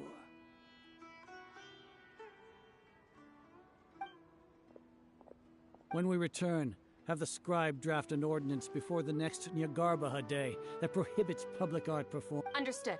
I will inform him when I return. The Sub-Zerus Festival. Go celebrate the birth of that god to your heart's content.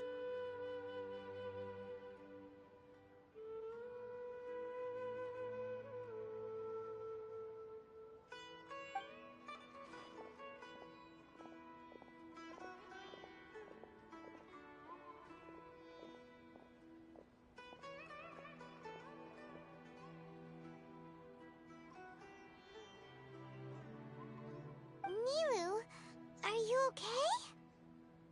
Oh, Dunyarzad. The Grand Sage ordered us to stop the performance. It's okay. There's nothing we can do about it. But you've been really looking forward to this. I don't want you to have any regret. It truly is unfortunate, but I don't want to cause trouble for anyone. Didn't the Grand Sage say that he might... True, but... The next festival. I probably won't be around by then. Wait, what did you just say? No, nothing. I'll be heading back to rest. Paimon can't believe what those heartless geezers did!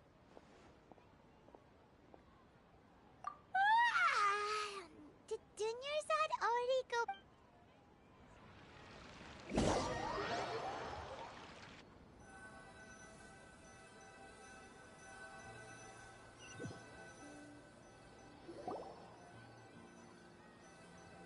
So, in the end, you still couldn't figure out what... Maybe it really was because of exhaustion. Same here. That's why Paimon stopped thinking about it halfway... Then, how about we settle in and get a good night's sleep? For now, we can chalk things up to exhaustion. We can do more thinking tomorrow.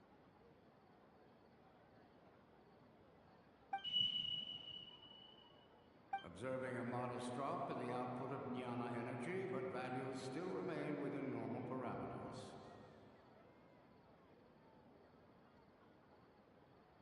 Continue to monitor for variances in the data and find the cause as soon as possible.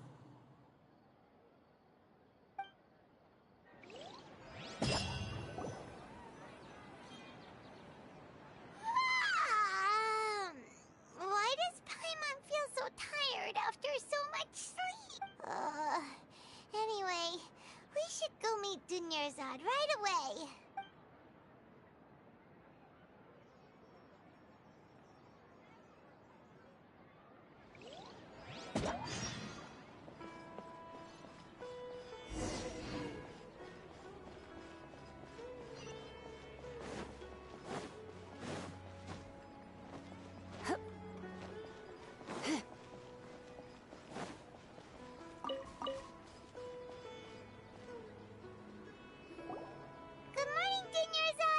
Not at all. I arrived early. Huh? Paimon thinks you sound kinda... I'm doing well. There's no need to worry. Great idea! Let's get going! Traveler?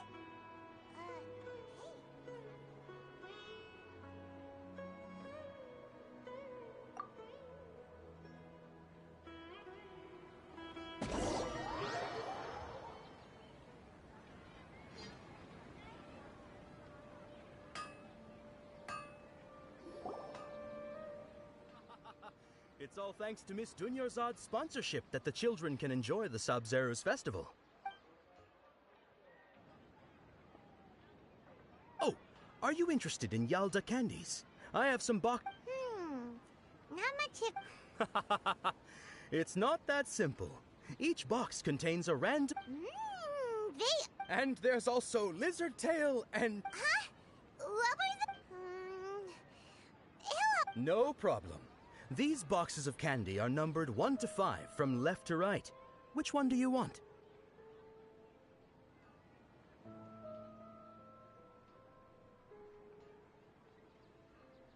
Oh, I like your confidence. No hesitation at all.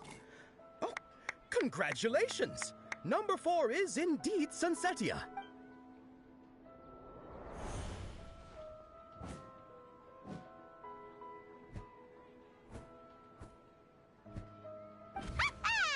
Paimon knew he always had incredible luck.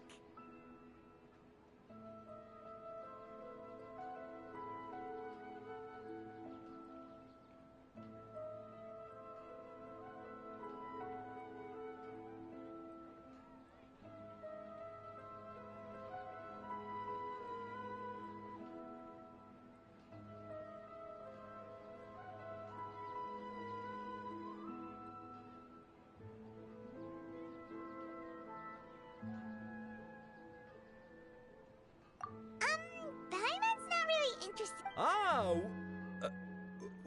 Wait. What? He was right about all... That couldn't have been luck. How is this possible? I packed all those boxes this morning and they've been... Mind reading? X-ray vision? Or some kind... Tell us what's going on! Since when did you get superpowers? Traveler?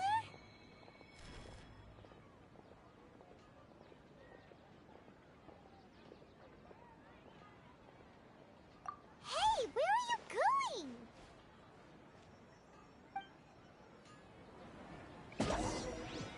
What's going on? Did you see something?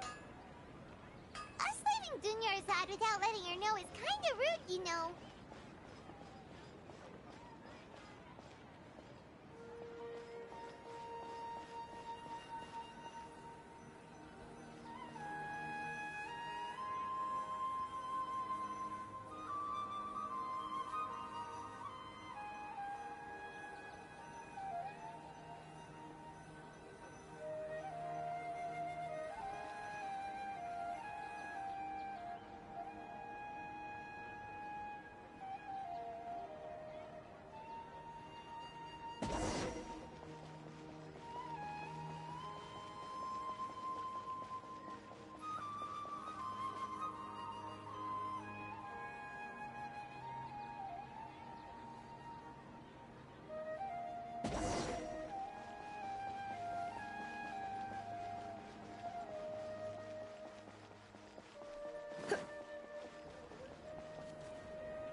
What are you looking for?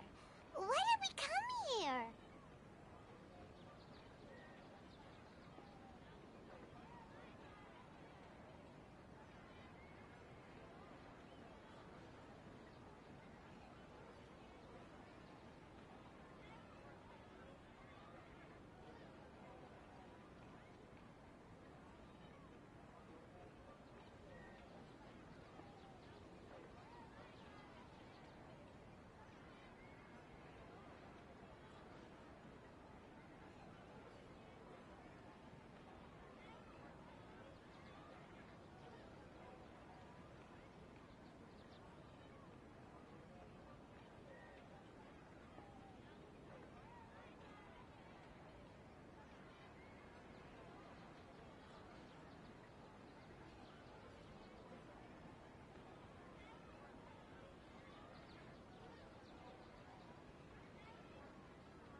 traveler.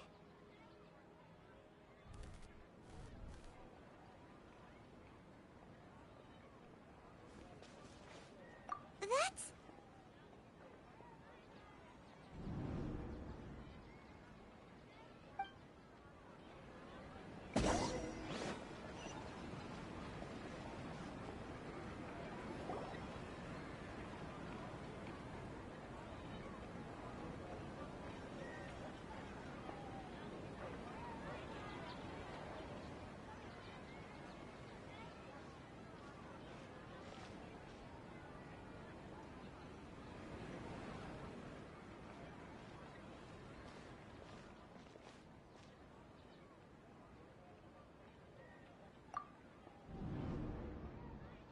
Look! That's... Isn't that Dunyarzad? What's happening here? Why are there two Dunyarzads? You already know that this isn't your first Sub-Zero's festival, don't you? I'm sure you already know how to use this. A knowledge capsule? Where did you get it? What's inside? You should use it too, Paimon. You know Paimon? Well, this seems kinda...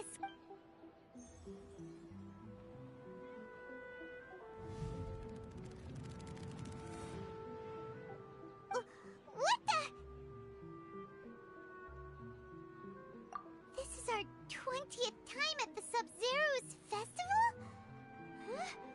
No. The 30th? 40th? Just how many times have we been to the Sub-Zero's festival? Have we been trapped in a single day? If it weren't for you, we wouldn't have even realized. What the heck was inside that knowledge capsule? Your memories are still scrambled? Try your best to remember. This isn't the first time we've met, and I answered that question a long time ago. Let Paimon think. Oh, it's coming back. Meeting you was the real catalyst for restoring our memories, and the knowledge capsule was just your means of showing our minds the way. What about everyone else? Why are you only helping the two of us? Your sense of deja vu is stronger than everyone else's, yes? As for an explanation, you two received the blessing of Dendro, and you also have special, sensitive constitutions. It was as if a single sheet of paper was separating those memories from your consciousness.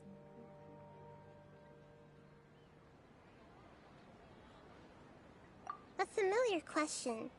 I think this is the 7th time you asked that. As you can see, she isn't doing well. You probably sensed it too. The Dunyarzad you were just with is different from the first Dunyarzad you met. That first Dunyarzad is in front of you right now, and she doesn't have a lot of time left.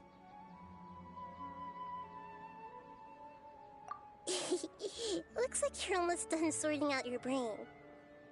Oh yeah, I'm Nahida. Good, you passed the test. What's happening? You can awaken our memories, and you seem like you know what's going on. Oh, wait, please don't tell Paimon even you don't know. Everything in this world runs in a loop. This cycle is called a samsara. You, me, and everyone else are all stuck inside a one-day samsara. As for the truth, that's on you to find out. If you were told the truth instead of discovering it yourselves, it would literally blow your minds. I can only give you surface-level help, like bits of information and subtle hints. For the rest of the time, I'll be doing all I can to slow down Dunyarzad's illness.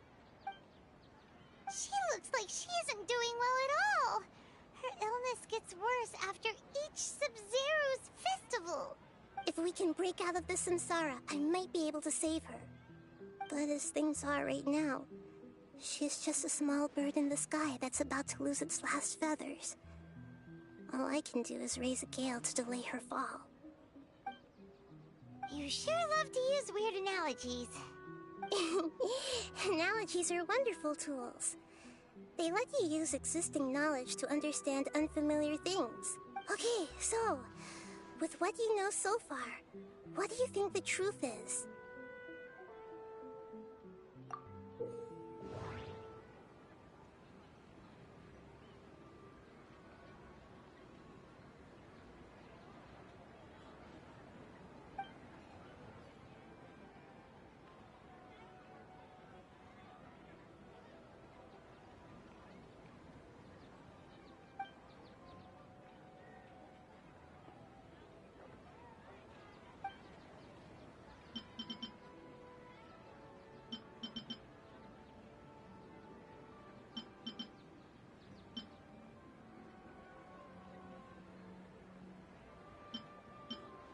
My mind feels exhausted, even though I haven't done too much thinking. What is going on?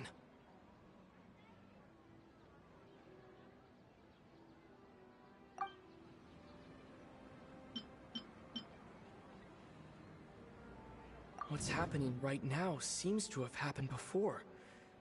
This feeling has been getting stronger and stronger.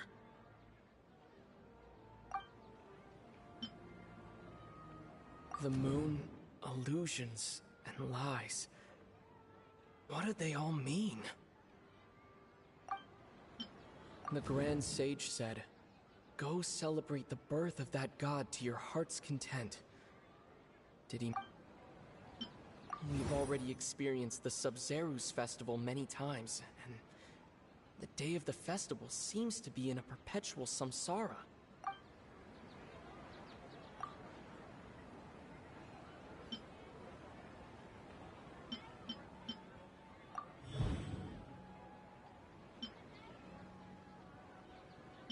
That should be it. The flow of time is endlessly cycling within one single day. A time loop. You've given similarly wrong answers in the past. A pity. Still the wrong answer? Paimon thought that made a lot of sense. It feels like time's just repeating itself. A simple time loop can't explain some of the phenomena. You two are still missing a lot of information. Unfortunately, I can't give you any more hints.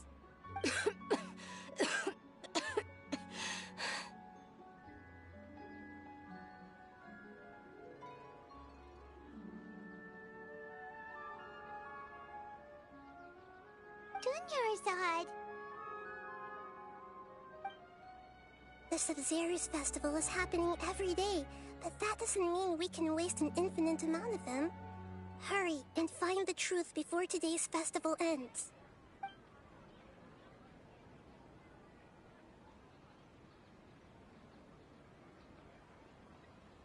Let's think about our current situation.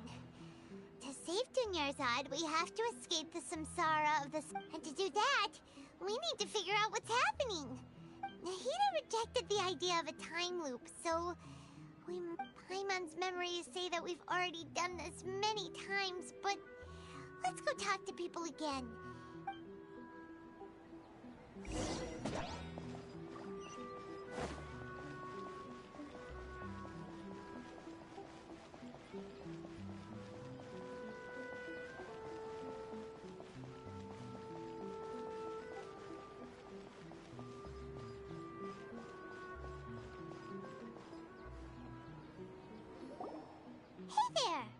Hey, it's you guys again. I see.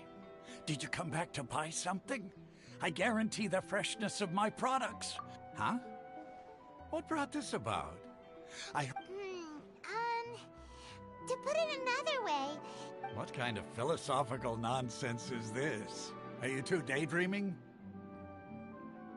Didn't you know that no one dreams in Sumeru? Go somewhere else if you want to find someone to daydream with. He actually has a point. this a dream? Is true. It's so weird that people here don't. Anyway, if this all really were just a dream, we.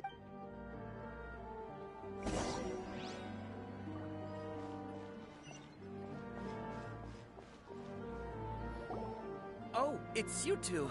Was my divination so accurate that you felt compelled to come? Ooh, I knew it! I told you, the god's divination is highly accurate. You just... You're really excited about this, huh? Help you better understand? So, you're admitting that you don't have a clue? Anyway, what kind of situation did you get into? Huh? Hold on a second. I thought you guys just lost your wallet or what you just said. Are you serious? Paimon knew you weren't going to believe it. Marvelous. Truly marvelous. I believe you. Recall the interpretation of your divination. The moon, illusions, and lies. It really felt like an omen. When you say it like that, the divination does sound like it's related to what's going on. I believe that the Archon's revelations are never more than vague hints. Anything more specific is beyond the reach of mere mortals. The book only says, if you trust your instincts and overcome your fears, the sun... So that's how it is. Looks like fortune-telling is just... We haven't made any progress. Who else can we talk to? Paimon remembers that we tried talking to her a couple of times, but she always thinks we're playing pranks on her. You think she'll brush us off again? Yeah, if we tap into Dia's strong at this time of day...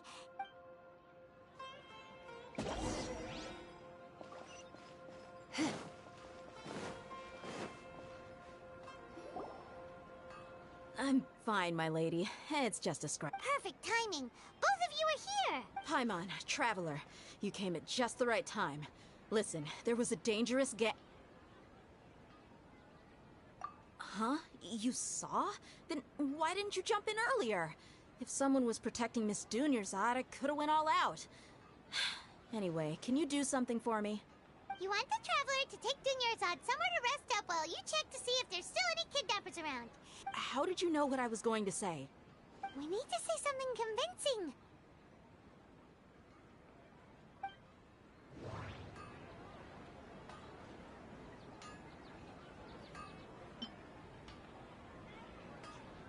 Dia sold her greatsword to raise additional funds. And then she was injured because she wasn't used to her new weapon. Tell her, Traveler!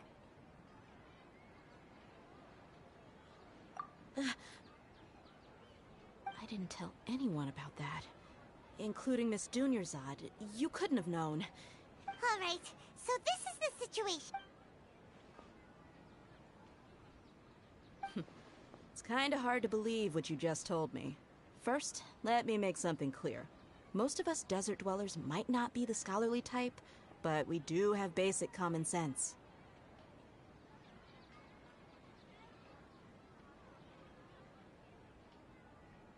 She's quieter than usual. Uninterested in anything and really gloomy. Yeah, she isn't the same as before, but her parents said that this is how she was like at first. Huh? At first? I don't quite understand what you're all talking about. I'll go rest on the bench over there. My lady, are you angry?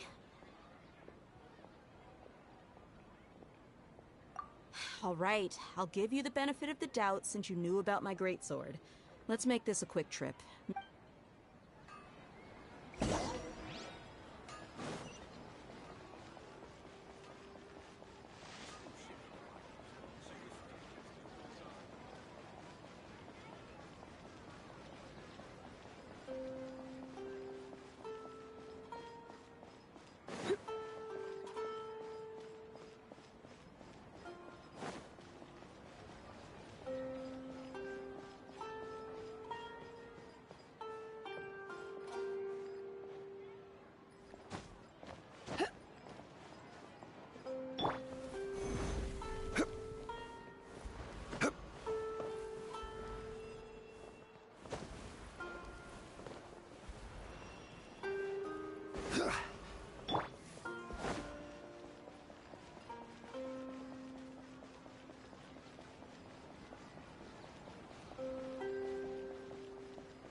thought I told you that it won't help to bring anyone here. We just wanted her to see the real Dunyarzad's condition. The real Dunyarzad? Where and who are you talking to? Huh? I told you that you two are special. Other people can't see me or Miss Dunyarzad here.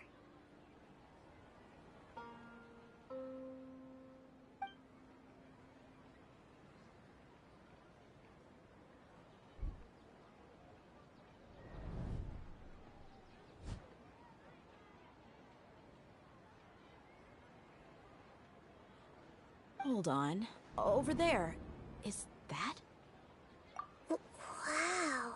How perceptive. Does she have invisible antennae? Miss Dunyarzad, she's lying down here, isn't she? How's she doing? Her condition's really bad, and she's basically in a coma. How did you know she was here? I can sense her aura. There are also lingering feelings of something like regret, or... Do you believe us now? The Sub-Zero's festival has been repeating itself. So, you think the sages are behind this? Yeah, they've always been against us. Wouldn't surprise me if they're using the Akasha to intentionally repeat the Sub-Zero's festival as a sick joke. You have a point. Aside from the Dendro Archon, the Academia's sages are the only ones in Sumeru who could pull off something like... Maybe there's more to the Akasha than we know. Right! Didn't you awaken our memories using something that looked like a knowledge capsule? That means you must know something about the Akasha! The Akasha relies on the power of a gnosis to operate, as it is the manifestation of the God of Wisdom's power. It compiles the wisdom of the entire populace, and it grants knowledge to the people. A gnosis could do that? No wonder the Akasha is so magical. It's being powered by the gnosis of Sumeru's Archon. So, this Nahida you mentioned, what did she say? She said, and Paimon quotes, "The Akasha relies on the power of a gnosis to operate, as it is the manifestation of the God of Wisdom's power. It compiles the wisdom of the entire populace, and it grants knowledge to the people."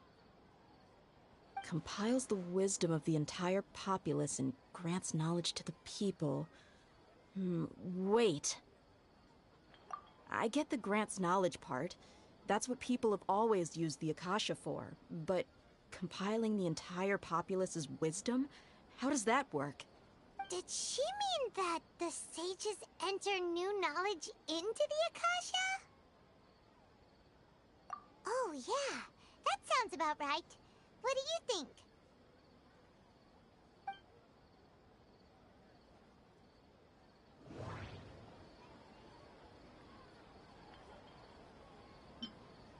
Okay, Nahida said the Akasha relies on the power of a gnosis to operate, as it is the manifestation of the God of... That doesn't sound right. I need to carefully think things through.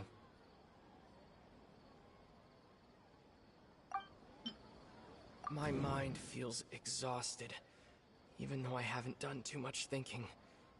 What is going on? People in Sumeru don't dream. What's happening right now seems to have happened before.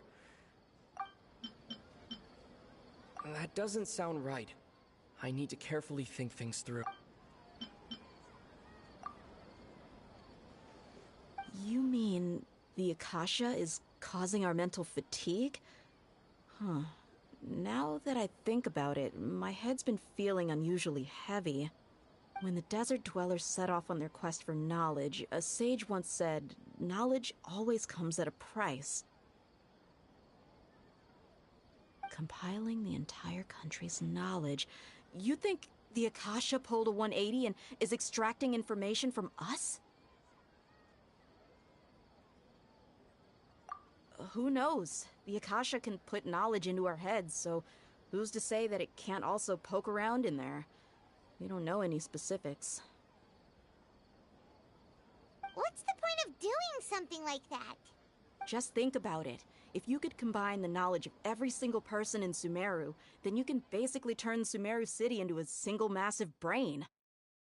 This hive mind could make breakthroughs in problems that even the smartest geniuses can't crack. An excellent deduction. And the analogy comparing Sumeru City to a massive brain? I love it. In that case, we should take off our Akasha terminals right away. Maybe that'll solve this problem. Yeah, I was only wearing this for show in the first place. Didn't expect the sages to cook up such a conspiracy. Mark my words, when this is over, I'm getting evidence and exposing this whole thing to the public.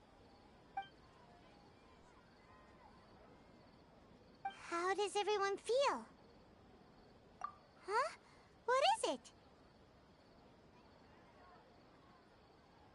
Oh, that! Paimon knows what you're talking about. It's a single soft beep that sounds like it's coming from the Akasha terminal. The sound of a beep. Could it be a prompt tone for when the Akasha is operating? That's probably an important clue. We weren't using our terminals, but we heard a beep anyway.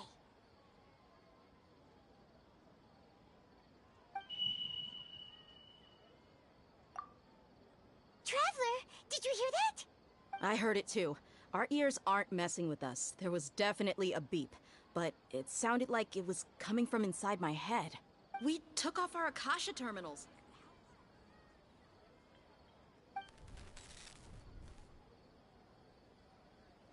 Phase runtime has exceeded its expected length. At this rate, there may be casualties. But we cannot lose all of our progress.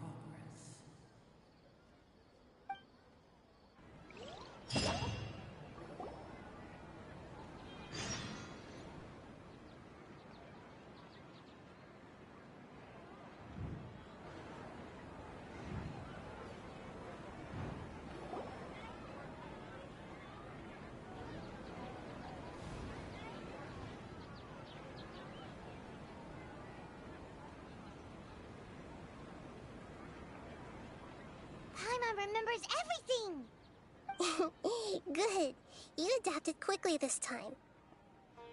We definitely took off our Akasha terminals last night, but we still heard that beep. Why is that? But now we can at least confirm one thing. The Akasha definitely has something to do with whatever's trapping us in this cycle. Oh, Paimon doesn't get it. Why would the Akasha go this far if all it wants is everybody's wisdom? It's extremely difficult for lab rats in an experiment to understand why they're being treated the way they are. If we're lab rats, then what are you? Nahida, you've never told us anything about yourself. I guess I'm the moon. The moon? Wasn't that the result of our divination? Anyway, knowing who I am won't help you get closer to the truth, so you should focus on other things. Don't get distracted and miss any clues. Okay then. Dia helped us a lot yesterday, so let's go find her. If Paimon's reading the time correctly, those kidnappers should be showing up soon.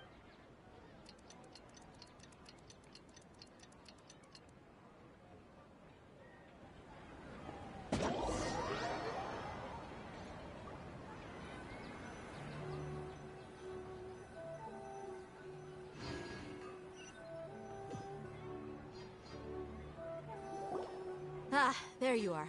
I've already taken care of those kidnappers. My lady, did you get hurt? Dia? What's wrong? Why are you both gawking at me like that? You didn't get hurt this time. Huh? What do you mean this time? Why are you so surprised that I managed to get out unscathed? Those kids were amateurs.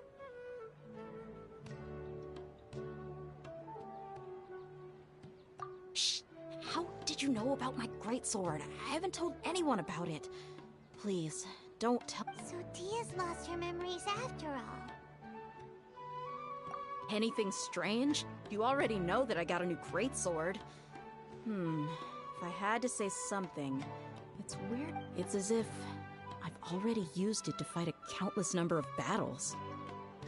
You're saying that although you don't remember using it, your body feels like it does? That's right. Both mercenaries and warriors heavily rely on muscle memory. Only knowing the theory of battle won't get you anywhere. Traveler, what do you think? Yeah, Paimon's feeling really hopeful. Oh, you're right! Earlier in the Samsara, something like this would have never happened.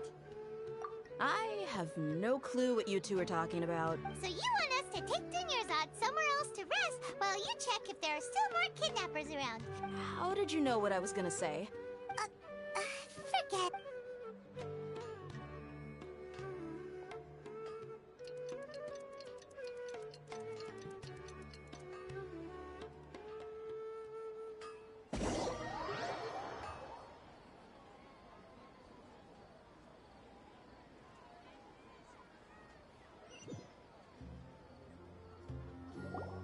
Whew, it's finally nighttime. Aside from Dia not getting injured, everything seems to have stayed the same.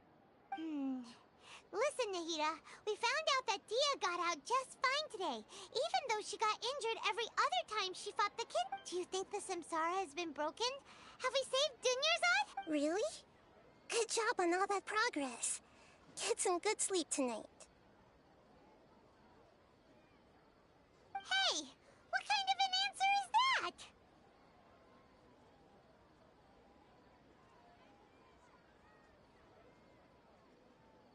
Tomorrow will come. Everyone assumes this is common knowledge, but the only way you can know that for sure is if you experience tomorrow.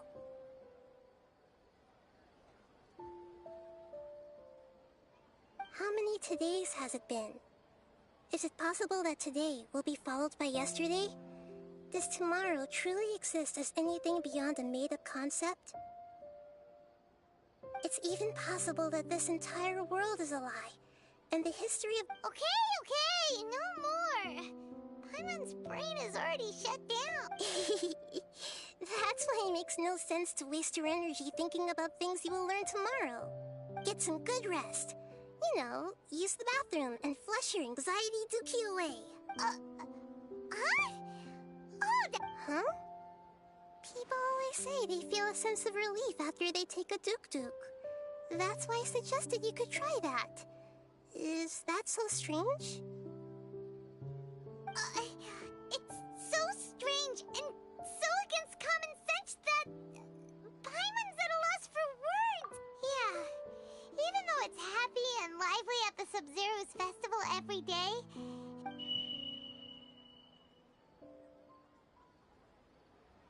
Continue the harvest. Compared to what we stand to achieve, these sacrifices are trivial.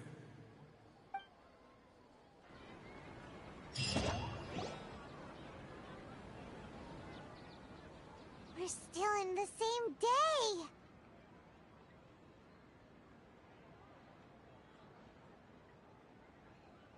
Nahida, you already knew last night that we didn't break out of the Samsara? Why did you tell us?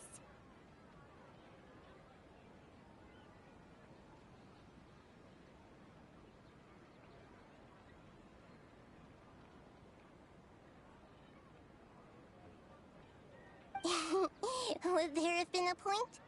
You would have spent the night with new worries, with tomorrow still out of it. In that case, you might as well rest within that brief moment of hope.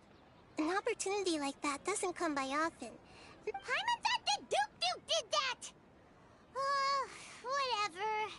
Guess you were looking out for us at— Of course.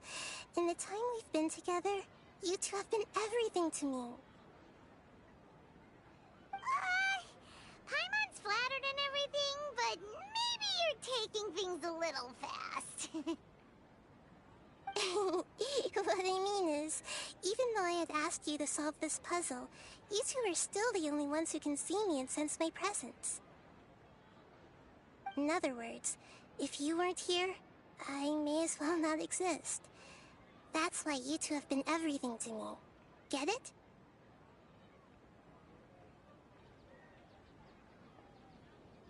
Nahira's talking about confusing stuff again. Anyway, that's enough chit-chat. So, Traveler, did the new clues yesterday help you gain a new understanding of the situation? Huh? Why are you scrapping your previous theory?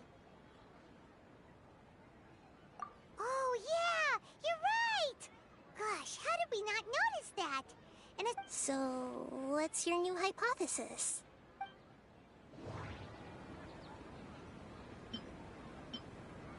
The beep is a prompt tone for Akasha operations.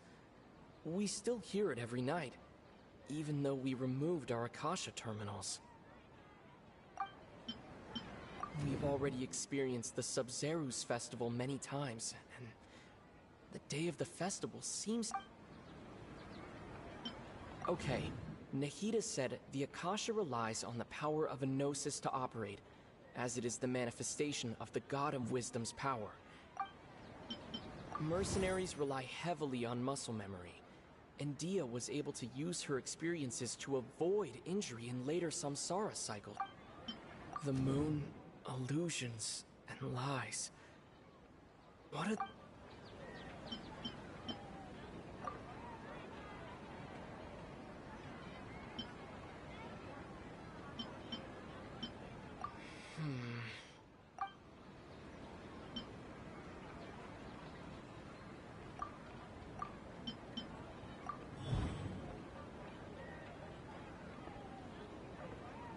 If all our memories of a day are erased at the end of that day, then we would unwittingly relive the same day again and again.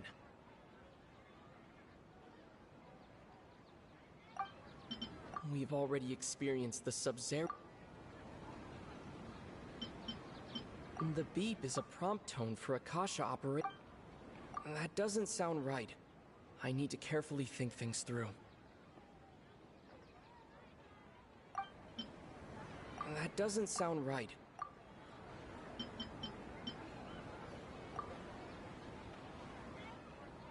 Oh! Then the beep we hear every night could just be indicating the deletion of our memories! That's why when we wake up, everyone thinks the Sub-Zero's festival hasn't happened yet! It's already the next day, but everyone still thinks it's the day before! But muscle memory can't be erased. That's why Dia has been getting better at using her greatsword. A brilliant deduction. Nahida, tell us if we're right or wrong. To put it simply, it's as if you've mistaken a pyro crystal fly for a firefly in the night. You lost sight of its true nature because you focused too much on your perception that it glows.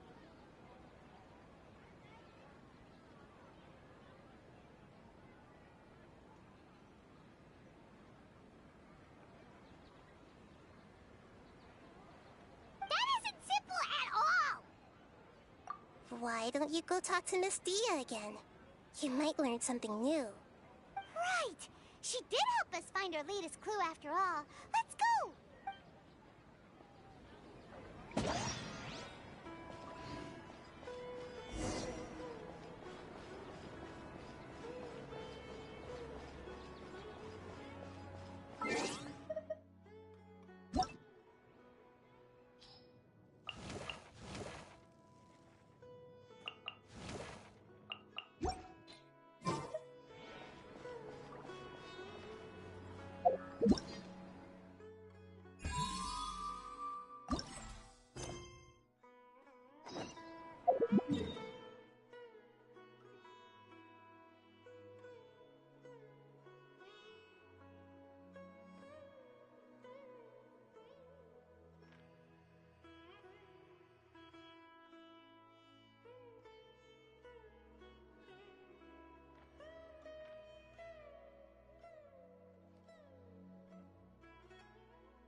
Trust me, just take my word for it.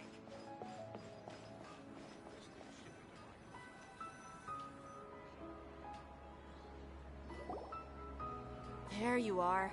Really took me a while to find you. As expected, Dia also didn't get hurt today.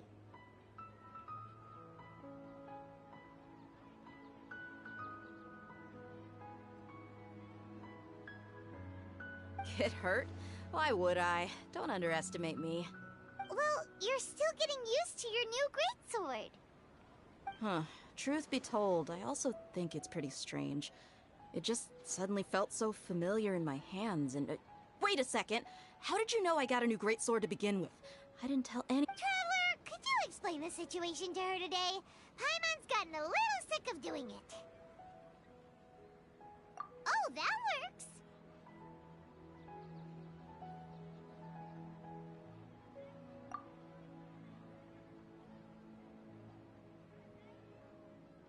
What happened to you guys while I was gone?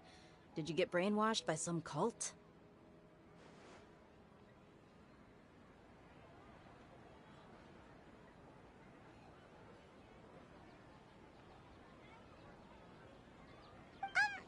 Don't think too hard about it. Just take what we're saying at face. All right then, let me get this straight. You're telling me that my body's... Yes, your memory's being erased. Then I'd have to disagree. That's impossible. Oh? Why do you think that? If we've actually been reliving the Sub-Zeru's festival day after day, then what happened to the things we used? The money we spent? Common sense says my wallet should have emptied itself a long time ago.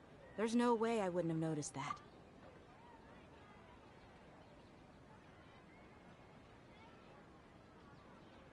Right! They could use the Akasha to record what everyone did that day, and then use the city's resources to replenish everything! It's not very likely, but it's also not impossible. No, it is impossible. I've got proof. You have proof? You two are surprisingly serious about this nonsensical discussion. Come with me, Miss Dunyarzad. Please come along as... Paimon can't believe it's Dia who wants to show us something this time. 2 days ago, we were the ones taking her to see Dunyarzad.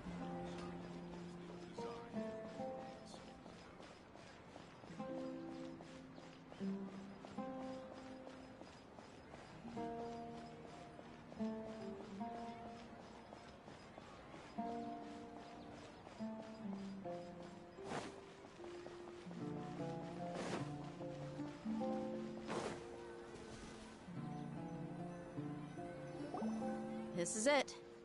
Huh? This is a wooden tree. See those marks on the dummy? Those are the result of several days. Let's say the sages didn't replace it every day. Shouldn't it be hacked to pieces by now? That's true, but what if they... Then the sages would have had to reproduce every mark I left during previous training sessions. I'm a professional fighter. My martial school has always emphasized the importance of refined control. The force, angle, and entry point of each strike is calculated and deliberate. That's why I remember every mark on the dummy, as well as my state of mind as I made each strike. It's just as they say, each swordsman has their own unique style, and even the same swordsman can't make the same cut twice. It would be impossible to copy these marks. Really impossible? What if they use some fancy machine to carve People often say that a camera's photo can never replace an artist's painting because the former has no spirit to it.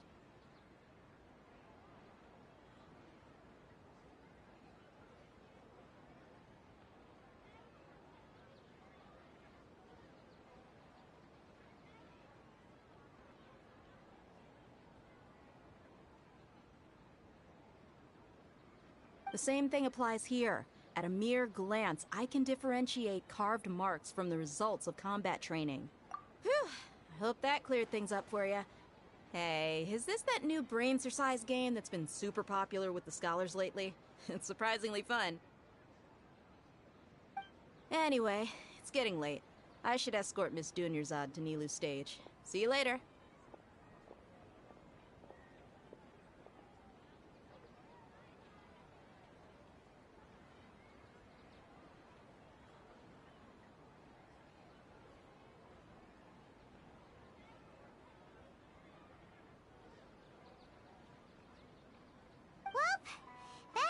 square one. Is our memory deletion theory also wrong?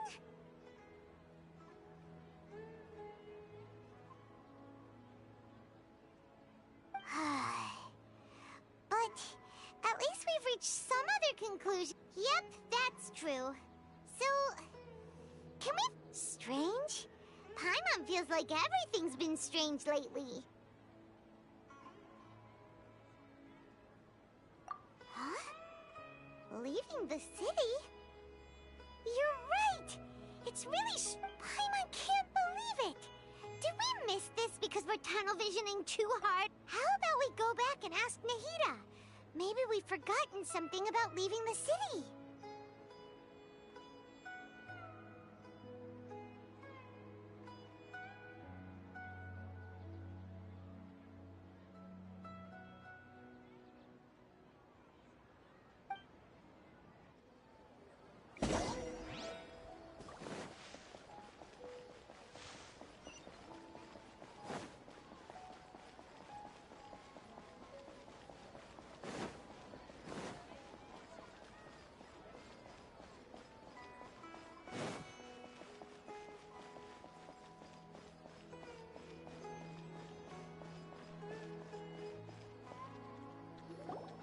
Hey, stop right there! No one is allowed to enter or leave Sumeru City right now. Go away! Whoa,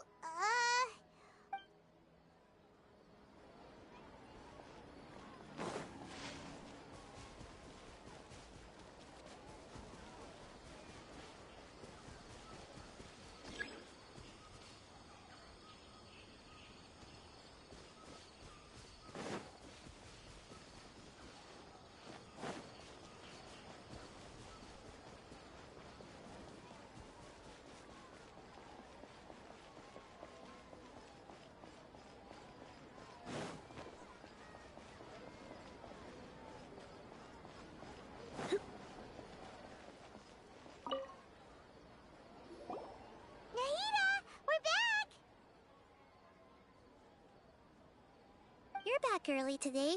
Did you find some... Sort of. We're mostly sure now that we're not in a time loop. And we also aren't in the real world. But at the same time... leaving the city. As far as I remember, you've mentioned your plans to do that twice before.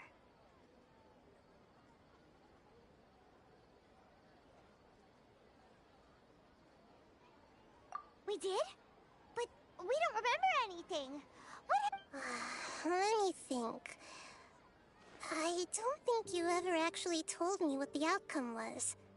Oh, but you two sometimes stay out the entire night anyway, so at the time, I didn't think too much about it. It is true that sometimes we lose track of time during our investigations. Before we know it, it'll already be the next day. But still, neither of us remember. Really? That's kinda strange. In theory, I should have already awakened all your memories. Yep, something here's definitely fishy. Let's get to the bottom of this tomorrow.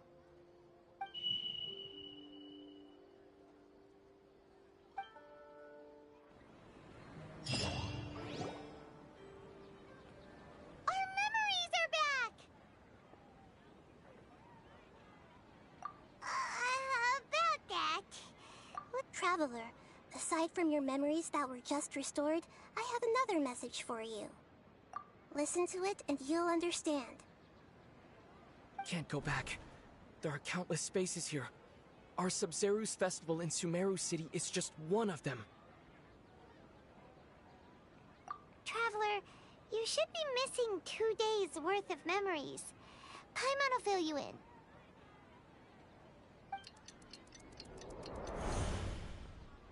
It's time to carry out our plan from yesterday. Okay, let's go!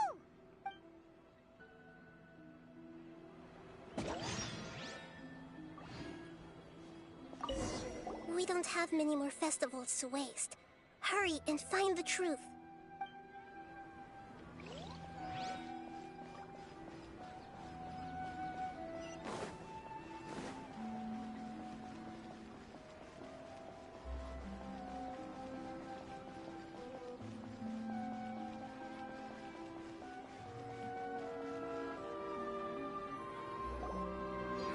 Why can't we leave the city? What is the Academia up to now? Don't ask me. It's not like I can tell you anything. This is a direct order from the Grand Sage.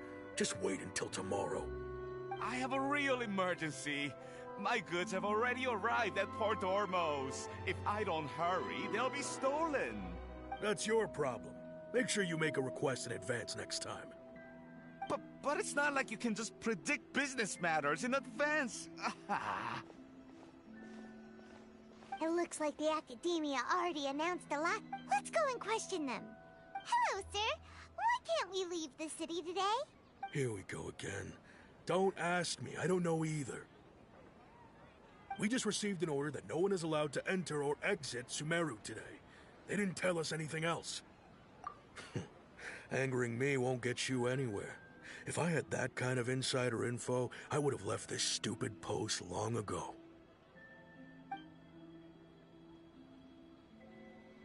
It looks like he really doesn't know. If we can't get anything out of him, let's take matters into our own hands. Why don't we climb over the walls? This is a good spot, and the guard hasn't noticed us at all. Let's hurry! Huh? Why? Are you going to leave Paimon behind? But what if things get really weird? Oh, Paimon knows that Paimon can't do much, but we've always been together. Okay. Promise Paimon that you'll come back as soon as possible. Just, and please.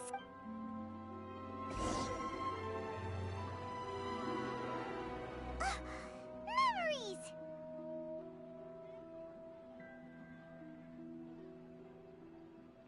Traveler!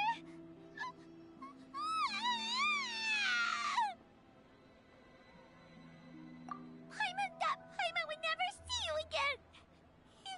You just disappeared! Paimon waited for you for hours and hours at the city wall and you never came back! You promised Paimon that you were only taking a quick look!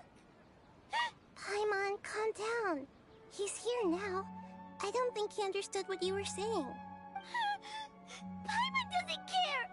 Paimon wanted to go look for you, but you also said that Paimon should stay! Paimon was so worried and so scared the entire day!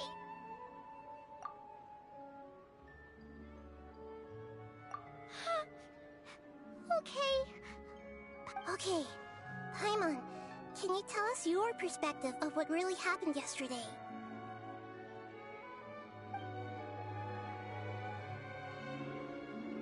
I see. Using two people. After that, you left the city. Paimon kept her eyes on you the whole time, but then you disappeared in an instant. No way! Paimon was watching you. What's your perspective, Traveler? You sure you don't have any memory of this? I guess that explains everything. You also lost your memories the last 2 times you tried to leave the city. So, if we leave the city, our memories will be completely erased? It really sounds like something big outside of the city is being hidden on purpose. But this way, we'll also never discover what's outside. Something like a message? But how can we send it back?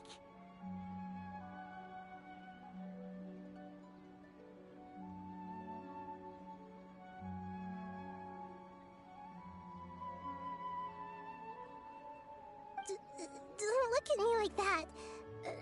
I'm not used to being stared at.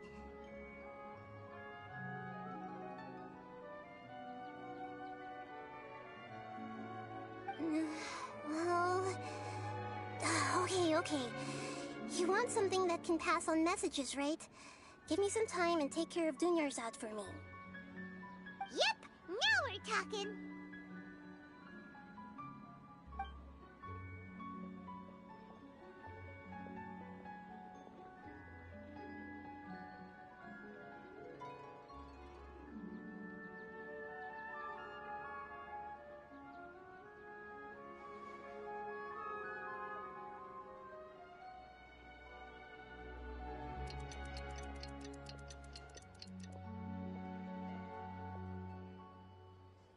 I'm done.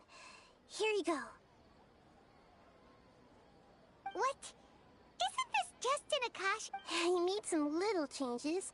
Akasha terminals are already capable of sending messages. To make something like this? Nahida, you really know the Akasha like the back of your hand. Anyway, we can use this now to record a message, right? Yep. I'll help you save the messages. It should be pretty easy to use. I just can't guarantee the user's status and signal coverage when they're outside the city. We'll never know until we try. At least we're taking the initiative now. Let's go then. Let's expose those sages. All right. Paimon isn't as worried about being separated since it happened once. Okay. See you tomorrow, Traveler. That covers everything that's happened so far. Yes. Although the signal was choppy and had some interference, we still managed to receive 2 messages from you when you were outside.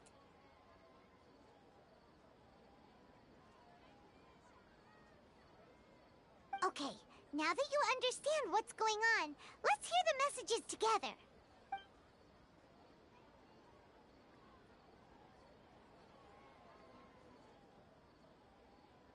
Can't go back. There are countless spaces here. Our Sub-Zeru's festival in Sumeru City is just one of them. I've entered another space. Before me are flowing sandstone and howling fish. Impossible and surreal sights.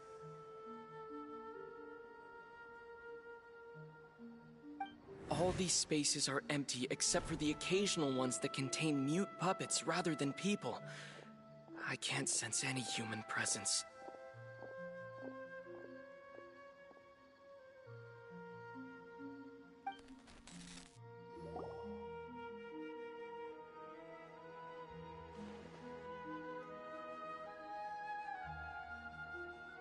That's one heck of an info dump. It sounds like you left the Sumeru city space when you set foot outside of the walls. But everything looked completely normal when Paimon was looking out from the inside. That's unbelievable.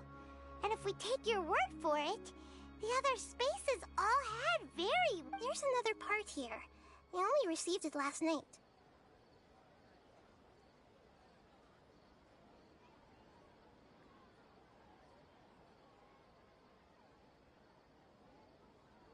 These spaces have been disappearing one after the other, absorbed by something like a sun in the sky. And now, even the final space has also disappeared.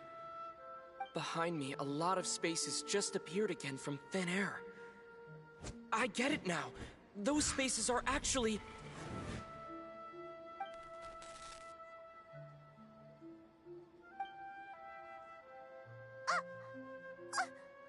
Why did the message end right there? What did the Traveler want to say? What are those spaces?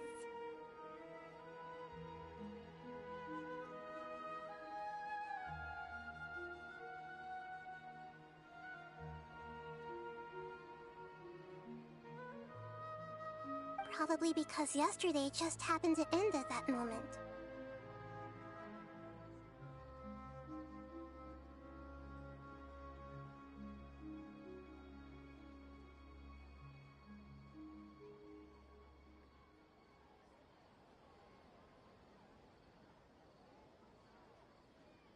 Oh, right.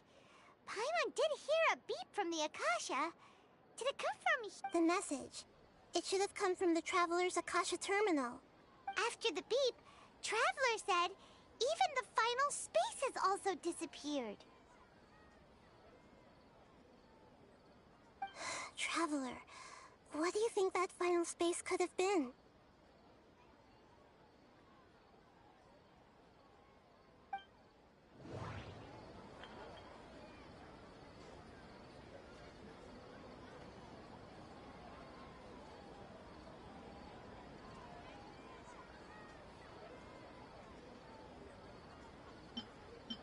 My impression is that each day in this samsara only ends at the sound of that beep from the Akasha. Was that space actually the real world? But wouldn't a real space just randomly disappearing like that be catastrophic? All the bizarre spaces I saw outside the city had one thing in common: a lack of human presence.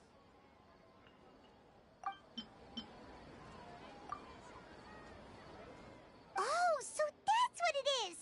After the sound of the beep, the final space, the Sub-Zero's festival, also disappears, and we're taken to the next day! Later on, Traveler also mentioned a bunch of new spaces materializing behind them. Paimon's head is spinning. Just what are these spaces anyhow? Well, consider this. For all the horrors of the Archon War, at its heart, it was just a game where a bunch of gods fought over 7 seats. So no matter how strange or spooky things may look on the surface, maybe all they point to in the end is a small and simple secret. Wow, the Archon War, huh? That's an analogy and a half.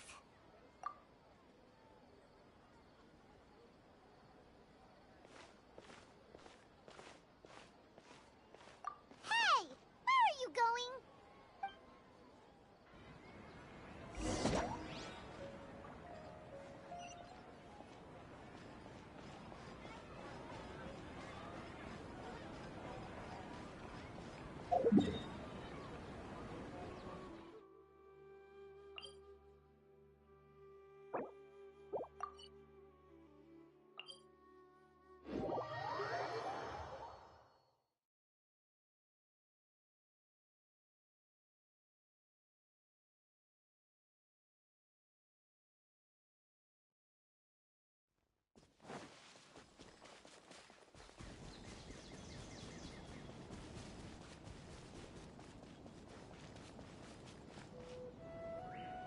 Hey, stop right there!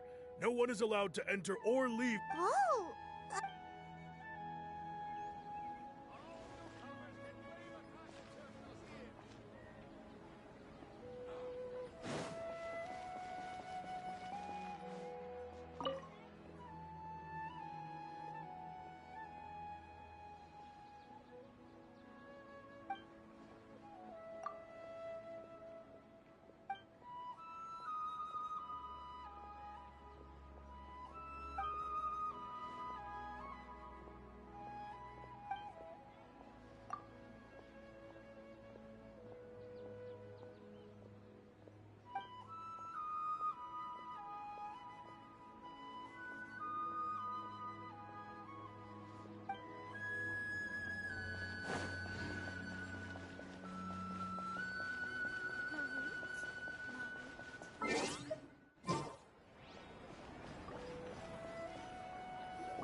Do you want some alone time to think? Alright then, Paimon won't disturb you.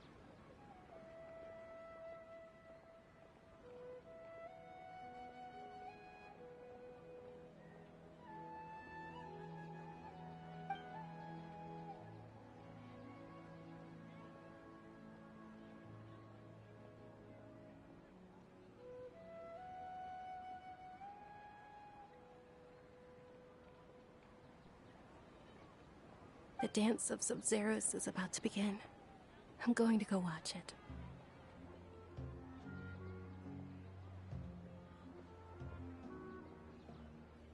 Okay. Why don't you go ahead, Dunyarzad? We still have some other stuff to do first.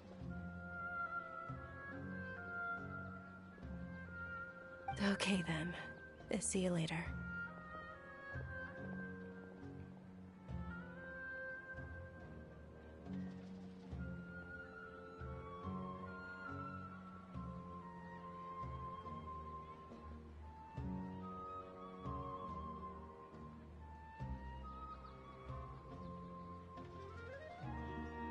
Have you figured it out yet, Traveler?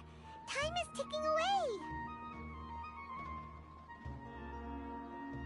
Awesome! What is it? Paimon wants to know! Oh, wait, no. Let's meet up with Nahida first. You can tell us both together.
You're back! I've been waiting forever for you two. Judging by the looks on your faces, are you ready to take your Sub-Zero's exam and graduate from the festival?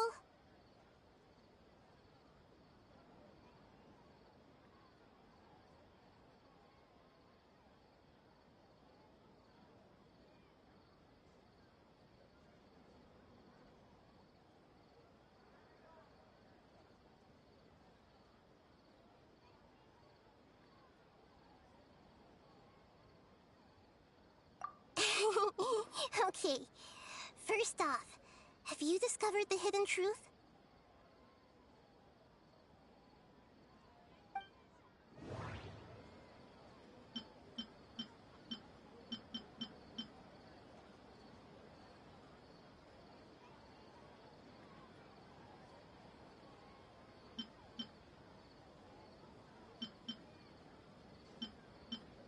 All the bizarre spaces I saw outside the city had one thing in common: a lack of human presence.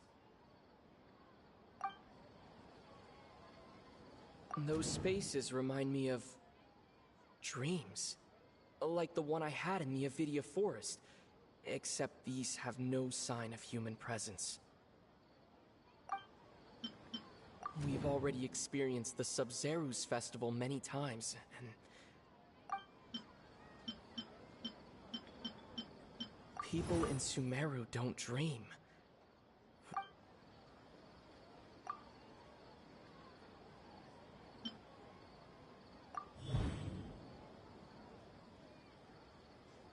We are all in a dream. It isn't that the people of Sumeru don't dream. Rather, the Akasha is taking their dreams from them. People in Sumeru think they don't dream, but the truth is the Akasha steals their dreams without them knowing it. And those spaces with no human presence are stolen dreams without their host. That would explain why they sounded so weird when he was trying to describe them. Huh. So people in Sumeru do dream after all. In fact, we're all in one big dream together right now.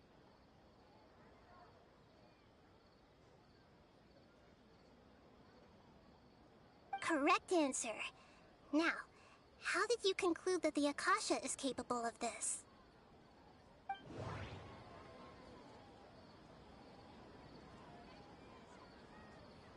The Akasha relies on the power of a gnosis to operate. It is the manifestation of the God of Wisdom's power.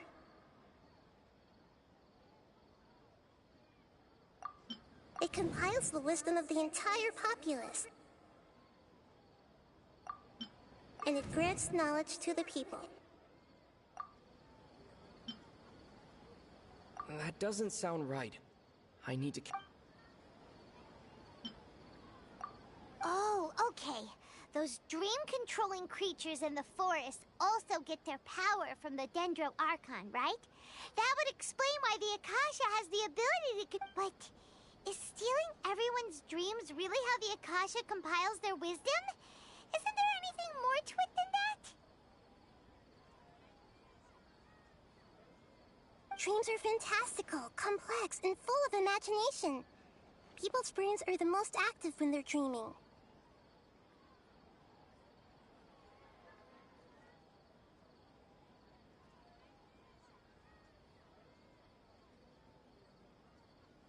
In other words, dreams are rich bundles of human wisdom.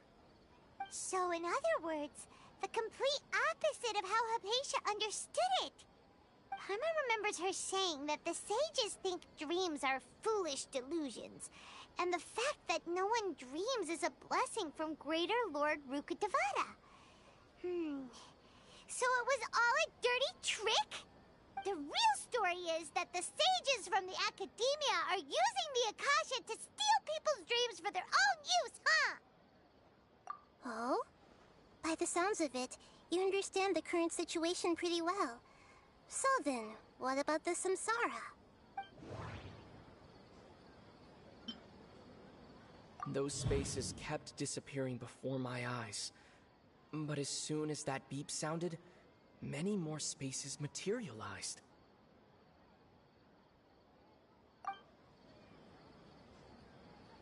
Those dreamscapes kept vanishing. But as soon as that beep sounded, more new spaces appeared.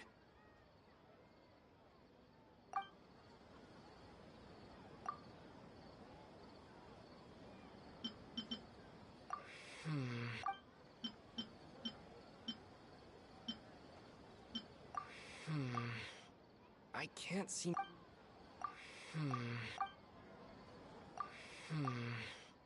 I can't...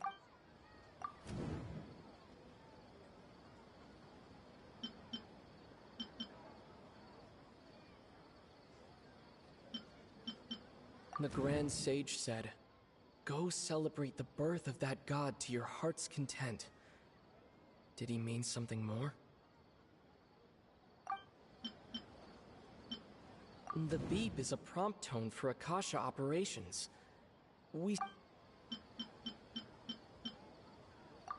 Correct. The Akasha is keeping each person's brain in a constant dream state, but also separating their consciousness from their own dream. Their disembodied consciousness is placed inside the collective dream of the Sub-Zero's festival along with everyone else's, while their now vacant dreams are harvested by the Akasha.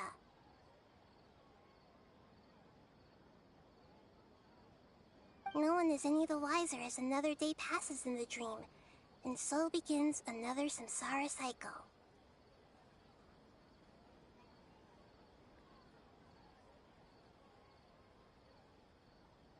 People wake up to yet another dream about the Sub-Zero's festival.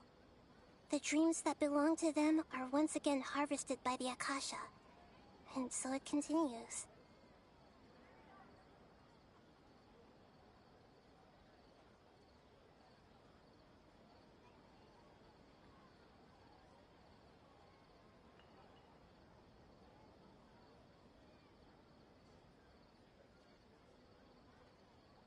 So, this is like a dream factory, and the Akasha is a dream harvesting machine. Did Paimon get that analogy right?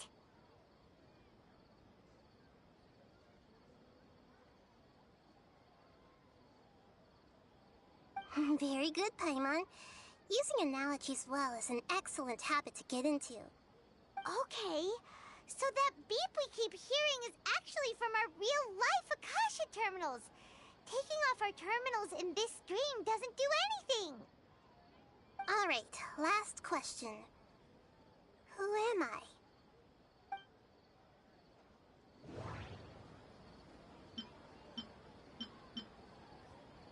They say that alchemical divination is the Dendro Archon's divine revelation. So then, if Nahida has referred to herself as the moon... Now that I think about it, wasn't illusions a hint that we're all Now that I think about it, wasn't illusions hinting at the sage's deception of Sumeru? They say that alchemical... They say that alchemical... So you noticed. I thought that one would be the hardest question. That's why I put it last. That wasn't hard at all. Even Paimon guessed that. Everything about you is different. We just didn't want to expose you is all. Now that you mention it, Nahida, you've been hinting to us since the very beginning. It's funny. Thinking back to when we were asking all over the place for info about Lesser Lord Kusanali, Paimon didn't expect to meet you like this. Yes, those can wait until we're back in real life. On the other hand, I'd be happy to answer any more questions you have about here and now.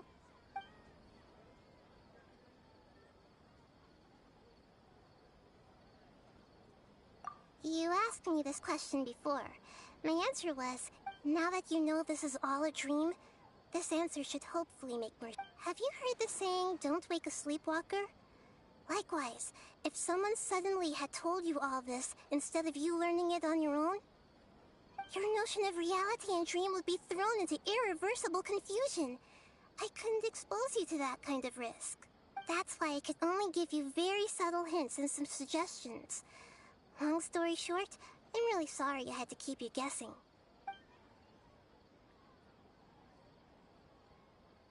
Firstly, this dream we're in is completely based on reality. People have already experienced this Sub-Zero's festival, so it would be very difficult for them to find anything that strikes the... Secondly, you're probably wondering why people don't have any memories from earlier samsara, right? That's because people don't remember their dreams most of the time anyway. And in any case, their actual dreams are being taken away from them by the Akasha. So whenever they wake up in this dream of the Sub-Zero's festival, they don't remember anything from their previous identical dream. That reminds Paimon. Traveler had a dream when we were in the Avidia Forest, but couldn't see— Yes. Only after receiving the blessing of Dendro can a person gain the Dendro element's dream-enhancing power. That explains the feelings of deja vu. Meanwhile, everyone else has no idea that they are in the Sub-Zero's festival samsara, while their dreams are stolen from them over and over again. Can humans really keep dreaming forever like this? Will it ever end? And if so— We might say your mental fatigue has already answered this question. Eventually, there's only so much that people can tolerate, especially those whose health is compromised to begin with, like Dunyarzad. People's lives are at stake here, and nobody knows a thing! I know, right? Why did they have to base this dream on my birthday? Could it really just be a coincidence? Even you don't know the reason? Wow, now that's strange. The Academia sages are determined to harvest lots of dreams in a short time, no matter the cost. They have to be up to no good. Traveler, do you have any information?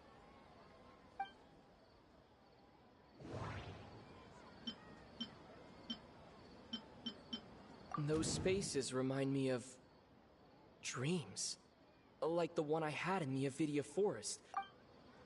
Okay, Nahida said the Akasha relies on the power of a gnosis to operate. The Grand Sage said... Celebrate the birth of that god? Could it mean...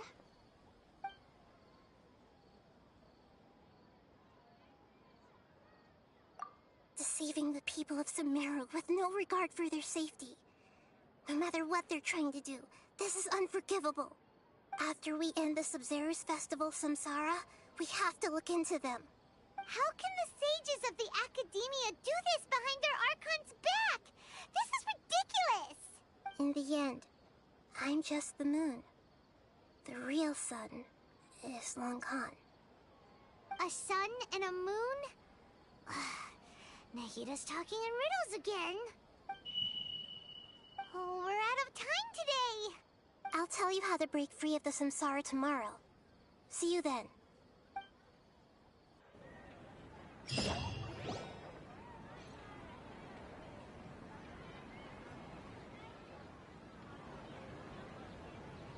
morning, Nahida. Wait. Now that Paimon remembers everything, should we instead say good morning, Lesser Lord Kusanali?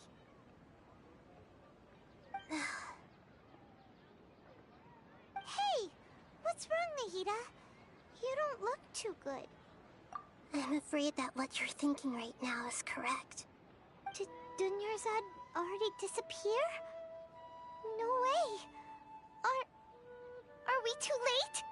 The real Dunyarzad's consciousness has indeed disappeared. It can no longer endure the constant dream harvesting.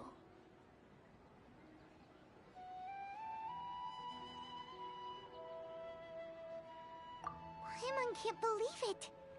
Wait, so what about that other Dunyarzad? Just what is she? She's actually something like a puppet, but not completely. The real Dunyarzad's consciousness could no longer keep playing her role in this dream. So another Dunyarzad appeared to replace her in the dream. Just like the grass and the trees, that Dunyarzad is just a building block of the dream that helps to keep it going.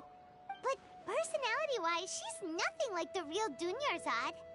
Puppets are stiff, and can't copy a living person's vitality. After all, They're just there as filler. You know, speaking of which, the old Dunyarzad truly believed that she met you within her consciousness, and it was you who inspired her. So you do remember her after all. Yes. Back then, her family was overly protective of her. No one cared about her personality or thoughts. I just gave her a little wisdom so she could look at life in a new way.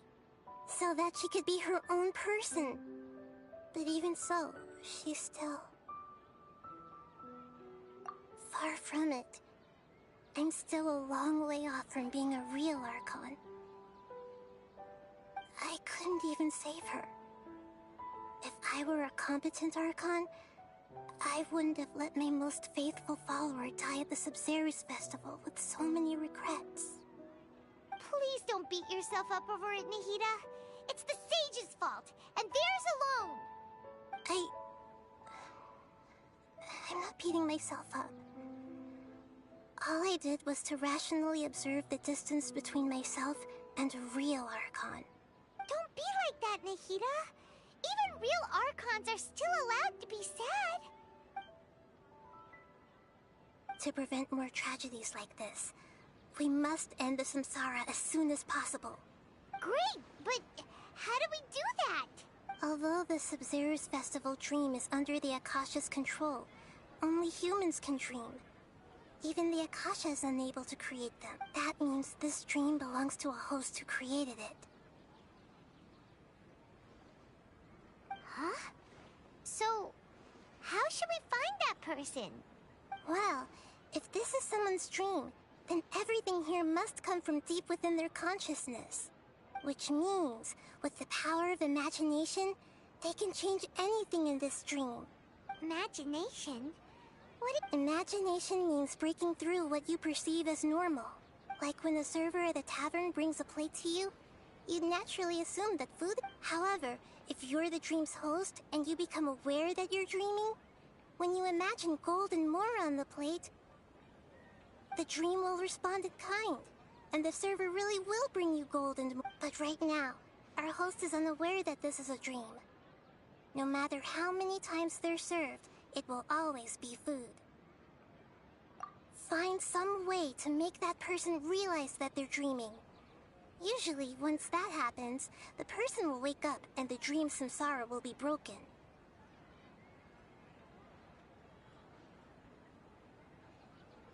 How are we going to find them, though? If it could be anyone, it'd be like looking for a needle in a haystack.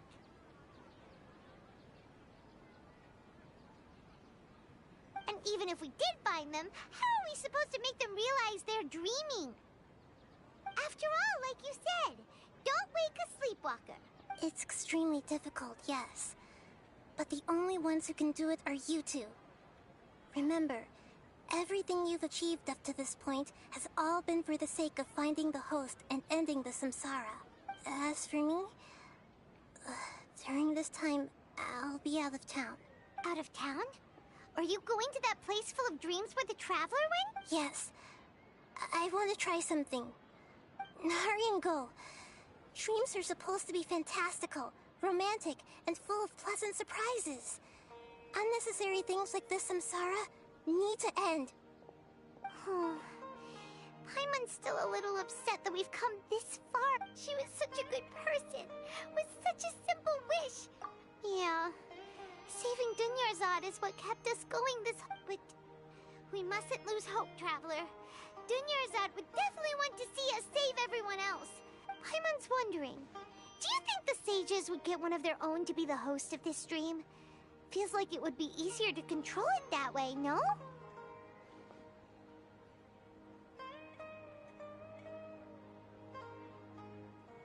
Huh.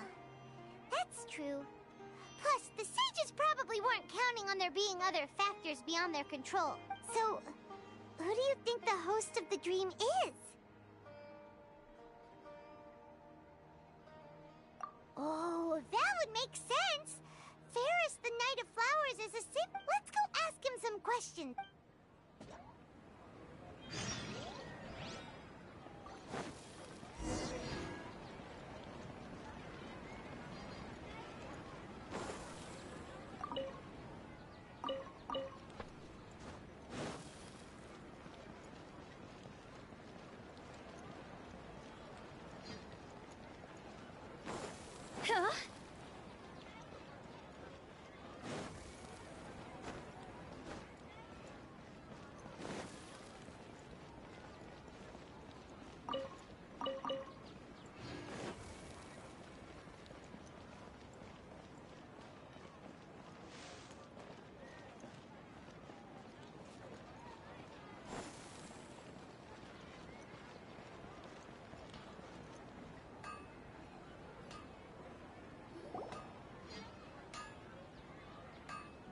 you're back. You left in a hurry last time. Is everything okay? Everything's fine. Just, it's a little... An experiment? That came out of nowhere. I'm listening, though. Could you make a wish? You want me to make a wish? Is that a new Sub-Zeru's festival tradition or something? Less questions, more wishing! Okay. Okay. My wish. Okay. I'm a little nervous saying this out loud, but I want Miss Dunyarzad to be happy. Oh. I noticed earlier that she looked a bit down, and she wasn't really talking to anyone. She just doesn't seem like herself. She's always so gentle and kind, and all the kids love her. I've also wondered if the reason she asked me to be Fairest Knight of Flowers is because I'm special to her, or... So, you have a crush on Dunyarzad? Oh, is it that obvious? After what I just said, I guess it is. When she placed the hat of the Knight of Flowers onto my head, she said to me, I want everyone to have a happy Sub-Zeru's festival. What she didn't realize was that I'm not that interested in how everyone else feels. In that moment, I just wanted to be her Knight of Flowers for the rest of my life. 50 years? 100 years? I'll serve her till the end of time. Okay, yeah, that was a bit much. Felt like the right moment to get it off my chest, but that was pretty embarrassing. Okay, I'm ready to make my wish. I would like Miss Dunyarzad to appear in front of me right now with a smile on her face. Here goes. Please come true. I'm gonna open my eyes. Oh, you're... What? Faki? Sorry, but only one portion of Yelda candies per person. Back home you go. Nice try, you two. Anyway, never mind. I don't need to see her appear right in front of me. As long as she's happy. Guess he isn't the host of this dream after all. Should have expected it wouldn't be this easy.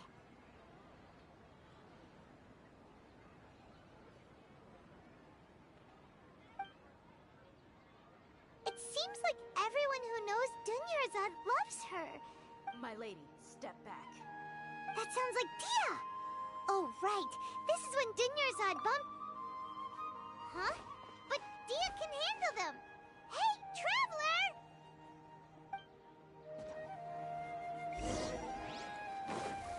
Go!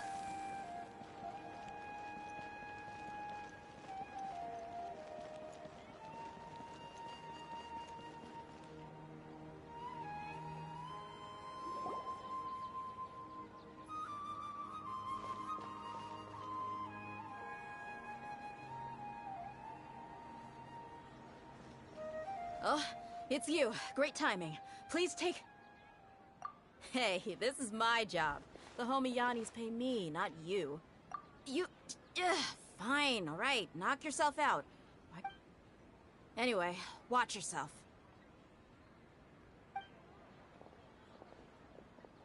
So you got yourself some backup. Suit yourself.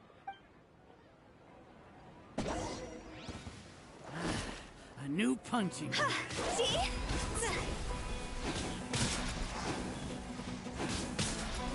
Come a little closer.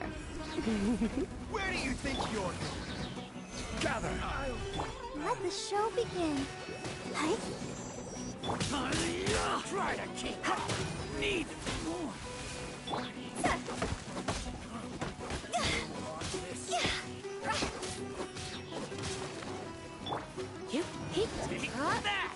You're in for a little shock. You've been a naughty boy.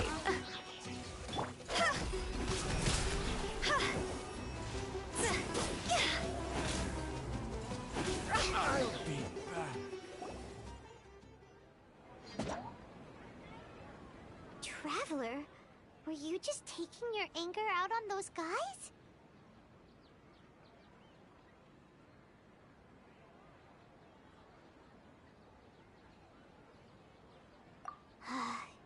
You and Nahida both.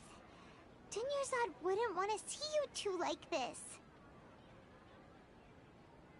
Oh, and speaking of her, remember how during the first Sub-Zero's festival, before the Samsara started, we came here with Dunyarzad because she wanted to pick something up? She said it was because she had forgotten something. Okay, so Paimon's memory is working so far. Anyway, Paimon also remembers that she is staying somewhere around here. Yeah, even if it's only a tiny clue.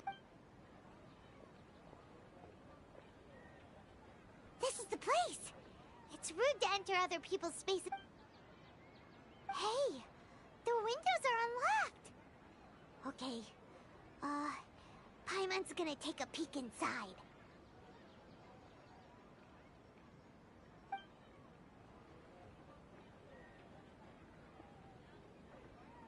This was only a temporary residence, so there was pretty much nothing inside except this book. Should we open it?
Wow. Dunyarzad wrote all of this. Sounds like she was always thinking of us even while we were away. Even though she was also busy preparing for the Sub-Zero's festival and had all her health problems to worry about.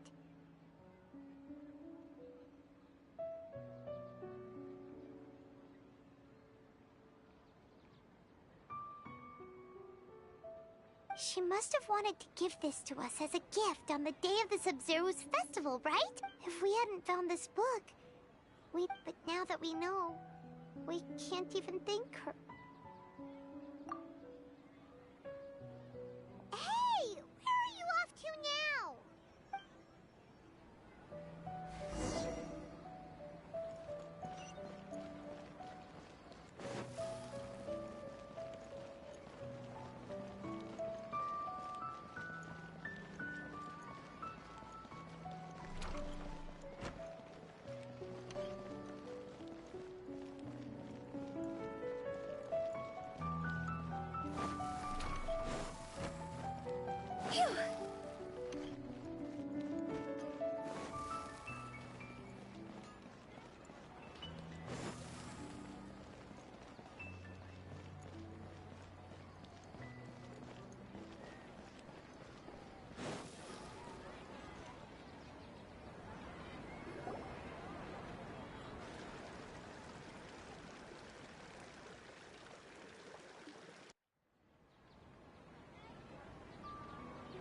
It's Dunyarzad's puppet.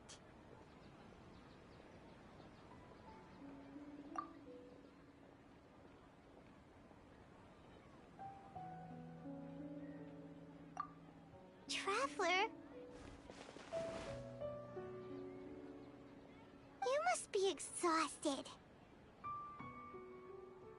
Come to think of it, we've been stuck in this place for a really, really long time. Heck, even the last time we were chatting happily with Dunyarzad feels like an eternity ago.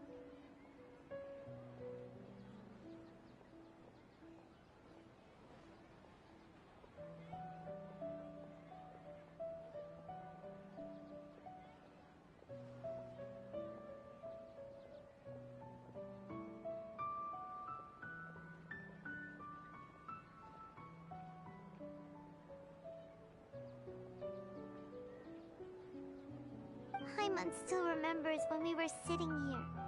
And the way her eyes sparkled when she talked about Nilu's dance of Sub-Zero. There will always be frustrations in life, but I know that the point of living is not to leave behind any regrets.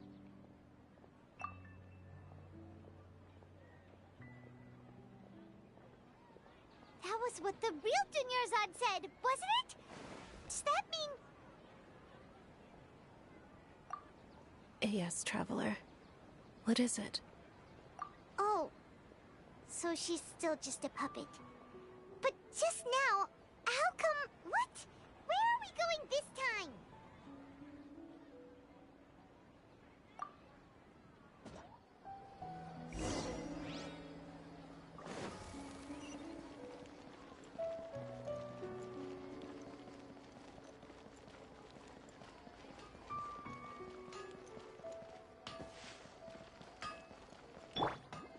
Let's dance. Go!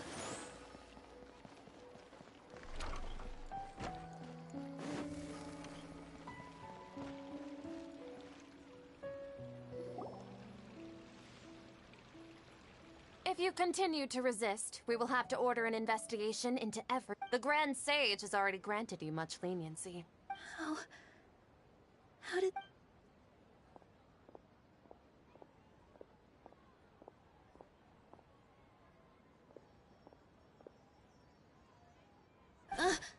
Traveler? You don't... Traveler? Traveler? What the heck are you doing? If you get arrested by the Academia, that...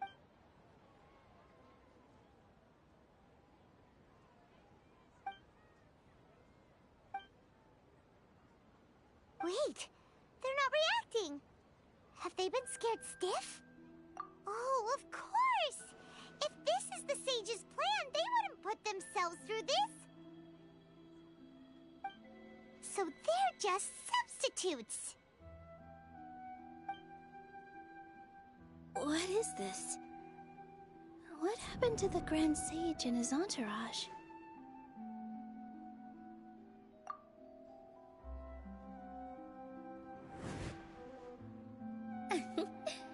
Like I said, they symbolize the goddess of flowers. It's just a shame that all the real Padisaras went extinct after her death. Yes. The Greater Lord brought forth new Padisaras in memory of the goddess of flowers. But she ultimately could never truly replicate that beautiful shade of purple.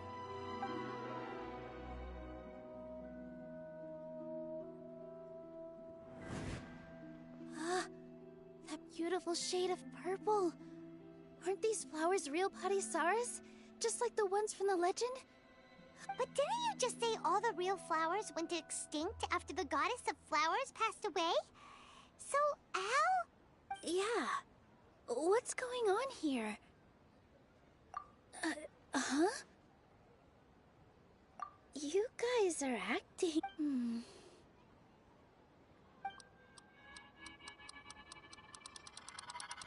Hey! They disappeared! So Nilu's the host! What a surprise! Purple Padisaras don't exist in the real world anymore. But in Nilu's subconscious, they can appear as decorations on... It's just like the example Nahida told us. People assume there will be food on a plate, and Nilu assumed there would be real Padi... So when you saw the flowers, you instantly knew it was Nilu? But if we want to end the samsara, we need the host to become aware that they're... How should we make Nilu realize that? Am I dreaming? Huh? So I'm right.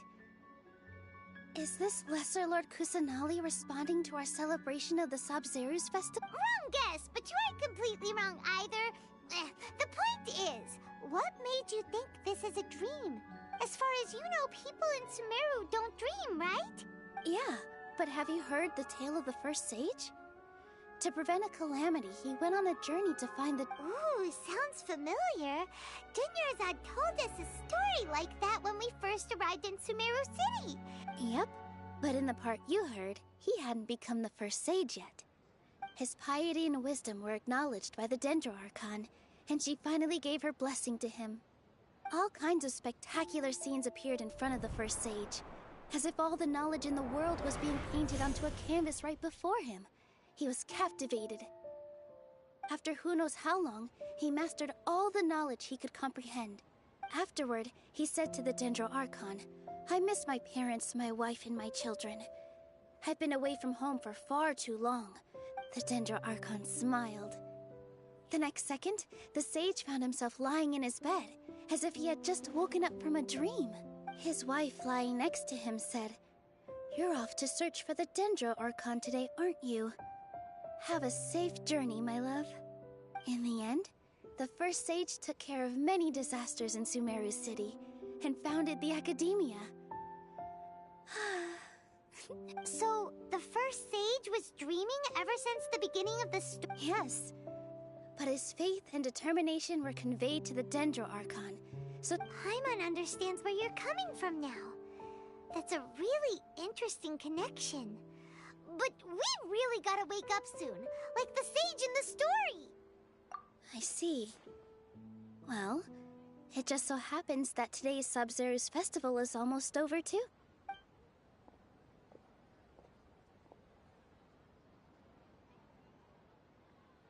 Since we're in a dream, let's make this final dance of Sub-Zero's as beautiful as we can.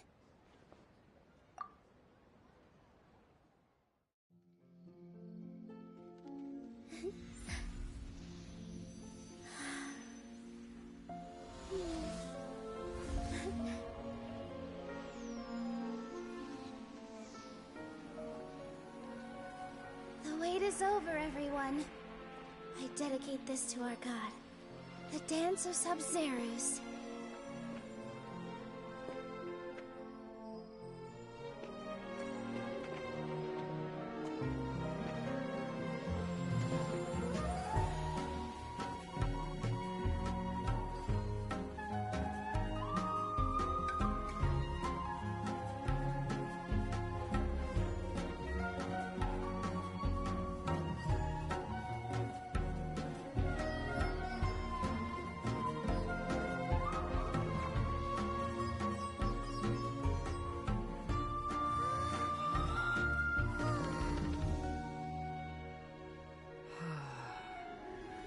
I'd be lying if I said I had no regrets. I would have loved to see Nilou's dance.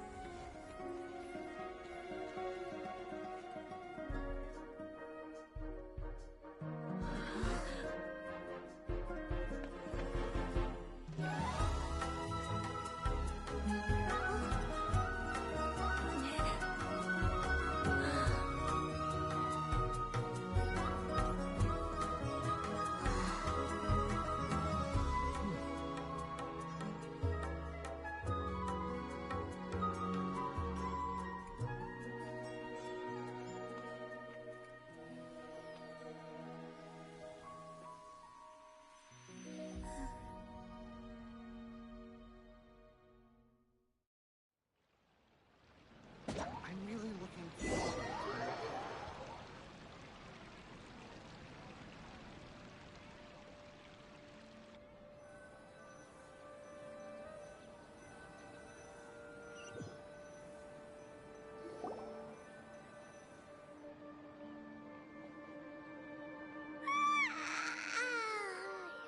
Good morning, traveler.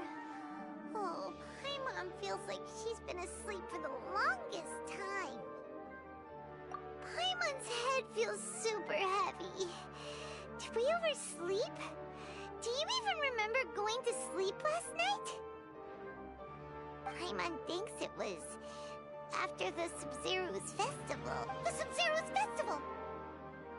Have we finally escaped from the Sub-Zero samsara? Quick! Take off your Akasha terminal!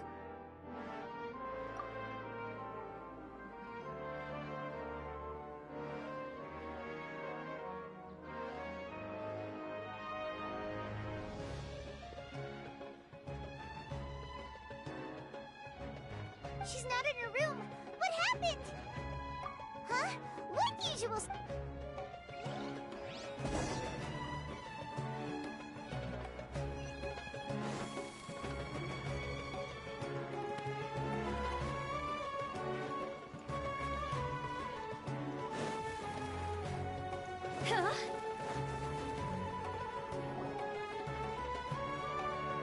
Well done, Traveler and Paimon.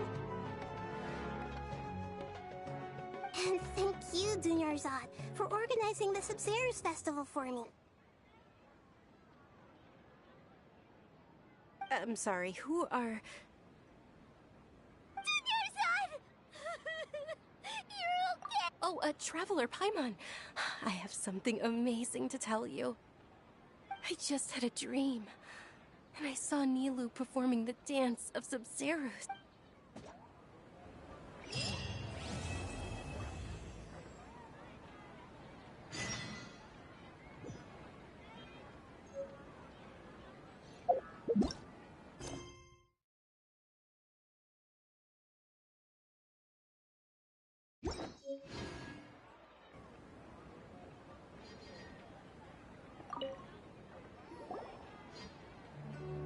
You're actually Nahida, aren't you?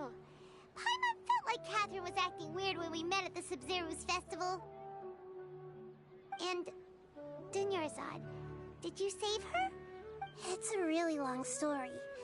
We shouldn't disturb her. Her consciousness is still weakened. Let's chat somewhere else. How about by the Traveler's favorite bench?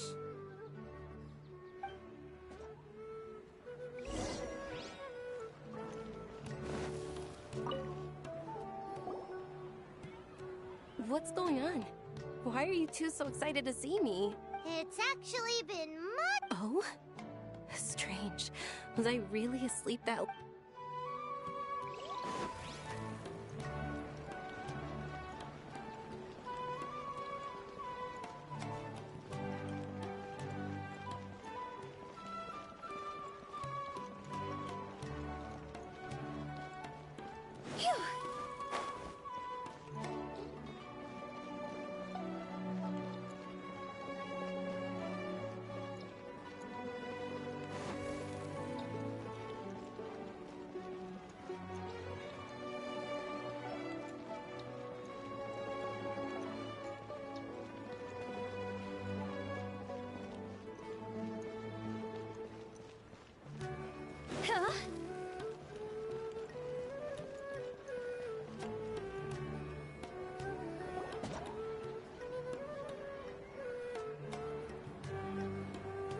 Let's talk about Dunyarzad first. It's such a relief that she's all right. After we parted on the last day of the Sub-Zero's festival, I left the city and saw what the Traveler had described. Among the countless dreams, I found one that was growing fainter and fainter. This proved my suspicion. Once Dunyarzad could no longer bear the Akasha harvesting her dreams, her consciousness began to dissipate. Such a small fragment of consciousness can't last for very long, though. It will return to its original dream, where both will gradually fade until they completely disappear. I used all the power I had to keep her dying dream alive as long as possible, but it still wouldn't have lasted for much longer if it hadn't been for you two breaking the samsara. So it looks like we did manage to save Dunyarzad in the end. Huh? Why are you two smiling so happily? I thought you'd be so moved that you'd start crying. I need to spend more time observing human emotions. Both are fine. Everyone reacts differently. All right. You two must have a lot of other questions for me, right? After all, you saved my faithful believer. As your reward, I will answer any and all questions.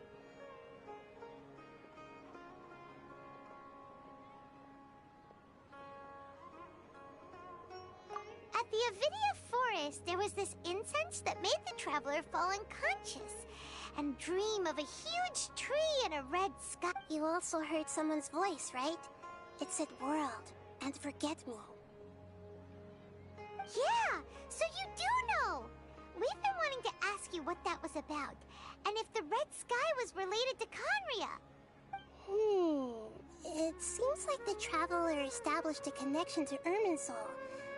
That was a message left by Greater Lord Rukkhadevata's residual consciousness in Irminsul. Perhaps her last memory before she died. As you two probably know, Greater Lord Rukkhadevata disappeared after the disaster in Conria. The timings of these events do line up, so you're— A message from Greater Lord Rukkhadevata? We thought it was from the Scarlet King! The Scarlet King? That god who died even longer ago? Some present-day desert dwellers still worship him. You probably just heard some of their conspiracies. Okay, so what does the message mean? I still haven't managed to decipher it. Even the Akasha isn't currently capable of doing that. Greater Lord Rukkhadevata's residual consciousness in Irminsul seems to be contaminated with something that has a very dangerous aura to it. Many devoted scholars go mad as soon as they connect their consciousness. I've warned, but I believe this is the key to saving Irminsul. That's why I've kept trying to decipher it. So the tree in the vision was Irminsul?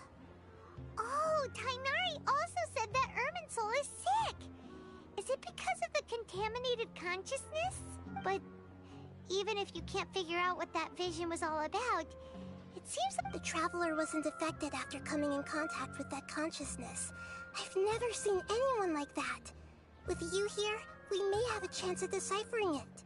No, we must decipher its secrets. I've already eliminated all other factors that might affect Irminsul. This is the only one left. This puzzle has life and death at stake. It could determine Irminsul's fate, as well as Tevat's. To be accurate, I'm using the Akasha as a medium to occupy Catherine's consciousness. How did you do that? Poor Catherine. Does this mean Theoretically, I can enter anyone's mind as long as they're wearing their Akasha terminal. The Akasha is the legacy of Greater Lord Rukkhadevata. As Lesser Lord Kusanali and the first Akasha terminal, my consciousness has always been linked to the Akasha.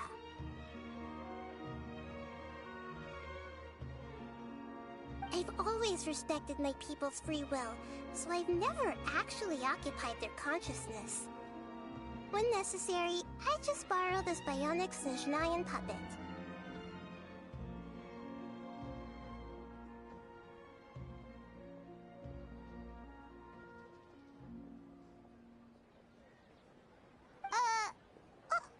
Hold on. Did we just learn some deep, dark secret? So Catherine is... No wonder Paimon felt something was off about her. What about your own body? Why do you need to borrow other people's? Don't you live in the sanctuary of Surasthana? That story begins a long time ago. After Greater Lord Rukkhadevata disappeared, the sages found my newly born self and took me back to Sumeru. At that time, I was young and weak.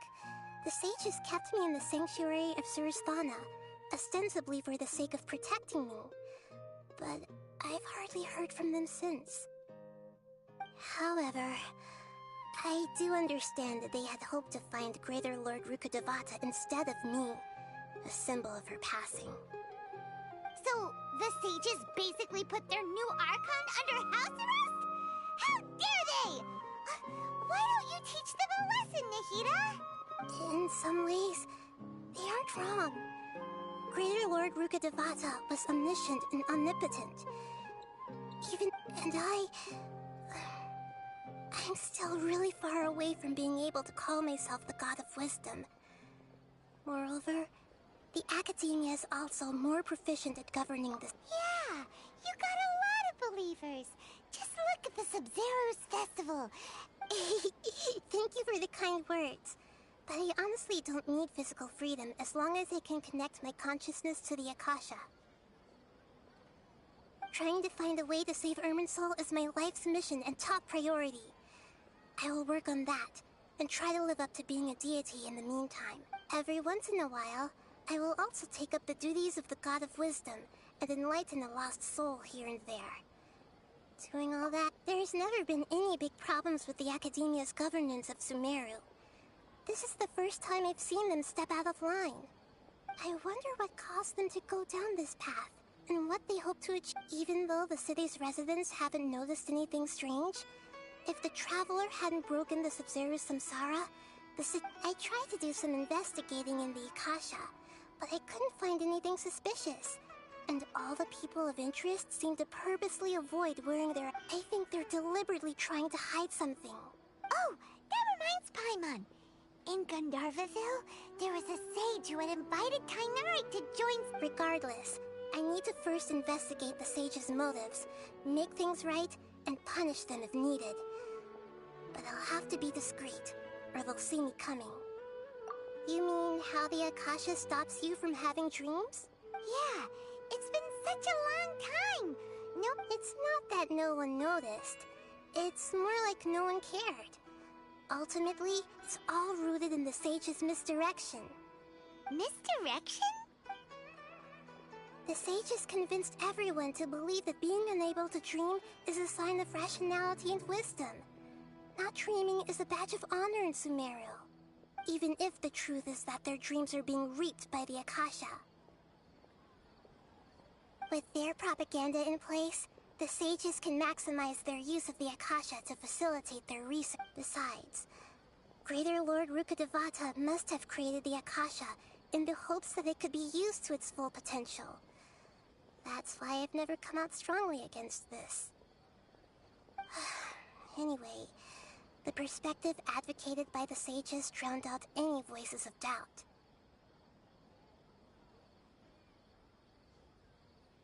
By now, even those who never use Akasha terminals find it too shameful and embarrassing to talk about their dreams.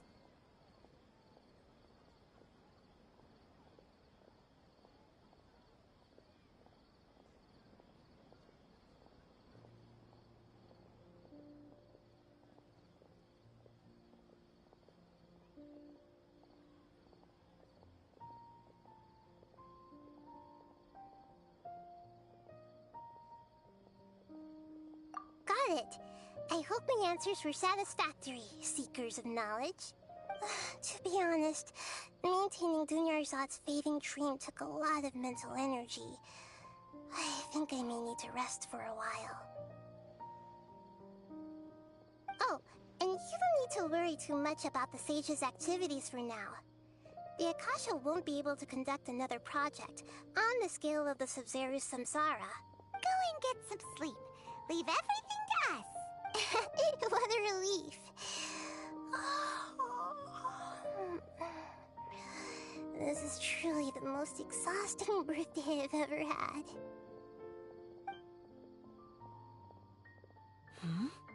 Traveler? Paimon? Why am I here? Do either of you know? Maybe you were sleepwalking. You know you can't wake up a sleepwalker. We happened... I see. Huh. I should visit my maintenance personnel sometime. Oh, I'm fine. I better go. Thank you.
When...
sun's out, bathe in sunlight.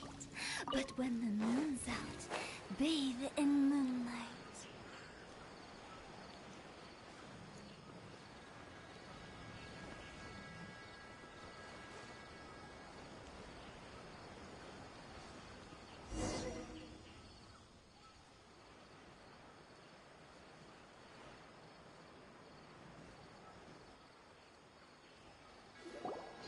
So Tandra's supposed to be here in Gandharvaville looking for inspiration. But how do we find him? Should we yell his name at the top of our lungs? Hey, buddy. What's your name? What are you doing here all alone? Do you live in Gandharvaville? Regardless, don't worry. As a trainee forest ranger, I'll do everything I... Hi, Miss Forest Ranger. I'm Rozzy. Don't mind me. When people say, don't mind me, what they really mean is don't worry about me. That's all the more reason not to leave... Hey, don't cry. Huh, that voice sounds familiar. Oh, it's Kale! And...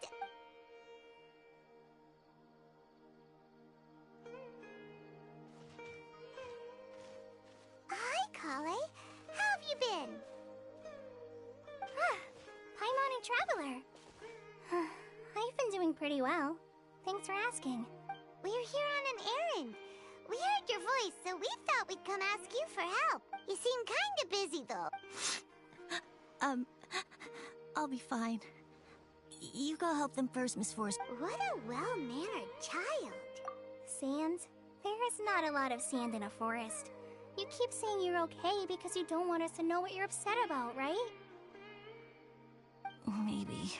That's exactly why you have to get it off your chest. Here's a trick. If you're keeping a secret that bothers you, you can try telling it all to a tree hollow. A tree hollow? Yeah, a tree hollow.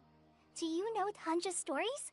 The Aranara living in the forest will patiently listen to... Maybe there really are Aranara living in the tree hollows. You like the Aranara stories too? Of course! I love them! Oh, people who like Aranara are the best. Okay, I'll try telling my secrets to a tree hollow. Aw, you're just exaggerating. Anyway, I'm trying to be like my friend. So, how are you doing? Feeling any better now? Sure. Wow, Kale's so good with kids.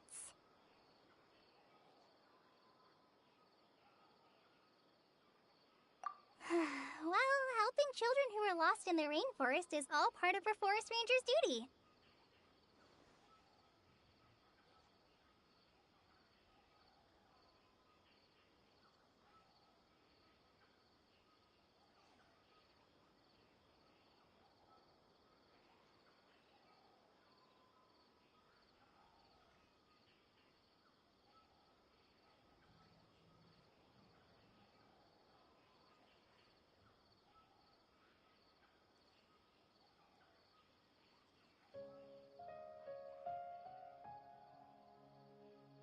So, what was it you wanted help with? You're not lost too, are you? Okay, so you're looking for a children's author from Port Olmos called Tanja. And he's... wait. When you say Tanja, do you mean the Tanja? That's right, Uncle Tanja. So he's in the area? Looking for inspiration for a new story? This is amazing! Could you wait for me for a second? I'll run Rozzy back to good... I've always been curious what the man behind those incredible...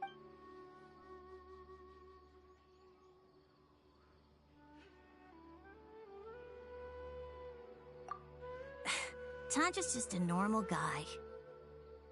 Even so, he must be more creative than most people.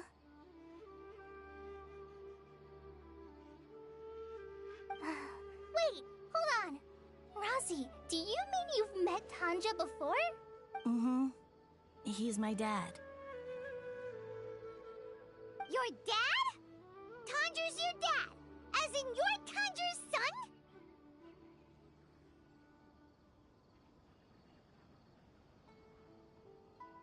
Uh-huh. Ah! Paimonsees! That guy at Akara Crash told us that Tanjiro brought his son along with him. So, why are you here on your own, though? Did you and Tanjiro get separated?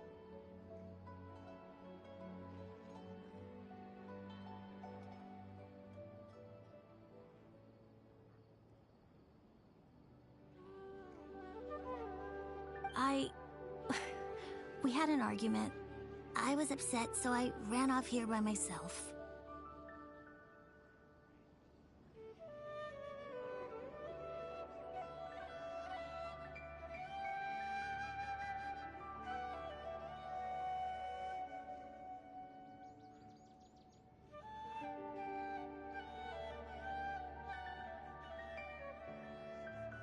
Oh, in that case...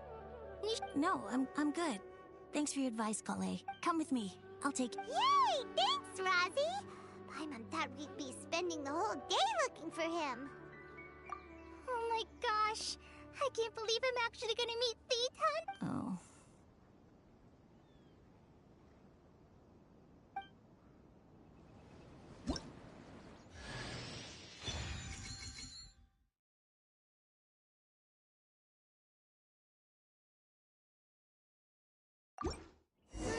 So Tanja headed this way. I know this place pretty well. Follow me.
Silly churl, Billy churl.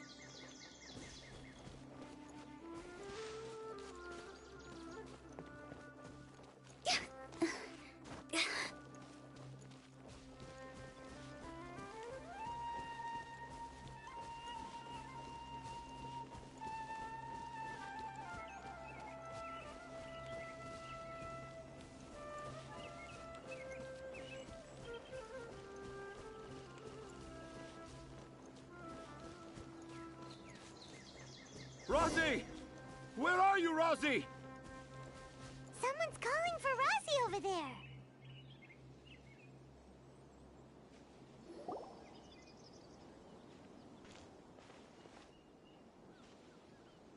Oh, Rosie!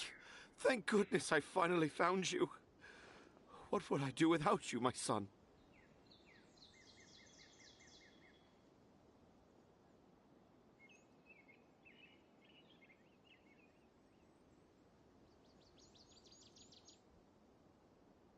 Were you in danger? Did the wild beast scare you? Did the stars guide your way?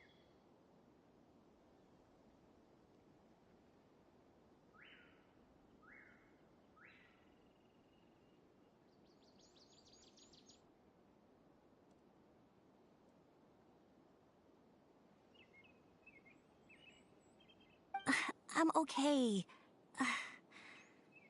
All thanks to their help.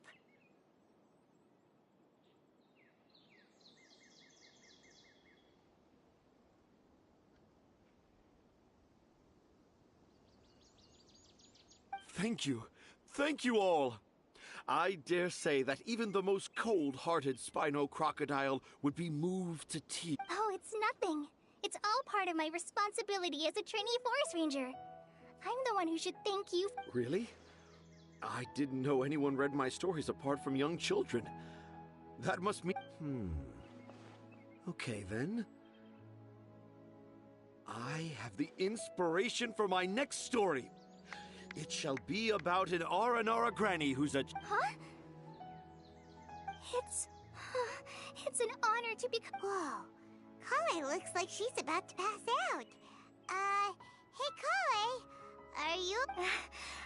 I'm okay. Are you two story lovers as well? Yes. The moment I saw you, the image of an Aura giant and an Aura finch traveling together popped into my mind. Ah, excellent! Improvisation! Yes, mount your trusty steed of imagination and Seems like Tanja has a slightly exaggerated view of what it means to be a children's author. Also, Paimon's not a finch! That's nothing to get excited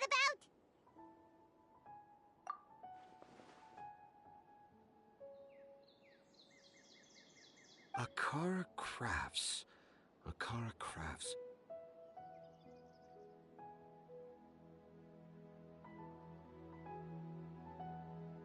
Oh, right.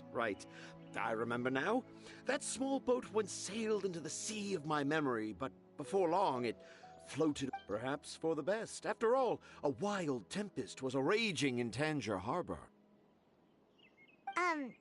What? What should we do? Dad's saying he forgot about helping the people at Akara Crafts learn more about Aranara because right now he has something more important. Oh, that's what he meant! Well, there it is! Wait, no, this isn't the time for all that. Tanger, your help is pretty vital to the toy makers. You gotta do something! But the garden that blooms before my eyes is of greater importance, for therein lies the beautiful Padisar. I, Tanger, have found evidence of Aranara activity right here in the Avidia Forest, conclusively proving that Aranara not... If I manage to document the first real-life Aranara sighting, the pet... Meanwhile, I may well be able to leverage this to assume leadership of the academia. Then all across... I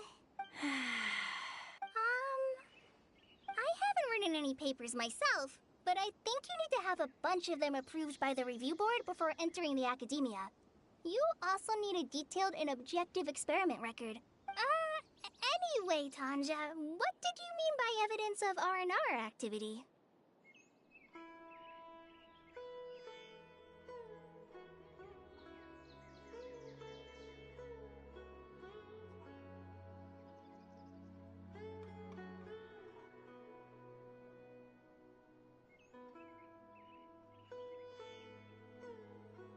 The hook's what's important in a story. The great storyteller Tanger never gives his audience the bait right away.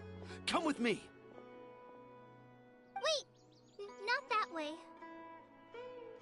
Kale, what's wrong? Nothing. But that way leads us deeper into the Avidia Forest. I'm just and I think I'm starting to understand why Razi and Tanja were fighting.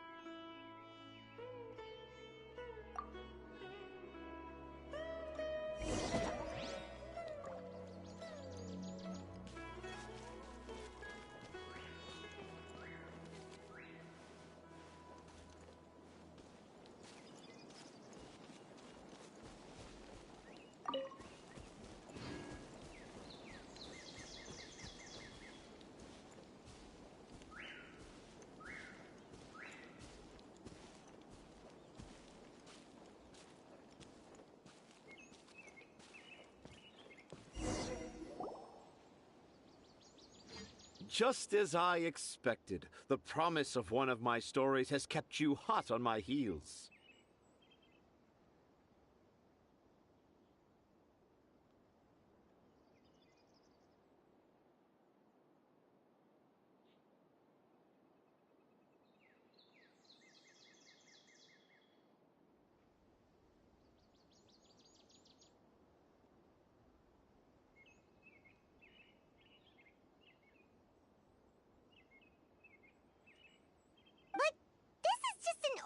very tree hollow.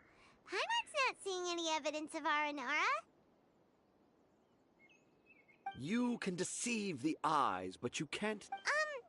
Paimon's not sure what look with your heart means. But anyway, let's start by investigating the area around this tree hollow.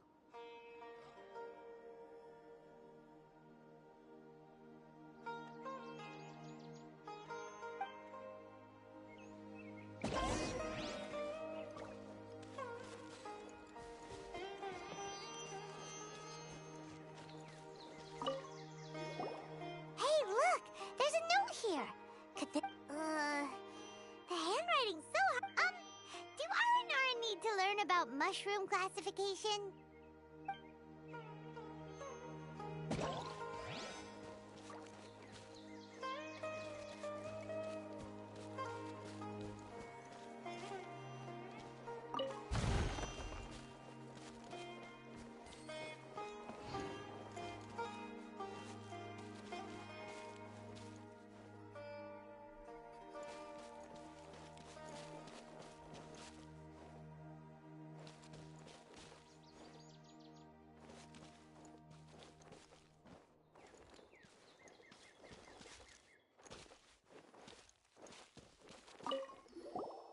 Here's another note that says, that sounds more like something in R&R from the There's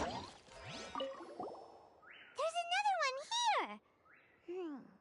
If only a clever Aranara.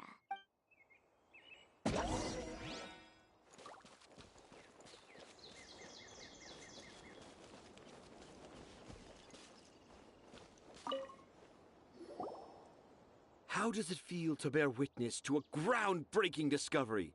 Exciting, isn't it? The crude handwriting may look like a child's, but don't forget, we're in the middle of a rainforest.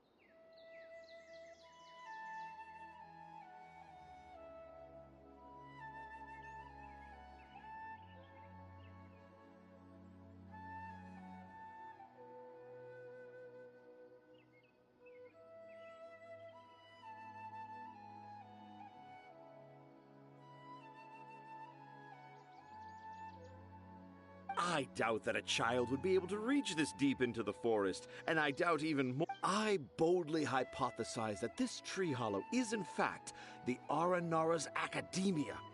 The notes we saw, an Aranara that wasn't so bright left a note here wishing to become a clever Aranara.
Oh, I shall... How's that? Don't the very words just conjure up... Nope. Well, many an adventurer knows how to take to the skies with their easily visible wind gliders, yet they do not possess the invisible wings of imagination, making it hard for them to keep up with my train of thought.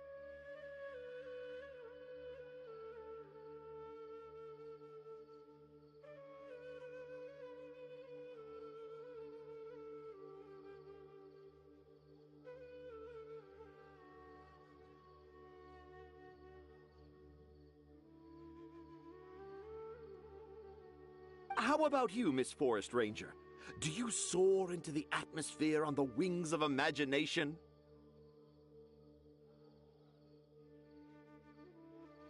Huh? Me? I don't know. Maybe I do, but maybe not? Yeah, I'm fine. It's just that witnessing Tanja's creative process is a little...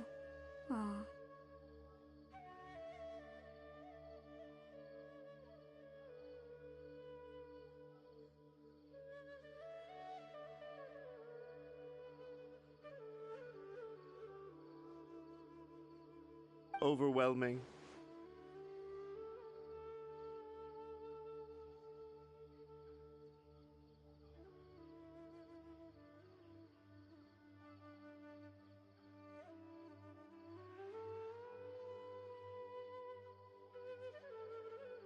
Oh, yes. Yes. For now, I've decided to stay here with Razi until we witness the legendary moment when the Aranara appear in this hollow. Don't worry, He seems pretty stubborn. Looks like we'll have to stay here and wait a little longer.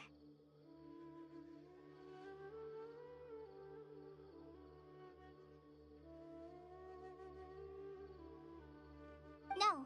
I think we should return to our camp for Tanja. In Aranara and the Three Little Fungus, it says that Aranara are very sensitive creatures. I don't think they'll show up if we stay here. Oh? Was that in the story? Ah, yes, I remember now. Miss Forest Ranger, you sure know your stuff.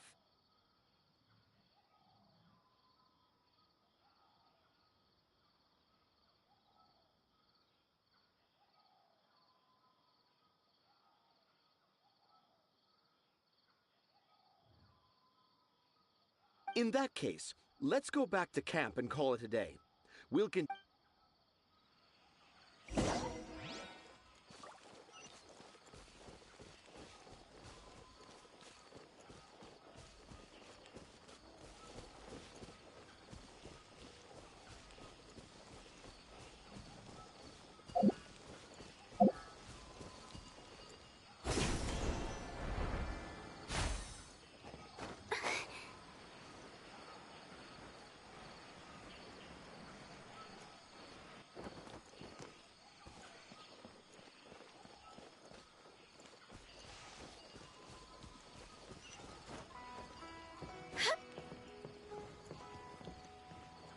Huh?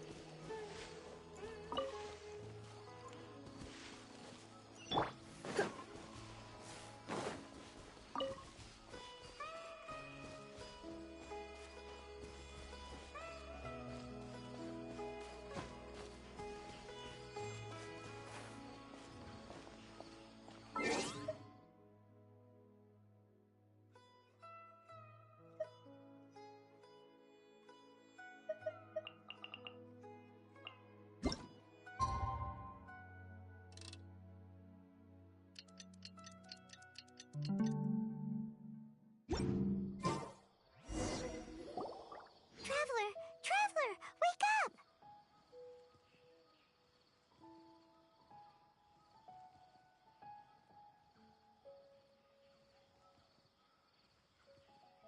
It's not the Aranara. It's Kale. She's gone.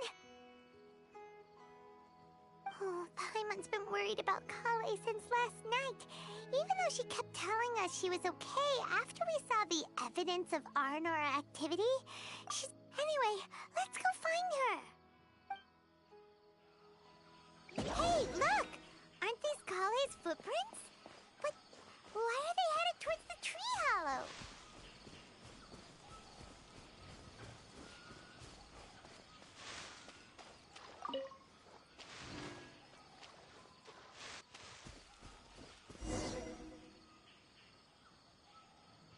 So Kale came back here alone. Is she waiting for the Aranara to show up?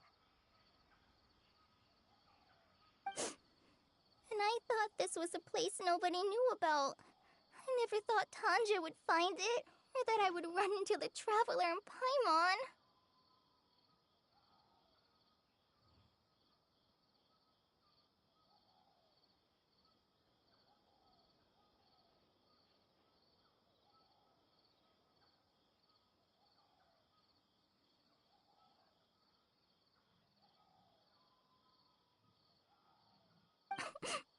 If I'd known, I would have just told the tree hollow instead of writing it down. There must be another way to practice my handwriting. Now I've created a whole new problem for myself. What do I do now? Dress up as an Haranara?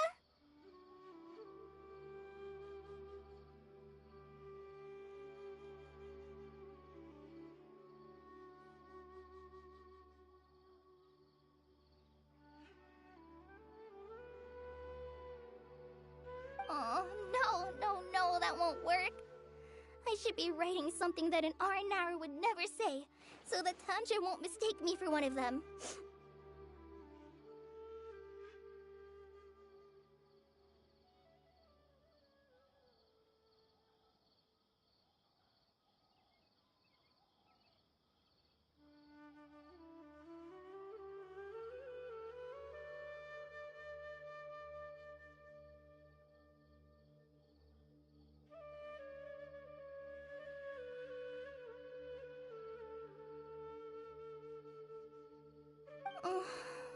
But what should I write? What should I write? Oh, I've got it! There's no way Tanja could see this as the work of an Aranara. So the evidence of Aranara activity we saw during the day was actually... But why didn't she just tell Tanja? Oh, right. Kale told Razi that he could tell any secret to a tree hollow. Must be because that's what she does. And now she even writes it down.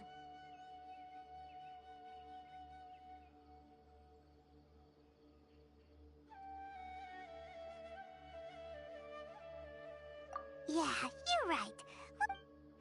Oh, looks like she's almost done.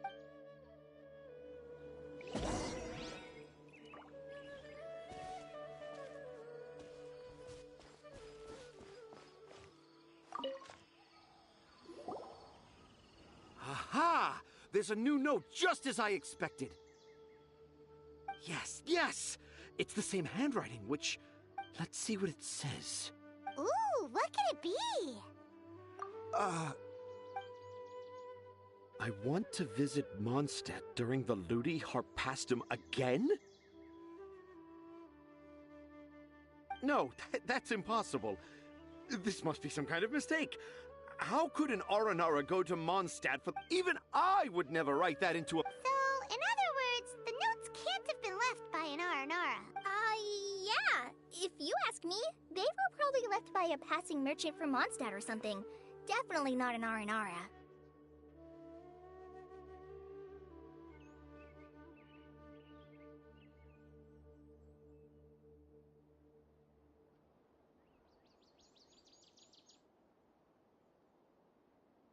No!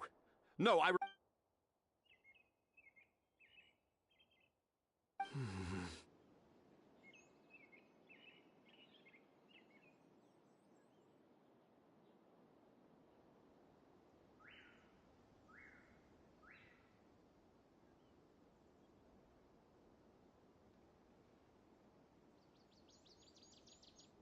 can't. What do you mean you can't? It's not... You've written so many stories beloved by the children. I'm sure you can help create carvings. No! I can't do it. I thought that if I could find an Aranara, I'd be able to help but it was someone from Mondstadt. You've managed to write all those stories without ever having seen a real Aranara, right? What makes this so different?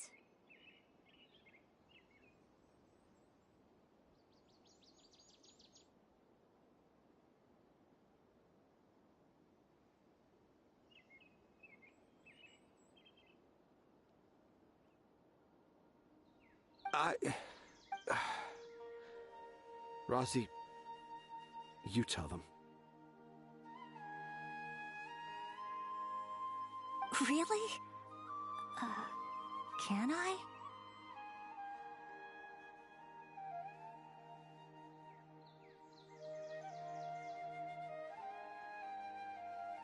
Yes, it's fine. Tell. Okay. Kale, Traveler, Paimon, do you remember when I said that there was a... I didn't want to tell anyone the secret, but it made me feel very sad, and... So... I think I should tell you.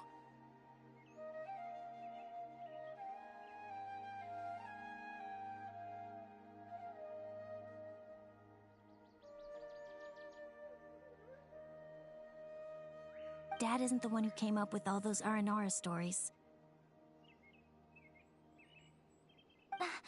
What? Hold on. So if Uncle... It was me.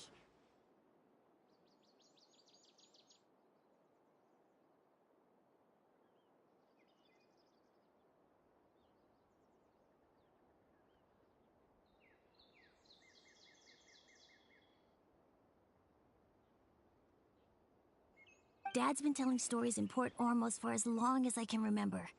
I always got to listen every night. Dad would give me a Zaytun peach for dinner, and I'd eat it. The Zaytun peaches were delicious, but Dad's stories were really bad. He always uses sentences that are really hard to understand, but Dad kept on going, telling his stories again and again. Oh, one time, he even borrowed a camera. Dad showed me the picture and said that it shall become the precious record of Sumeru's best storyteller early in his career.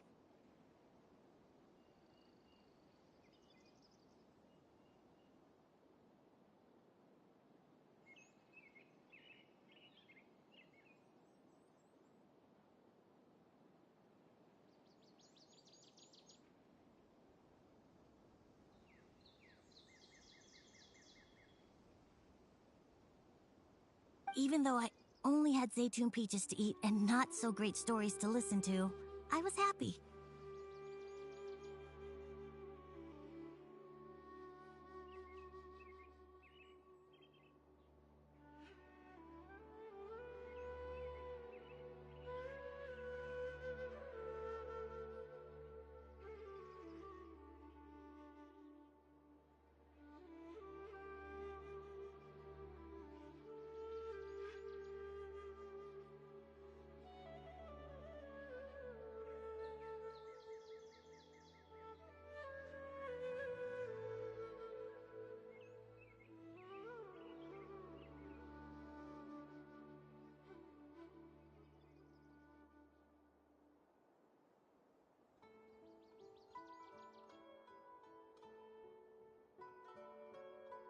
Then one day, I tried telling Dad a story I came up with.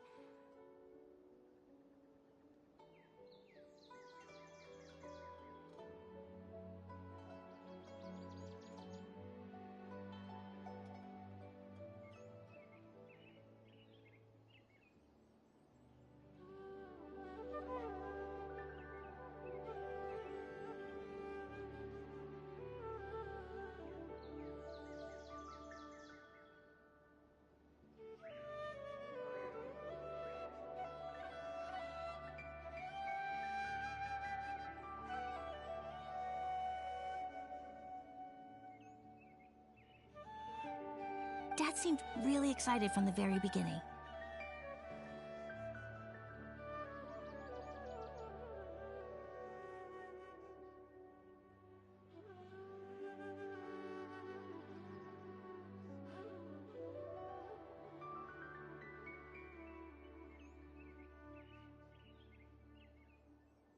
He looked really happy. He lifted me up high into the air and told me to continue.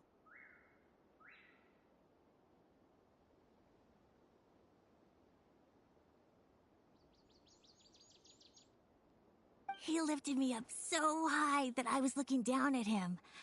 As I continued with my story, I saw it, and when I got to my favorite part, Dad started crying. I guess he must have been moved by my story. When Dad put me back down, I looked up at him again, but now he had a scary look in his eyes.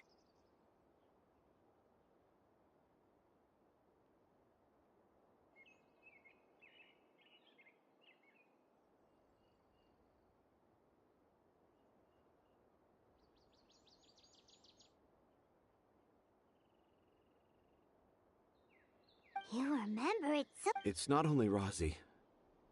I, too, remember every detail of what happened that day.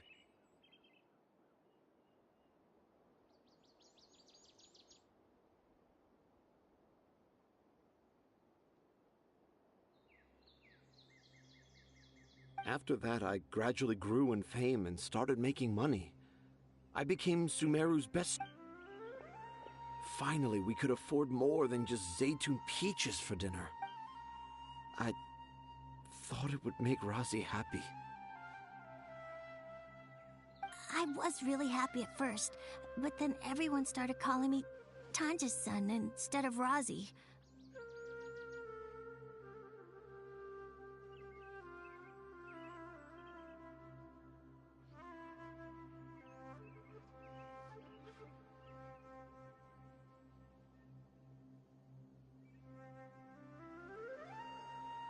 I kinda guessed why, but I also didn't want to. Dad got busier with things that had nothing to do with storytelling.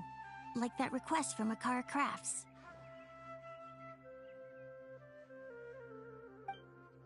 So I made up my mind that this time, I just want to be good old Razi so that Dad will become good old Dad again. Instead of Dad the way he is now, starting every story. I prefer my dad how he used to be, stumbling over words, and that's why I decided to keep how I imagine Aranara to look. Wait! Paimon gets it now! To sum up, all of Uncle Tanjer's fairy tales were actually stories written by Razi!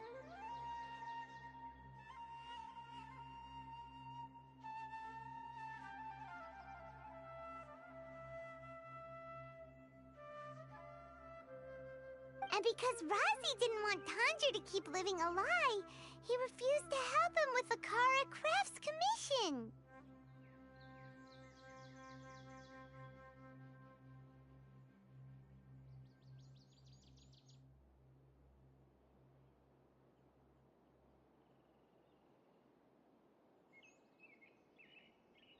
Yes.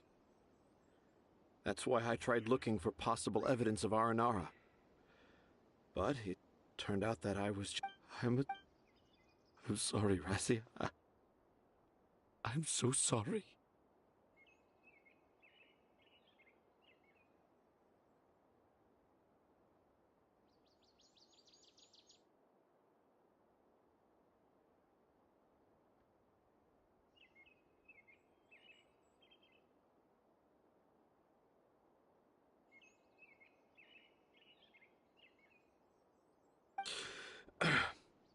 And I owe you all an apology. Razi's the only one who can help. Are we gonna let this happen? You want me to help Akara Crafts with their carving? Well, I did mention what the Aranara look like in my stories. I've never really... Sumeru is so much... So I want to visit... And I also want to take pictures of Dad. You still want... Yeah, of course. Come on. You're the best dad ever. I want to thank you, Kale. Huh? You told me about telling my secrets to it, even though I didn't have the time. Yeah, I made a lot of mistakes back in Mondstadt. But when I look back on that, I'm sure this experience will be the same. Yes. Wait. Did you... I just passed... Let's go, Razi. Grab that camera and see what hidden Okay, let's go. Come on, Dad. Razi, slow down and watch your step.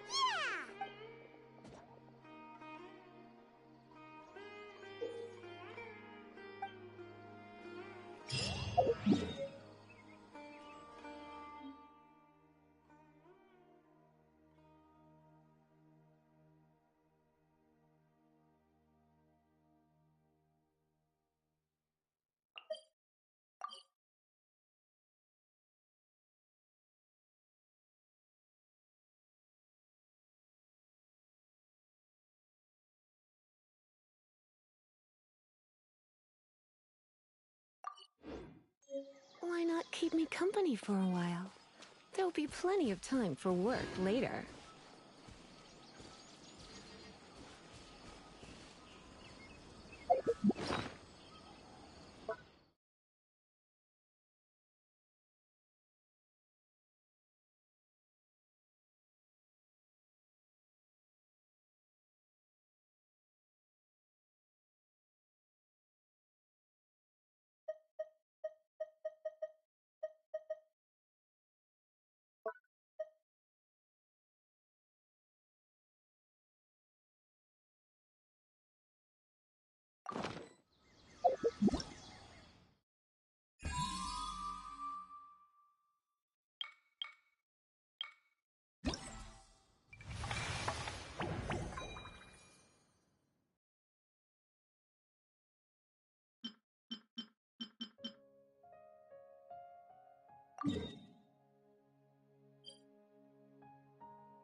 Yesterday, a total of 5 dusk birds flew by.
Blitz.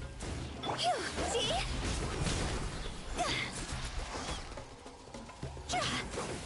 Cross over! Quit it! Try not to enjoy this too much. Stabilize! You're in for a little shock.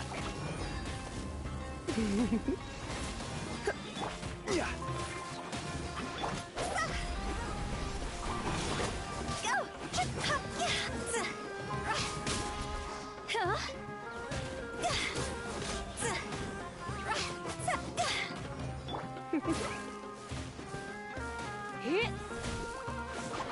You're in for a little shock.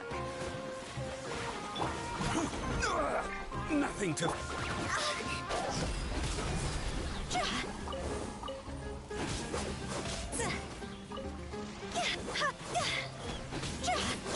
Come a little closer. You've been a naughty boy. Yep. Hee, hee. Hee, hup. Hee, hee, huh.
Rise!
What do you think, cutie?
Oh my.